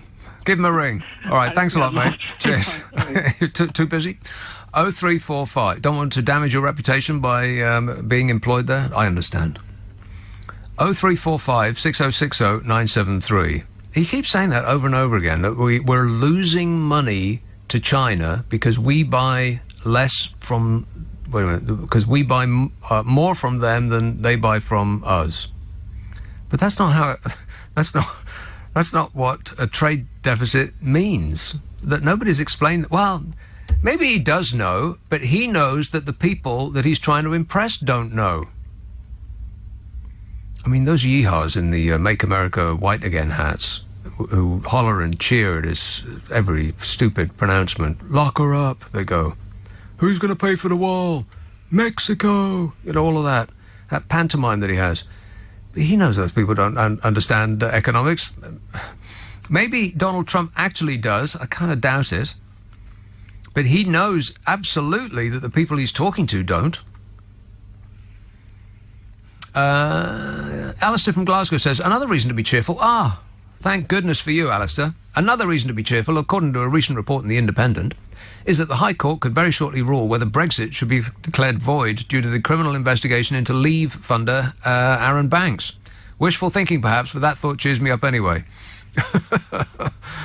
Void? Oh, no. Ugh, we don't have to go through that again, do we? We're going to have to vote again. Anybody want to do that? No. Can you imagine how loudly they'd be? I mean, the fundamentalist Brexiteer ultras do nothing but whine now. Can you imagine what it would be like if they lost? Bruce in Sevenoaks says, the fact that you feel this country is fantastic simply confirms what a depressing place it really is. Wow. When you wrote that down, Bruce, did you think that that was funny? That was a killer witticism?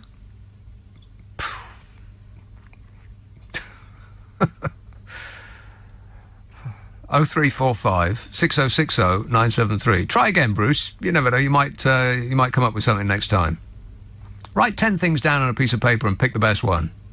I double dare you.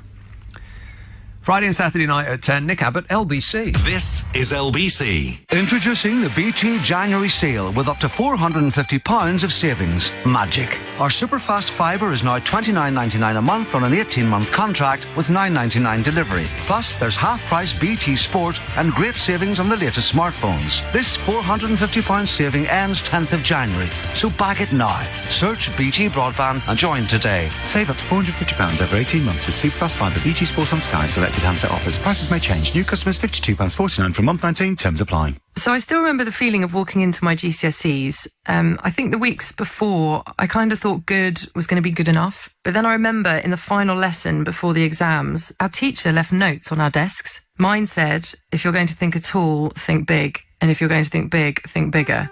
I was thinking small, but she inspired me to think otherwise. Teaching. Every lesson shapes a life. As a new teacher, you'll start on a minimum salary of £23,000 to £29,000, depending on location. Search Get Into Teaching. Oh, I did it again. I'm reading. No, nobody should read. Reading is very dangerous. Nick Abbott on LBC. Call 0345 6060 973. I'm listening, dear. You can talk to me. Yes, I'm listening, Lou, in Northwood. You can talk to me. Hello. Lou. Reasons to be cheerful, part 3. Yes. We've still got Ian Dury's music, so there's a reason to be cheerful. First of all, before I talk about climate change, just tell me, how does Trump manage to get all these bills that he signed into law? I mean, how does it get passed? I'm missing something here about how he manages to do what you said earlier about the motor industry putting all their pollutants into the rivers. How do you... Our Prime Minister can't do that. We've got people who would stop them doing that. Yeah. Our parliamentary democracy would put a spanner in those works. Well, they're supposed to be the democracy of the world.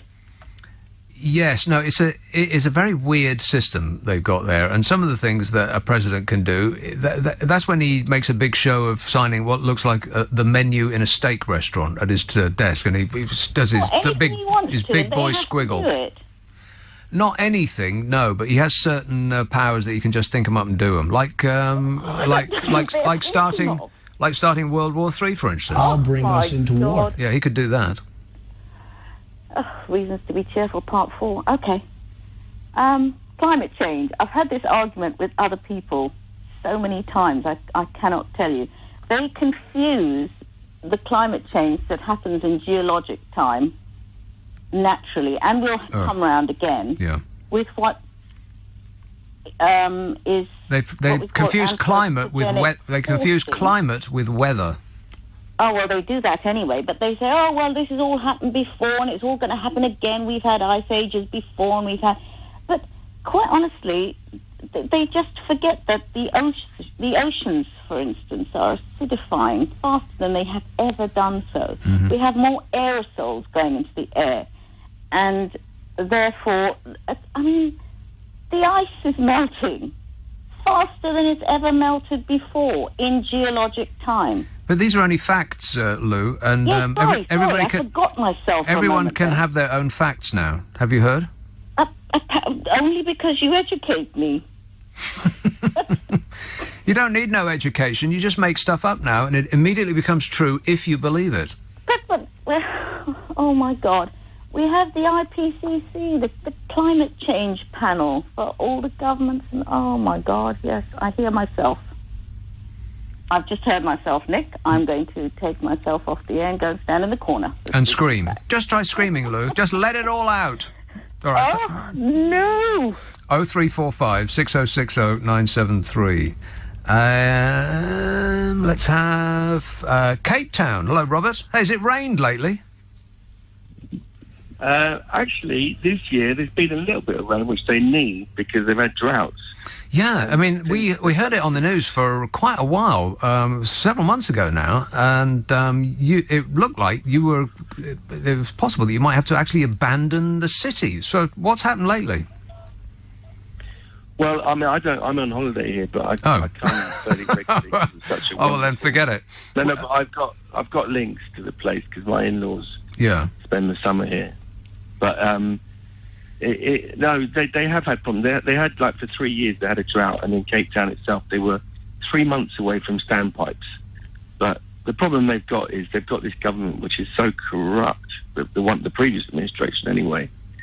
They were robbing the public services blind, and no investment, so of course they weren't prepared for the potential drought. It's an amazing place, though, mate. I mean, you've been here. I do. I absolutely love it. It is an incredible place. Is it still dirt cheap to eat in a restaurant? No, the inflation is mental. Really? Honestly, when I first came here, it was cheap as chips. But now, it's still cheaper than London on average, but it is not far off. Blimey, because when I was there, it was a good few years ago now, I went in, you would go into the best restaurant and just scan down to the most expensive thing they sold, which was usually a fish platter with lobster and crustaceans and so on, and look at the wine list and just go to the most expensive wine on the list, and it would be and the entire thing would be a tenner. Yeah, I know, and it's changed. It's really changed. I mean, I had duck today. It was 12 quid, which I know people will say, well, that's a London price, but actually, no, that's not a London price. That's monstrous money. Yeah. But I was just calling to say, I know you don't like Trump. I get that. I've got that feeling. Well, he's the gift that keeps on giving. I mean, I don't think he should be in a position of power, but he is an amusement. You know, as long as he doesn't actually have any Look, any power to throw about.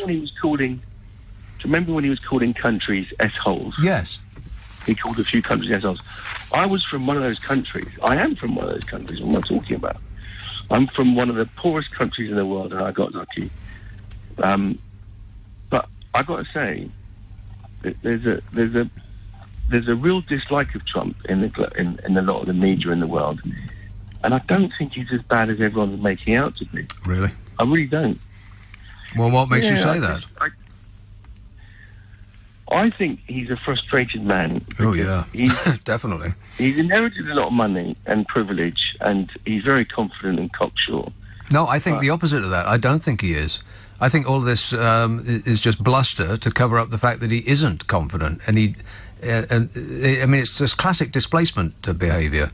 You know, I'm the best at this and I'm the best at that, and nobody knows this more than I do. And he knows that he's an ignoramus, and he knows that he's a failed businessman. And it's obvious that he knows it because banks stopped lending to him, so he had to go to Russia to get money. That's why he doesn't want to release his tax returns, because it's got Russian money all the way through it. His son said so.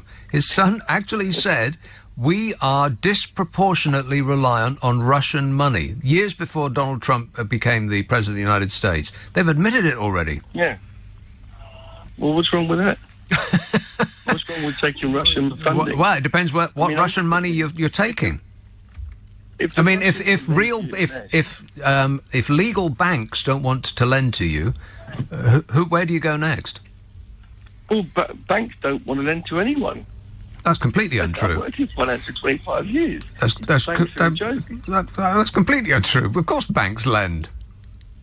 Well, since the financial crisis, you get a lot more lending that goes through different channels now. You get you've got the internet companies coming up. That, Oh, please, that's nothing at all. That's small beer.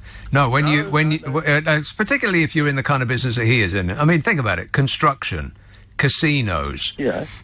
What does that remind you of? Absolutely. Yeah. You've got a ton of Russians who robbed the state blind, and they needed to invest it somewhere, so they lent it to Trump cheap. So he's a businessman. He took the cheap money. Big deal. No, well, I don't think it was cheap. I mean, if you can't get a loan through a bank, then a gangster isn't going to lend you it cheap. What, they're going to do you a favour? The man was desperate. You think a gangster is going to do you a favour if you if you come to him? Hang on, I'm going to cough. If you come to him in a state of desperation and say, please, he's going to do you a favour? Listen, do you remember when there was that first tax return he released? And he paid $145 million in taxes. He released, and I think he plays people. I think it became a big thing, didn't it? And then he finally released one of his tax returns, and in 1 year, he paid $100. Oh, didn't he have to because he got married? I think when he got married, you have to release your. I think it's the law. It's either when you get married or when you get married to a foreign citizen, something like that. But it was he had to do it that 1 year, and that's the only year that we've ever seen of his tax returns. Yeah, only 1 year. I know. But my point is this, right? I lived in a country I lived in Haiti. I grew up in Haiti. And it was so poor. Gosh, you can't imagine. And I got lucky. I came to London and it all worked out. I'm a lucky guy. But, you know, everyone keeps going on about Trump. You know what? With him, I don't think we're going to get massive wars in the Middle East. Well, I don't think we're going I do. But he's already set Iran up. I think it'll be the only thing he's got left. This is why he's digging his heels in on the wall, because everything that he's done so far is either a continuation of the success under Obama with the economy.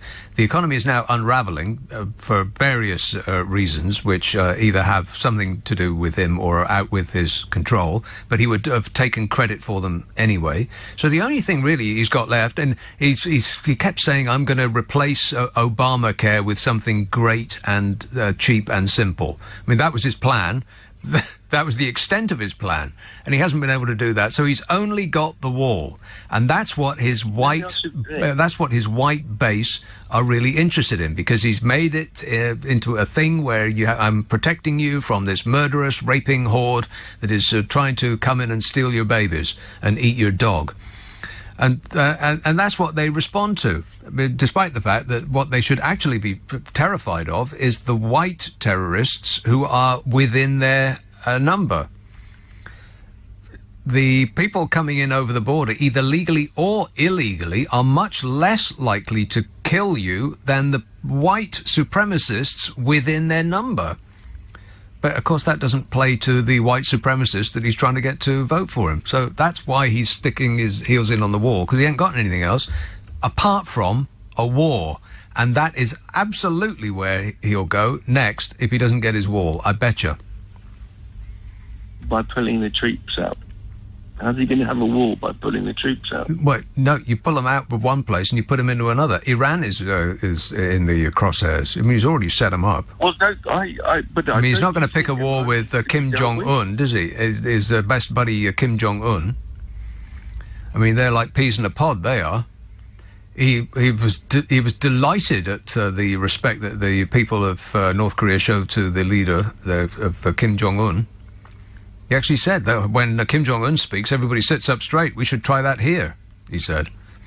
He loves all that. Plus, Kim Jong-un's got nukes. Iran ain't got nukes. So, yeah, I think it's going to be a war with Iran if he doesn't get his stupid wall.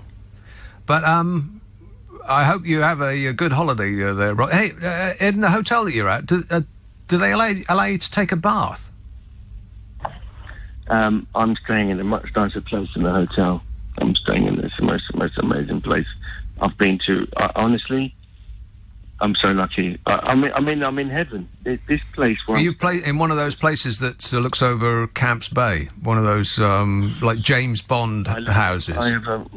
I I have a mountain range with the clouds that form at the top of the mountain, and then I look the other way, there's a beach, and then all the people are so friendly. But you know what's really sad, Nick, about this place? I've been here about 8 times now with my family as they're growing up, and there's a lot of racial tension going on, and the whites are all leaving, and it's a bit sad because as much as apartheid was just disgusting, they're now reversing that, and they're doing it to the whites, and they're doing it to their own detriment, some of these people, because... Well, you can't just snap out of it. It's like people in America say, well, you know, why are the black people so angry? I mean, why can't they just be happy with their poverty? As though history is something that is only happened on television. You can't just snap out of something like that. Of course there's racial tension. Crying out loud. Look at what we've done. Anyway, Robert, I wish you a happy holiday. 0345 6060 973. Text 84850. Email nicka@lbc.co.uk. And if you're on Twitter, it's @LBC. Friday and Saturday night at 10, Nick Abbott, LBC. It's 12:30, the news headlines with Zora Sullivan. Relatives of Lee Pomeroy, who was stabbed to death on a train in Surrey on Friday, say he was a devoted family man. The father of one would have been 52 yesterday and was stabbed multiple times minutes after getting on the Guildford to London train. A 35-year-old man has been arrested. The police watchdog is investigating after officers shot dead a man in Coventry. A 31-year-old former soldier, Sean Fitzgerald, was shot during an intelligence-led operation on Friday night. And more than 400 people in England and Wales filed for divorce over the festive period, including 13 on Christmas Day. Since last year, couples seeking to end their marriage have been able to complete the whole process online. LBC weather mostly overcast across much of the UK. Patchy light rain and drizzle will affect the northwest, becoming clearer in northern Scotland. Lows of 2 degrees. LBC. The Vodafone Big Winter Sale is now on, and our lowest priced home broadband is back. So you can enjoy unlimited streaming, sharing and surfing with superfast fibre. It's only £20 a month for pay monthly mobile customers. The Vodafone Big Winter Sale. Go online or in-store today. The future is exciting. Ready? Vodafone. Superfast One 18-month agreement subject to credit check acceptance and availability in your area. Full terms at vodafone.co.uk/broadband. Ends 4th of Feb. Dad, the bathwater's cold. When something goes wrong, we all like having someone to turn to. We're with you. So from £12 a month, that's just 40p a day, get British Gas home care boiler cover, and one of our 6,000 engineers will get it sorted. You can contact us 24/7. And when you buy selected home care products online by the 7th of January, get a gift card worth up to £50. Search British Gas Home Care. Conditions apply. This is LBC with Nick Abbott. Call 0345 6060 973. Tweet @LBC. Text 84850. Alrighty then. This tweet says, listening to the Nick Abbott show, it's like being strapped to a lunatic. What happened to this country? It seems that a very angry third of the country have the reasoning power of plankton. Hey, offensive. That plankton is my audience. How dare you? Wilston, hello, Steve. Hiya, Nick. Steve. I've got a plan to make the country happy. Oh, thank goodness for that. Yeah. This is a brilliant plan because it's going to cheer everybody up when we leave Europe on the 29th of March, because what we're going to do is 29th of March, because we'll have our sovereignty, that will be the new Christmas Day. Well, and that will be Christmas Day from now on in. That will please everybody. The day after Christmas will be New Year. Because we have our sovereignty, we'll call that New Year, and that'll be New Year's Day. That will please everybody in the country. Everybody loves New Year. Most people love Christmas. So, problem solved. Right, and Jesus will have 2 birthdays, like the Queen. It sounds like HAPPY-ness will be all about. I can't wait. Thanks a lot, Steve. 0345 6060 973. Madge says, clean water from the tap, electric from a switch, and heating on a whim. We don't realise how lucky we are in the West. That's absolutely true. And I'm glad you mentioned the electricity, because I forgot to walk up and down during the news. And the lights are about to go out unless I walk, and I do my perambulations. Let's have Irvin in Ayrshire. Hello, Tom. Hello. Tom. Hello, Nick. How are you? Good, thanks. I I phoned in to say about the benefits from Brexit. Oh, yeah. Once we get our food rationing books, we'll do away with the obesity problem. Oh, well, that's a good point. Isn't it? But on a more serious note, I started up a wee business in the early 70s, and the 1974 Health and Safety Act that you'd been speaking about earlier on, well, the health and safety, I think Brexit and the government are acting illegally. How do you mean? Well, when that act came out, we had all to read up what your obligations was to your employees. Yeah. Now, one of the first things that you've got to do before every job, and it's a legal requirement, you write a method statement and a risk assessment. In other words, you have a plan. Yeah, yes. Well, our government now have no plan, and they certainly haven't written a risk assessment. Well, Tom, they have a plan to write a plan. Is that any consolation? That's not good enough. They've started the job. Okay. They've started the job before they've done the plan. That's not the way it goes. Right. I mean, you can imagine on a building site them digging holes and all falling in it. The situation is ludicrous. Well, I tell you what, Tom, listen to the caller that I had last night. It's up on our website. I actually heard him, and you know this. Believe it or not, I know everything he said, and he never told me anything that I didn't already know. Really? I didn't I'm know not the brains of Britain, but I knew everything that he said. Well, it was all. I listened to it. It was all news to me. It was very good, and he was far more articulate than I am. Yeah, me too. But as I said, when you're writing a message statement, you have got to have an objective. Now, the EU have been keeping asking us, what is it you want? I know. Now, our government know what they want, but they're too embarrassed to ask for it. They want everything. They don't want to pay for it. They want what we have now, but we'd rather not. But they want, yeah, exactly. They want everything. They want to be member of the club, but we don't want to have to pay. That's right. Yeah. And you got all these bampots coming along saying the EU are trying to punish us. They're trying to punish us. What are they doing to try and punish us? They're bending over backwards to try and help us. We're giving them the greatest headache that they probably ever had. We're costing them untold billions of pounds, and we're criticising them for looking after their own interests. Correct. I don't know. I mean, ask any of them that say, and you hear it every other day, the EU are trying to punish us. Now, if we did what the EU wanted us to do, it's the end of the EU. They can't give us a better deal than the members. Why can they not get that into their stupid heads? It's a good long while since I heard the phrase bampot, Tom. Scottish. Well, I know. I went to school in Edinburgh. Tell me something else. Yes. Why do so many Brexiteers support Trump? Because it's a clan thing. If you are right wing on one position, then you're right wing across the board with everything, and all people from the opposite wing are wrong about everything. It's like they joined a gang. Well, I mean, the one plus that I see that Trump has done that he said he would do is he said he would drain the swamp. Well, he has partially, because he's put the pond life out of the swamp into his government. Into the White House. Yeah, that's true. Yeah. All right, nice talking to you, Tom. Thanks, mate. 0345 6060 973. I should have asked him if it's snowing up there.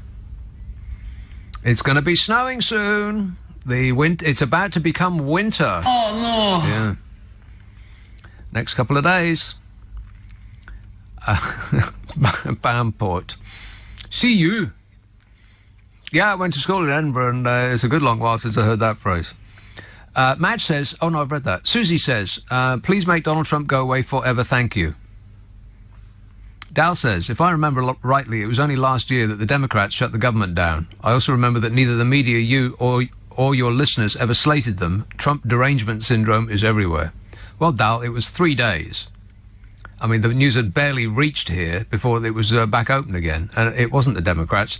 The Senate refused to pass the legislation, and the Senate is overwhelmingly stuffed with Republicans. But apart from that, you're completely correct in every respect. Let's have Enfield. Hello, John. Hello there. Hello there. Yeah, well, you're somewhere, aren't you? Are you out in space or something? I'm here, there, and Around everywhere, baby. Like a balloon, or. Like a gas cloud. That's right, exactly, yes. The thing is, what I want to say is that I'm a full supporter of David Cameron right up to the hilt, and I compliment him on the opportunity that he's given the British people to have a referendum. Okay. Well, I'm sure he'll be delighted to hear Go that. along with that? He's practically bulging with pride in his shed. I think this is nonsense. I don't think so, because he's exposing corruption not only in this country but throughout the world. Is he? Yes. If you go into his past record, What are you talking about, John? I'm talking about David Cameron. I know who you're talking about. What are you talking about? What am I talking about? Well, to you probably, as you probably got half a brain, it could be rubbish. Well,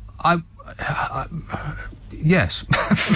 Well, you've got to go along with the people that ring in and so on and all that. No, I don't. Not really. No. Oh, yes, you do, because you want them to ring up and so on and all that type of thing. Oh, I don't know. Don't demonstrate truth talk, do you? I don't demonstrate truth talk. You should make it your premier New Year's wish. Yes. That truth will is the words that you should keep in close contact with. Well, you're making a lot of sense, John.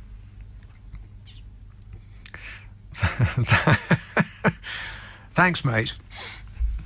There's nothing wrong with my words. I'm very highly educated. I know words. I have the best words. Linda says, I work in an office, in inverted commas. What does that mean? I work in an office? What's that then? I work in an office with the same light contractor as you. Absolutely mind-bogglingly stupid system, says Linda. Well, it's not really a stupid system, because I'm not supposed to be in here. It's normally the production team that's in here, and there's 1, 2, 3, 4, 5, 6, 7, 8, 9, 10, 11, 12 screens. Up the radiation that's coming off this equipment, I'm lucky to be alive. There's 12 screens in here, each, and there'll be like a row of people all doing things. I don't know what they do, because I've replaced all of them.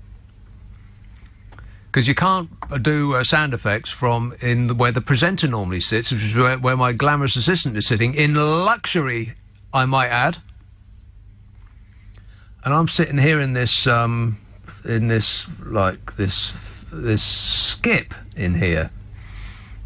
And when there's nobody in here, of course the lights go out because we're trying to save the planet. But when there are people in here, when they're doing a show, like Steve Allen does his show in this suite of studios, there's 2 of them.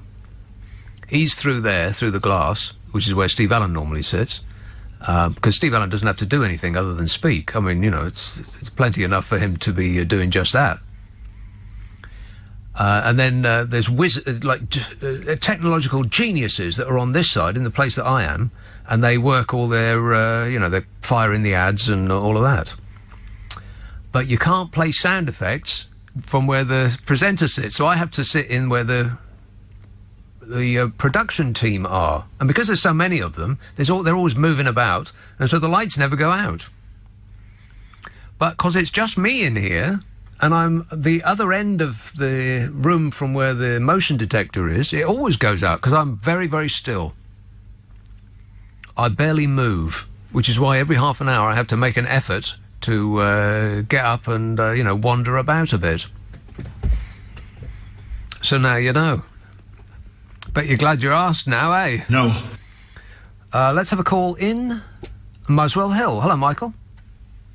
Oh, hi, Nick.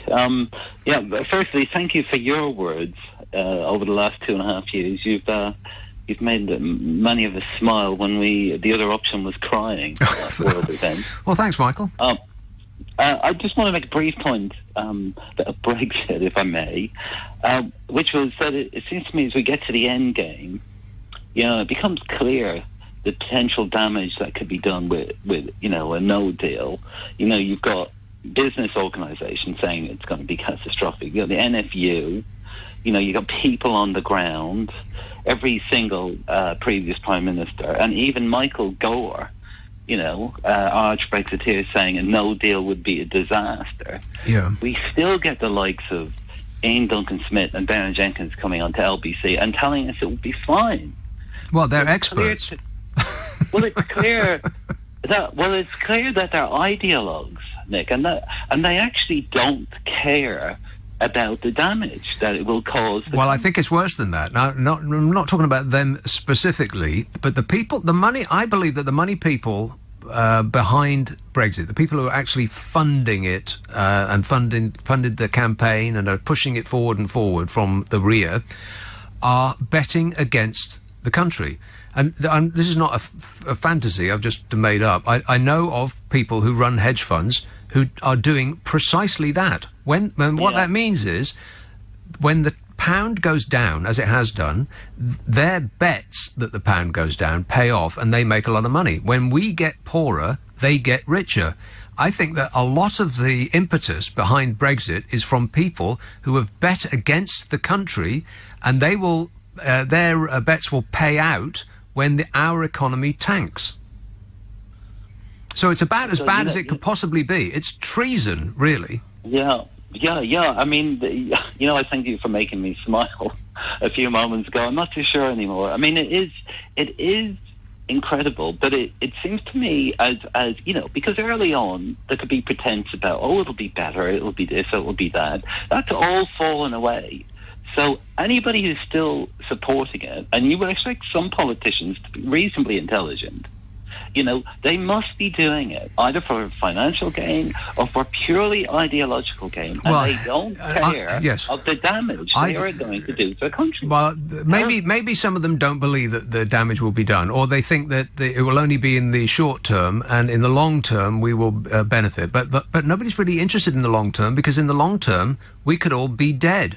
But we could all die by the time any benefits, should there be any, accrue.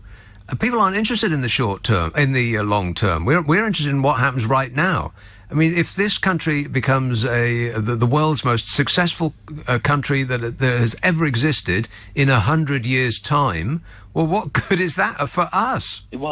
Well, I agree. I mean, I believe Jacob Rees-Mogg said, well, we probably won't know for 50 years, which we'll be gone by then. But look, one last point, I wonder, you've got the ideologues of the Brexiteers, and I include Corbyn in that.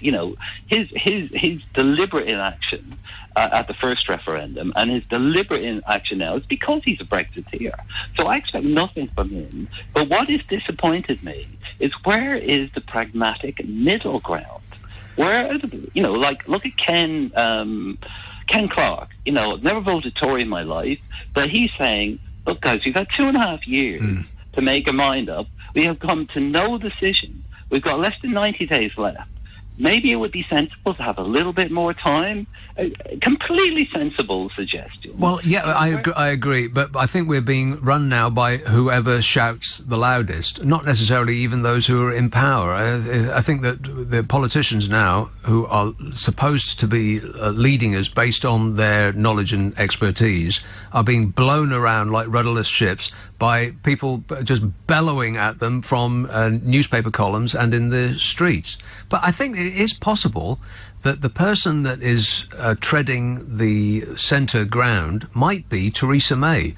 I knew you were going to say that, and I completely agree with you. People talk about, we should listen to the will of the people.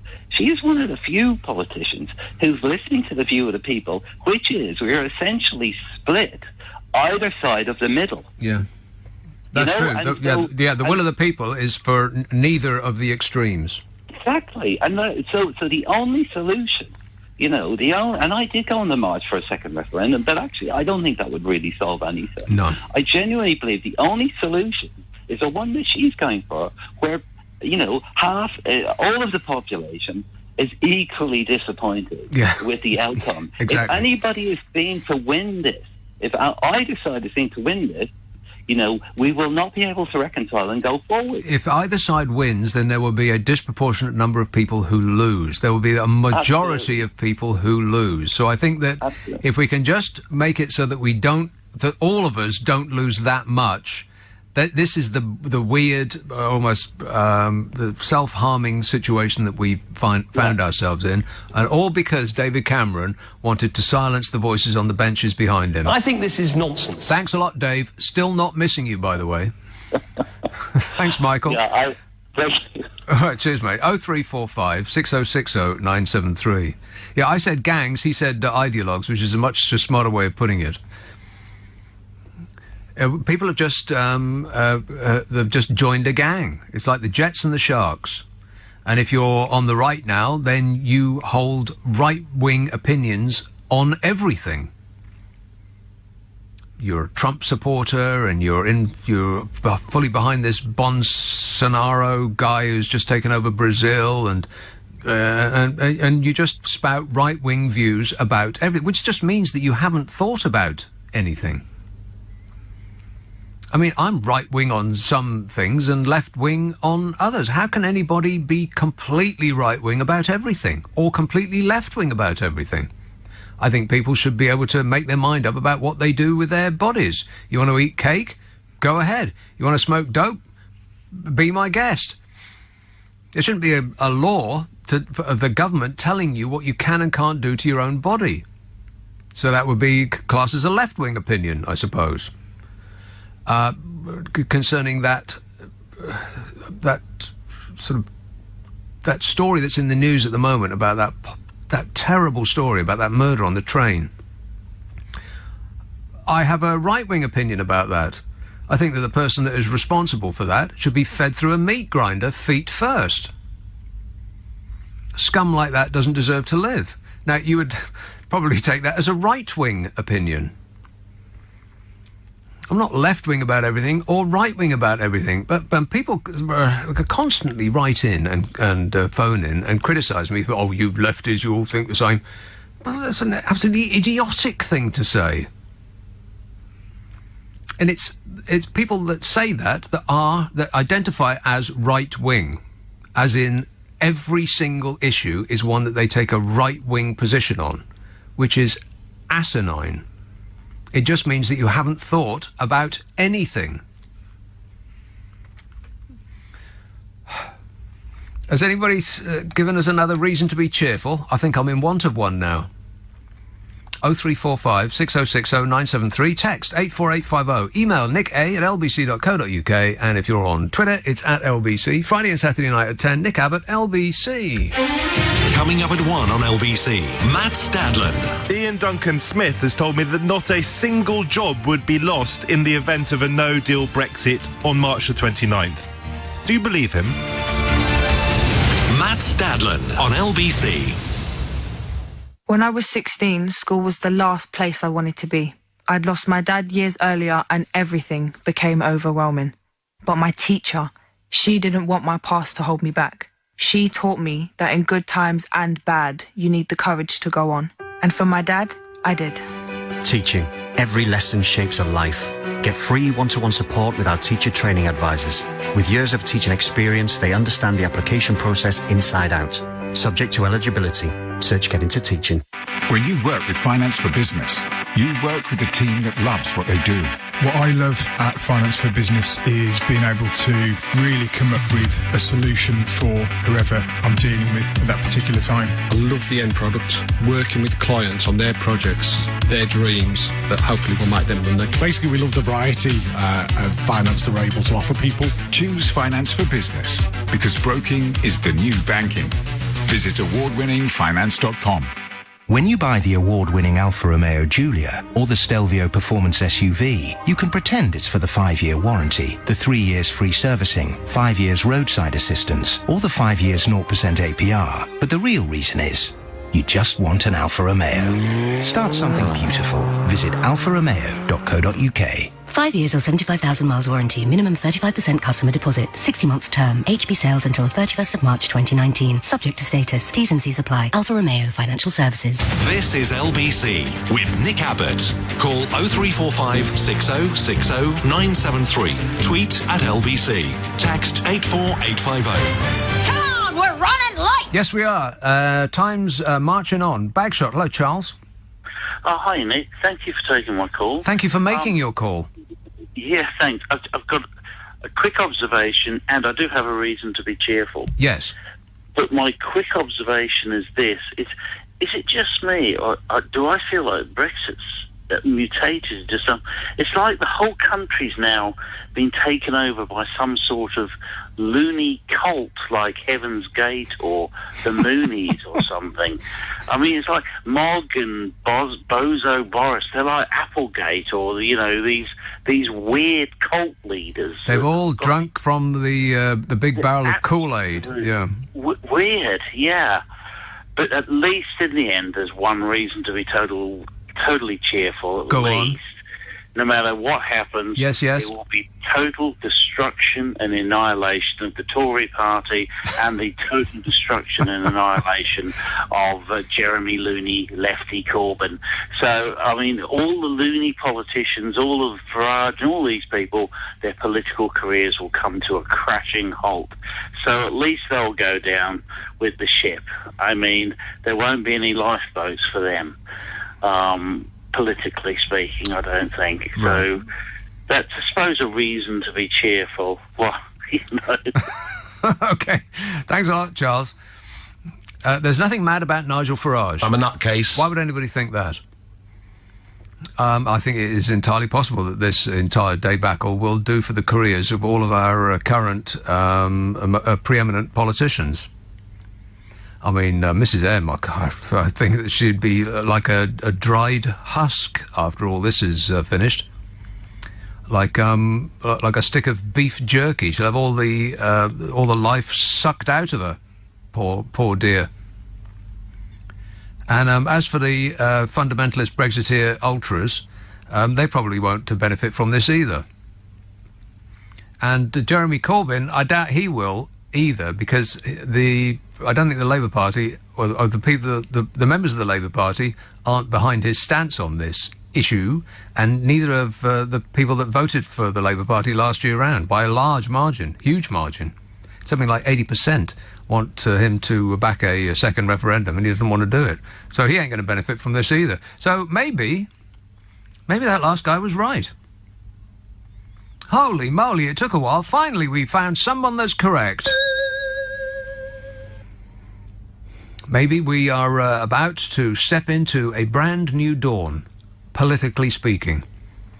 Maybe as the sun comes up, a whole new group of shiny-faced, bright-eyed people will emerge to lead us to the promised land. Take our hands and skip up sunlit mountains. Wouldn't that be marvellous if it was the dawn of a brand new, much more wonderful day? Can you imagine? The grass may be greener on the other side. Want to score some pot? Who knows? I think it is what he said is entirely possible. There could be people that we haven't even heard of yet who could emerge. And they could say things like, things can only get better. Oh, no. Okay, I'll cancel that. They could say other things, which could be true. We could all benefit enormously. We could look back on this period and think, what were we worried about? We had no idea how marvellous it was just around the corner. Wouldn't that be great if the situation that we find ourselves in now was just a stepping stone to somewhere much more wonderful, almost within our grasp, instead of sinking like a boat holed beneath the waterline? Instead of that, It could be Nirvana. We'll find out, eh?